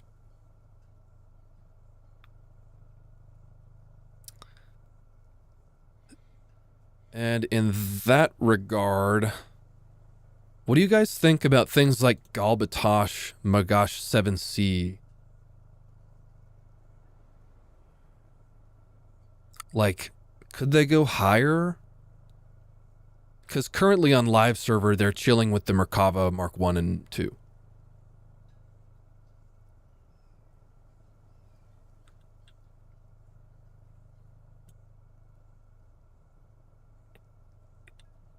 Leo 1A5. I've always thought that the Leo 1A5 is better than the T-72A. Let's see what happens, because most of the stuff above us now is like semi-finished, or like semi where we think they could be. So if the Leo 1A5s went to 11.0, what would they face? They would face T-80B, Vickers Mark 7 2A4, M1 Abrams, T-80 UD, Spikes Throwers, TAM2C, Striker, shittier Olifants. Yeah, and I do have the Olifant Mark II up here because the Olifant Mark II is actually fucking crazy. Just like when you compare, for me, when you compare T-72A, no thermals, 3BM 22, shitty reverse gear, no ERA, so the armor is actually rather mid, bad gun handling, fixed 8x gun optics, and then you see the Leo 1A5, DM33, better zoom levels, thermals, better mobility, reverse gear. I just feel like the NATO style vehicles are just better on average. I know armor, haha funny XD Russian bias. Leo 1A5 in the Italian tree also has a fucking laser warning receiver.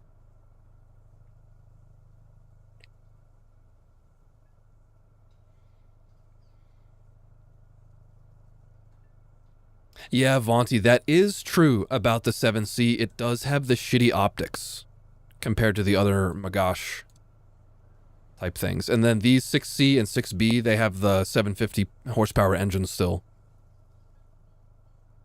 So I could see that making sense.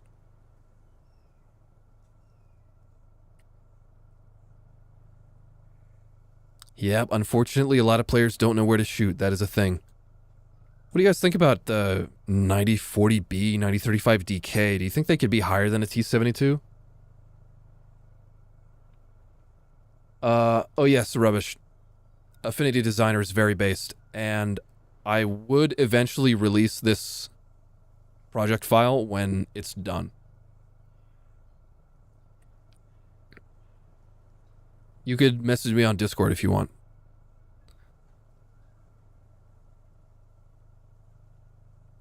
Also, yeah, Storm Raptor. I'm sure you noticed that I already had these down here before I just made it like it's, you know, snap decision earlier. I was thinking like overall, Merkavas, faster, better gun handling. Are the optics better? Not sure. The armor and survivability overall is probably better than even the Galbatosh. Maybe Galbatosh is the only one that could separate itself from the pack of Magash M60 juicers.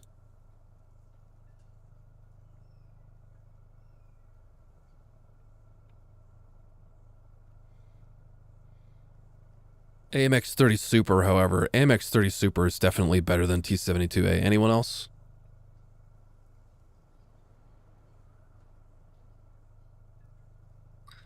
You know what? I'm just gonna commit to the Leo 1A5 better than T-72A thing.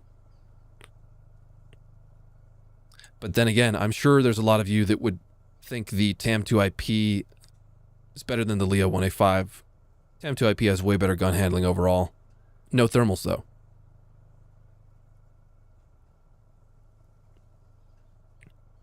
And yeah, AMX-30 survivability is fucking ridiculous. AMX-32 is just slow. I don't know, it could maybe... There's a possibility. OF40 MTCA, though, is definitely better than fucking T-72As, bro. That thing is a menace. Oh. Absolute menace of a vehicle. I always get confused how these fucking images, I made them, like, taller than they are, actually. Am I using one AMX32 logo to placehold both? No. This is a different... I got all the icons.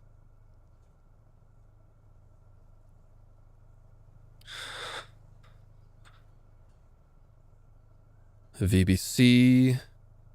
Shinsato 105 or more probably ends up going up here. Like, what would happen, for example, OF40 Mark IIA was a 10-3. It would be fighting 2AV, T-72B, Challenger Mark II, AMX-40, Merc Mark IID, which it already fights because OF40 is 9.0, Mark IID is 9.7, 9.7, 9.7, 10-3. So it would start fighting shit like that, but OF40 Mark IIA is, like, pretty wild. C2A1? Yeah. I haven't moved around the C2A1 or M48 Super. M48 Super actually has, like, good mobility, though. We gotta remember that. Isn't it 56 forwards? Rubbish, I have not really played much of the game recently, and especially not CV90s. Also, the Merkava, the Mark 1 in the US is like, it has like a worse shell or some shit. In live server, these are 9.3 and the Mark 1 is 9.0. There's something different about it. Chrysler should be same BR as XM1 GM. I'm not too familiar with their differences, so anyone wants to weigh in on that?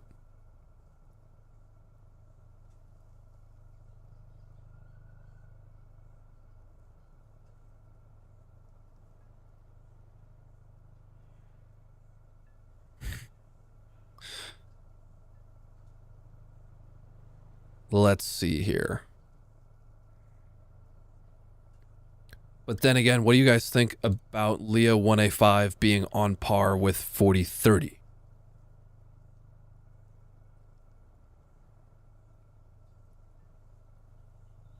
Yo, see you later, Rubbish, my friend.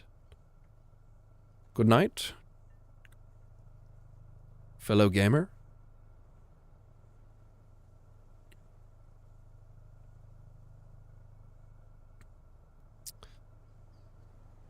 You know what I've always kind of wanted to do is have the Challenger Mark II be the same BR as the Mark III, but I do realize they have a different shell in the game.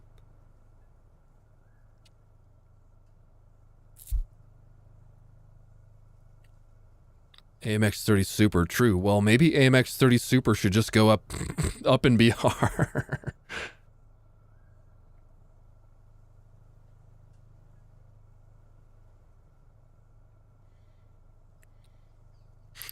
Let me get sidetracked for 1 second, though. So, like, something I've always hated is the T-72A and 64A being the same BR, because 64A has no laser rangefinder.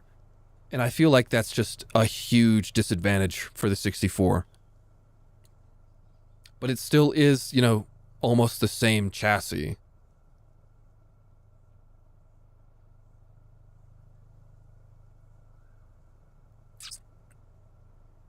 And yeah, I know, it is... Maybe we need 14.7. Maybe we fucking need 14.7, because, like, I feel like the Leo 1A5 is measurably better than the T-72A.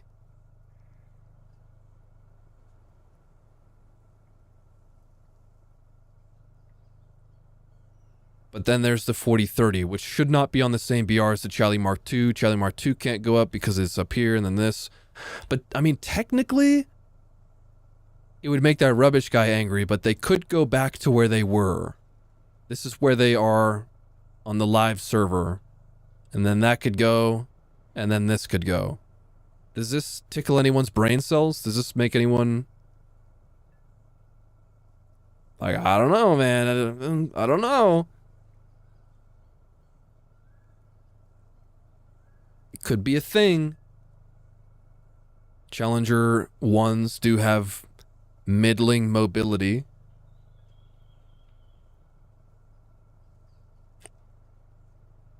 So I felt like differentiating them from, you know, that. But then again, we have the Moderna up here with very middling mobility.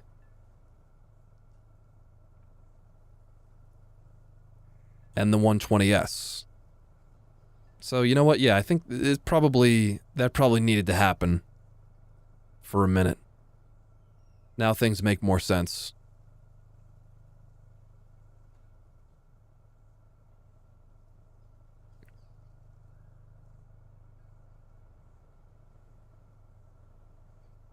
This has to be done, though. This is a requirement. Olifant Mark II on top.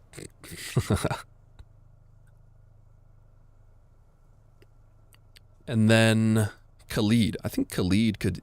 I mean, it has no thermals, but the mobility is crazy. What do you guys think about that? I don't have the Khalid. I've not played it. VFM5 is easily on par with all of these things.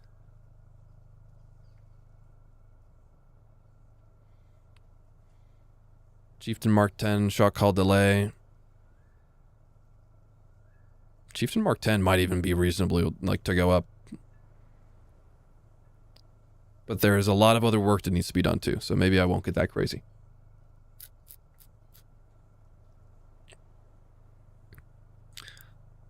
Type 74G should probably just sit with all these things that it's, you know, already with. VFM5. Is Desert Warrior here? Did I forget the Desert Warrior? I seem to have forgotten the Desert Warrior. Let's see if I have it. I should have it.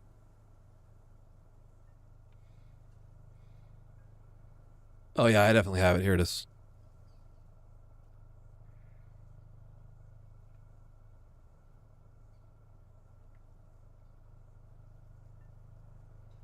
I guess I forgot. Desert Warrior.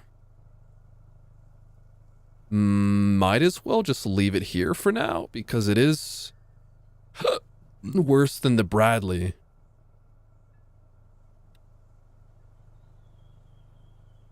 It does have thermals and ATGMs over the VFM5.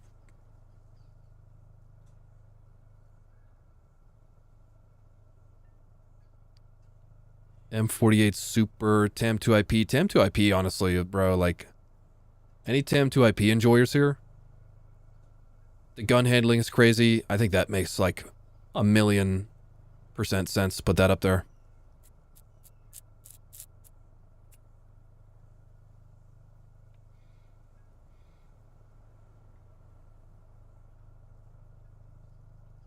Now, there is a part of me that maybe does agree with XM803 being different than the MBT-70. Maybe, you know what, let's bring the whip tag back. Let's pop that on the XM803 Chrysler. Yo, thanks, Sky Turtle. I know. I would gladly accept such a position.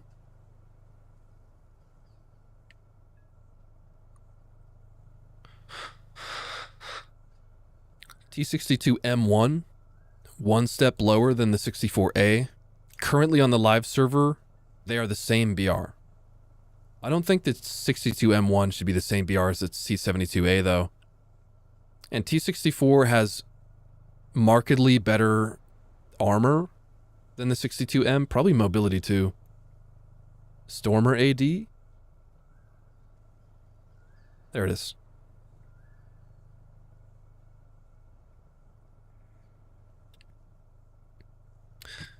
Because 62M1, let's take another trip into the game here. 62M1. Oh wait, no, sorry. 64 is 9.3 in the game. I forgot about that. Yeah. Anyways, M1. 420, 142. Really not that great angle pen at range. Sorry, 3BM 28, 386, 203. I forgot that I don't have this spaded. 386, 203 versus the GA. 3BM 22, 425, 173. Better angle pen, slightly worse, it's like 40 mils less flat pen.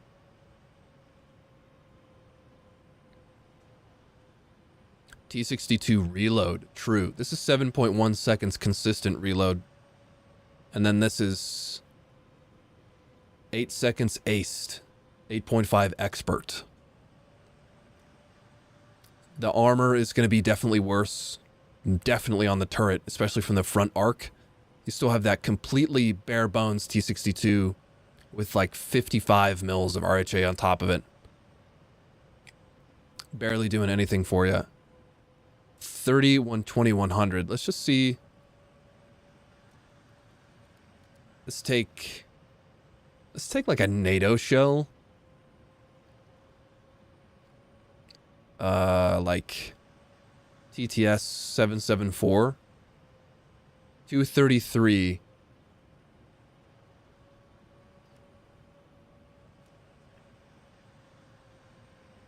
Versus... Okay, so they're actually very similar in terms of composite front plate thickness. But this thingy has a laser rangefinder. And 7.5 in reverse, 50 forwards versus 60 and 4 for the T64. Maybe T72A goes up then. See, that's what I was kind of like thinking for a long time. Is I don't think the T72A and T64A should be the same BR.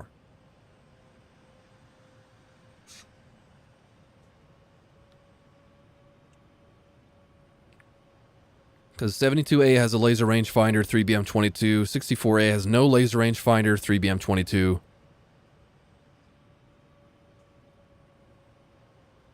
Oh yeah, EJ, the live stream replays I do, they always go up. So you will be able to watch this after.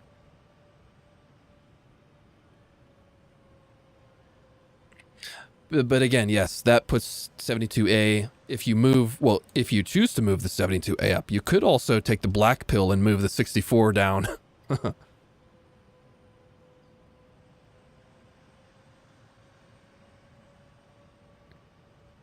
then there's some weird vehicles. But then again, let's see, and this is all very, like, not finished type of stuff.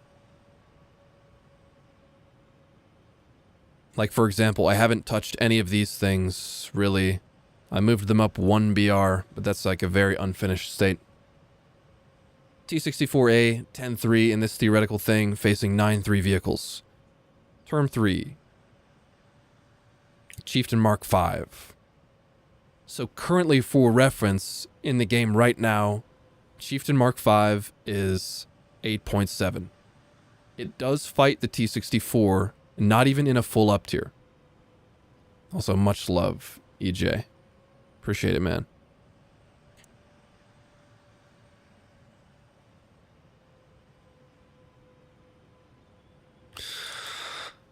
TTS, PTZ-89, AFT. Yeah, this is where things could start getting really unfinished, that I like really haven't finished moving things around.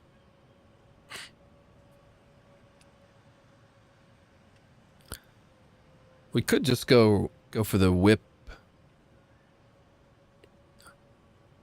on this boy. But then, what do you guys think? Like, with everything we just looked at, would the T-62M1 be better than the T-64A? I don't think so. But I'm willing to hear you guys out.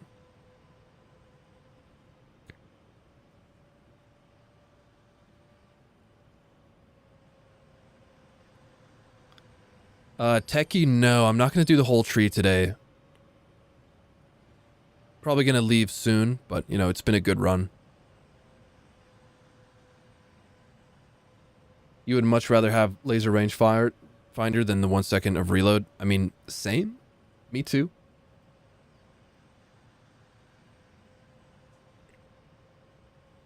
T-64A has a significantly better turret armor.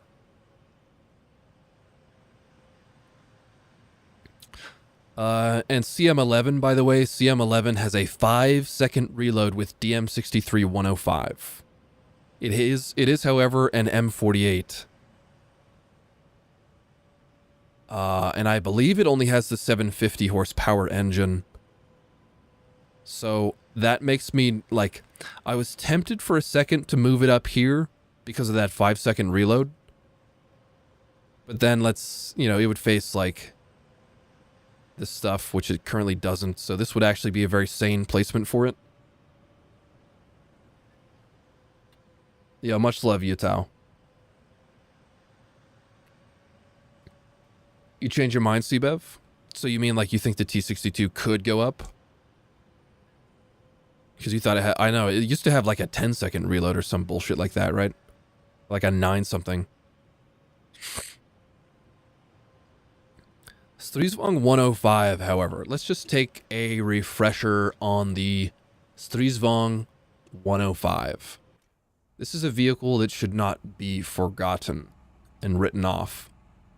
So, it is 56 tons. This is spaded mobility. It has 900 horsepower, 48 forwards, 11.3 in reverse.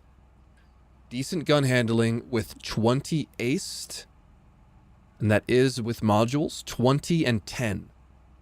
20 and 10 is not to be written off. It has commander fire control, 8 times fixed optic, but it does have thermals, and it has DM63 105. And ERA, although it is kind of shitty ERA. Yo, what's up, Gerbil? That's Centurion 5 head. It has a shitty ammo layout with only 6 rounds in the first stage.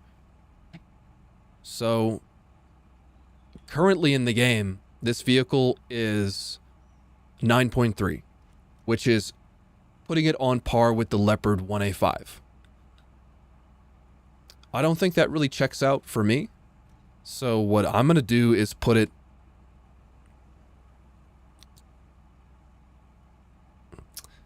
It's interesting, though, because, like, you know, I think this could realistically go 1 step below Leo 1A5.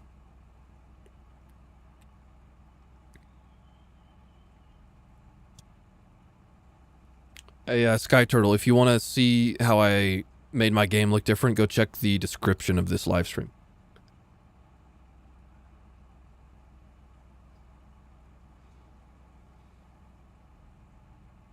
Yeah, one step below seems sane to me.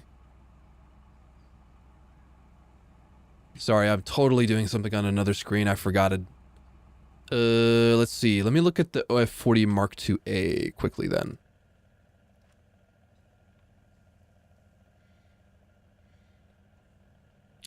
OF40 Mark IIA is 9.0 with DM23. It has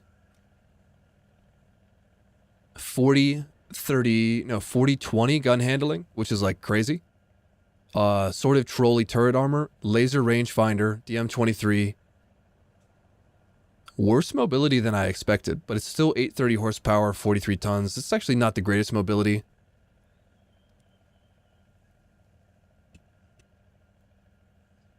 Let's go back to this. So I think that probably makes sense to have it down here. One step below all these things. DM23. The gun handling is what makes it crazy.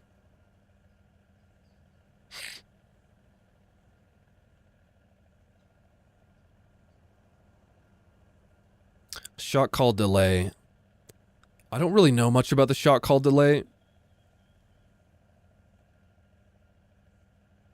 So theoretically it could go there. The 6M is 9.0 in the game currently, along with the shot call delay. I don't know if they're really that on par though. AMX 32-105. God, this vehicle's so sad. I don't know if it really deserves to be one step below the AMX 32 and on par with these vehicles. I don't know if it really deserves to be there. Maybe if they gave it the faster reload that they promised. ZTZ 88B and A are like incredible vehicles. They have the same power pack from the 96, just with the T55 hull turret. Delay is definitely worse than 2A, you would say. Maybe it should stay down there. Does it have DM33?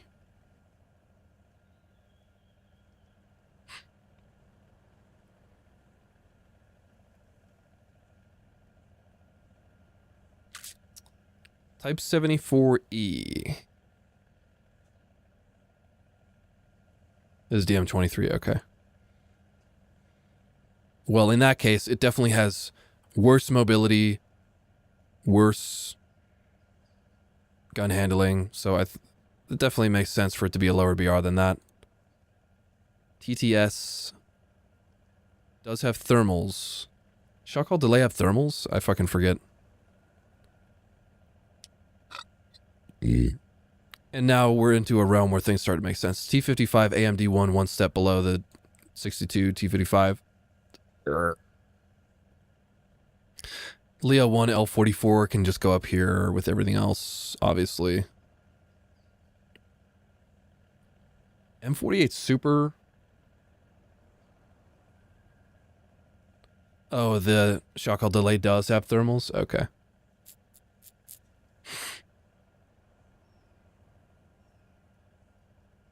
Just gonna, I don't know, low set can go up there, maybe, I don't know. Beg light. Does struggle to kill things frontally. Yo, see you later, getting good. Good night, Zero. Chieftain Mark 10. Chieftain Mark 10. I mean, like, the gun handling is actually goated, and the shell is great. It's currently at 9.0 in the game. The mobility is shit. Yo, what's up, Niall? Greetings, sir. Type 89 is not exactly on par with VCC 8030. In fact, it might even be down here. Chieftain could go up one more, in your opinion? The mobility is really bad, though. The turret is crazy, to be fair. BMP3 is up here. Blanche. One step below BMDs. BMDs one step below BMP2M, mainly because they have no APF SDS. If they got darts, maybe they would be on par.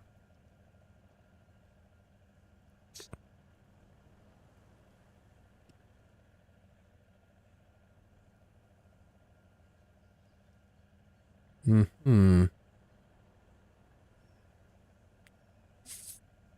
feel like, yeah, maybe you guys are right. Maybe I'll do this though, because it is a slow beast.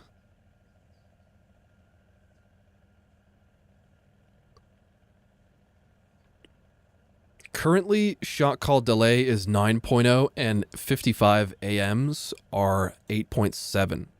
Do we feel like there's anything that doesn't make sense here? These have a better forward speed by 2 kilometers per hour.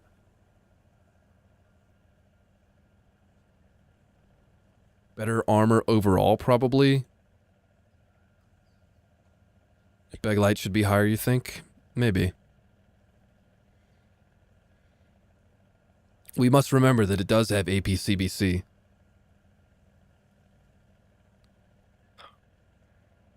Object 685, 6-second reload, better reverse gear than any Russian MBT.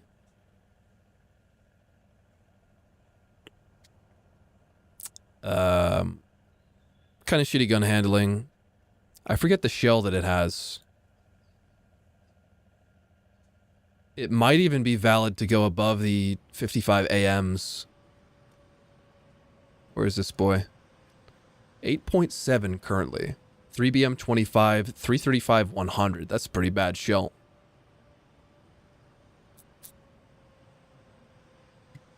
That is a pretty bad shell. 20 in reverse.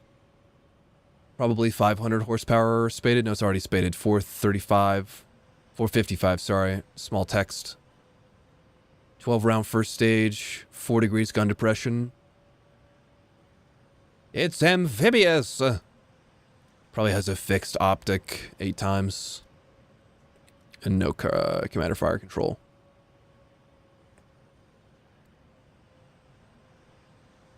Interesting. Could probably leave it on the same BR as these guys. Cent 105. Cent 105 could probably go up there, to be honest. VCC 8060, I guess, could just slap up there. For now.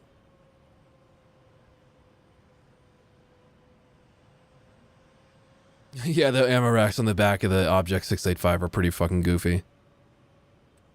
Now, PTL and WMA are good. I mean, Gaijin thinks they're this good.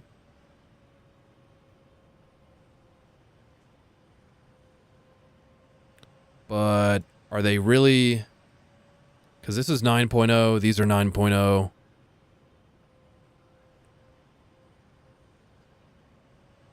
Gen 2 thermals, decent shell, mobility. Yeah, these two have Gen 2.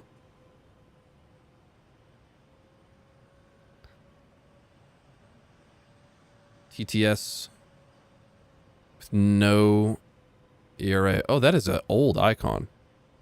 That is a very old icon. And yeah, Mike, these are stabilized laser rangefinder Gen 2 thermal. 105 and 100 millimeter. Over 300 pen.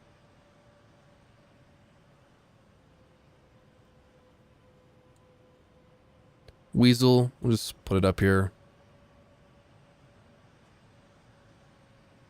For now.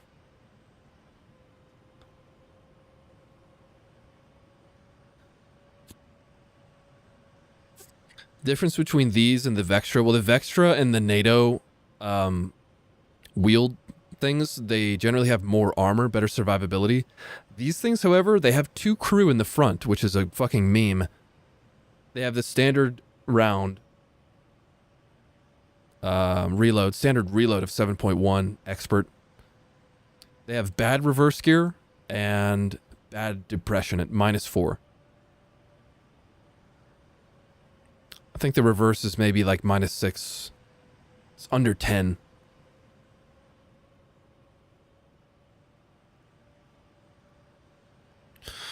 Okay, I think this is where I'm probably going to stop for the day, though, because we have gone for 4.5 hours talking about BRs. Whew! I think we've made some good progress.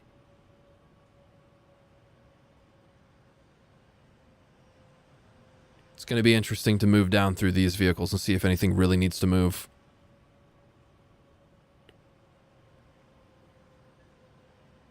Four hours straight staring at a spreadsheet.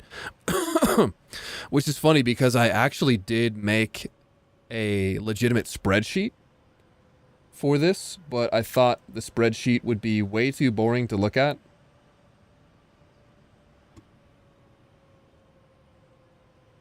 Here's the spreadsheet that I made. Same idea, same style. But I was just like, bruh, this is going to be so boring for people to look at. Ain't no way. So I made a more visually interesting representation of the spreadsheet.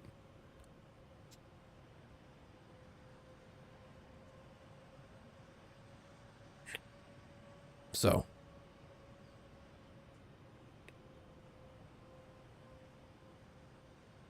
Well, thank you, Sky Turtle. I know, Mike, not even dark mode. It just fucked with the colors because I was on dark mode trying to, like, click on blue and then it would be, like, green. Shit like that.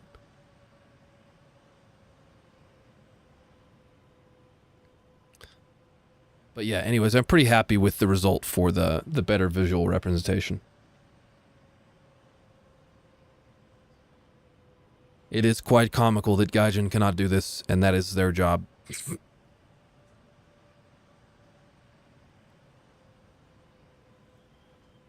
Borai, I did not touch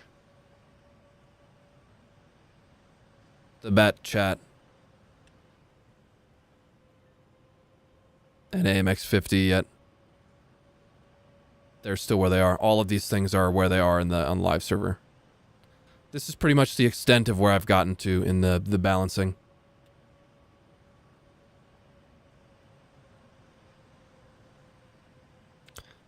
And Elf Pirate, you can actually get all of these icons from the War Thunder wiki.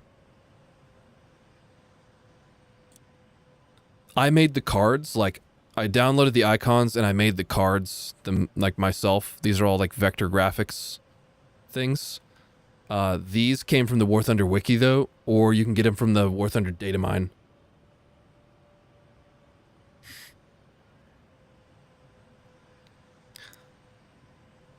You just, like, right-click and inspect. If you're on Chrome, right-click and inspect on the like, in the wiki where it shows you the tech tree, and then you can get the link to the icon and download it. I didn't do it all that way. I used a fucking Chrome extension called, like, download all images.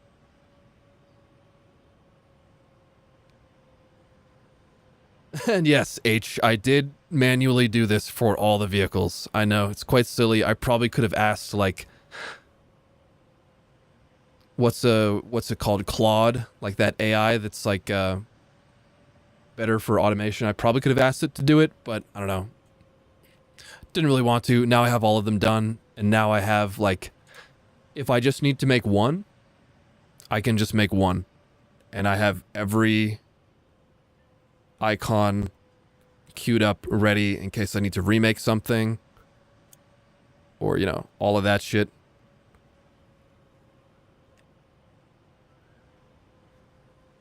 So, and I have all this bullshit too.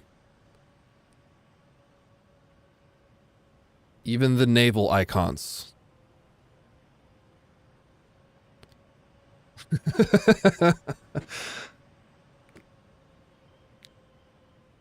Haha, funny number. Yo, you guys ready for the funny number? Just kidding, it's not gonna be what you expected. Haha.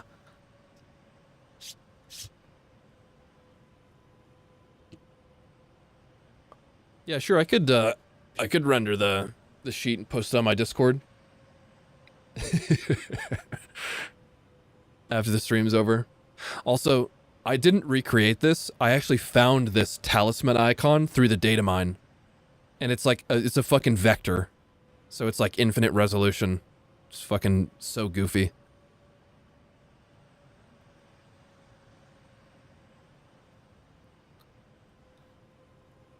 And I love the rental timer where you can just go in and fucking just like, I made the meme one time where the rental timer was like at fucking like 1%.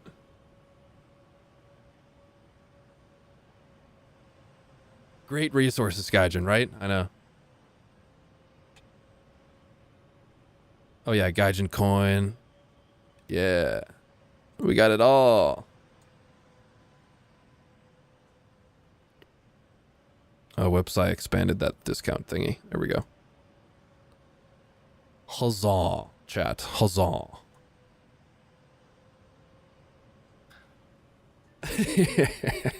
Yes, I mined through the mines themselves. This was probably my most fun one, though.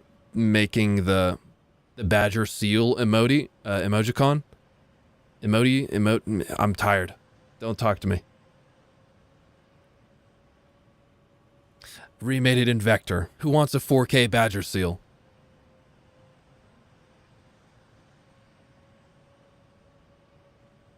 And the tiger paw, too, for like 2 vehicles. I was like, whatever.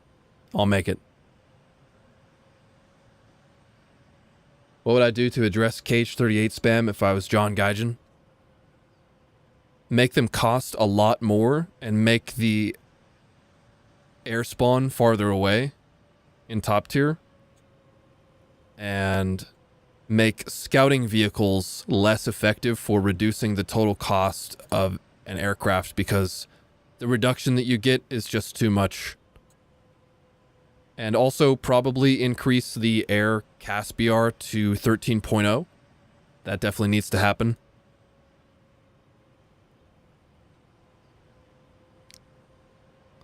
Thanks, chat. Nuclear.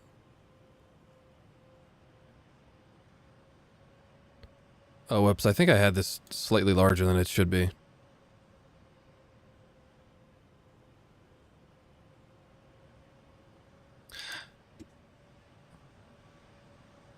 Wow. Mr. LOL, this is Affinity Designer.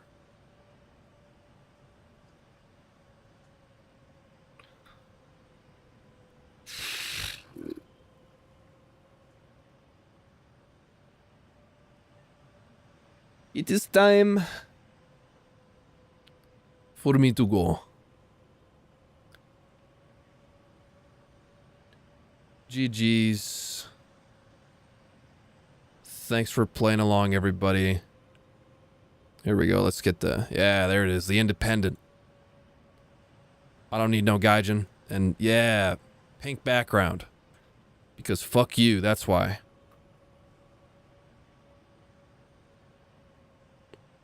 And it's selected for research. And it's also an image in progress.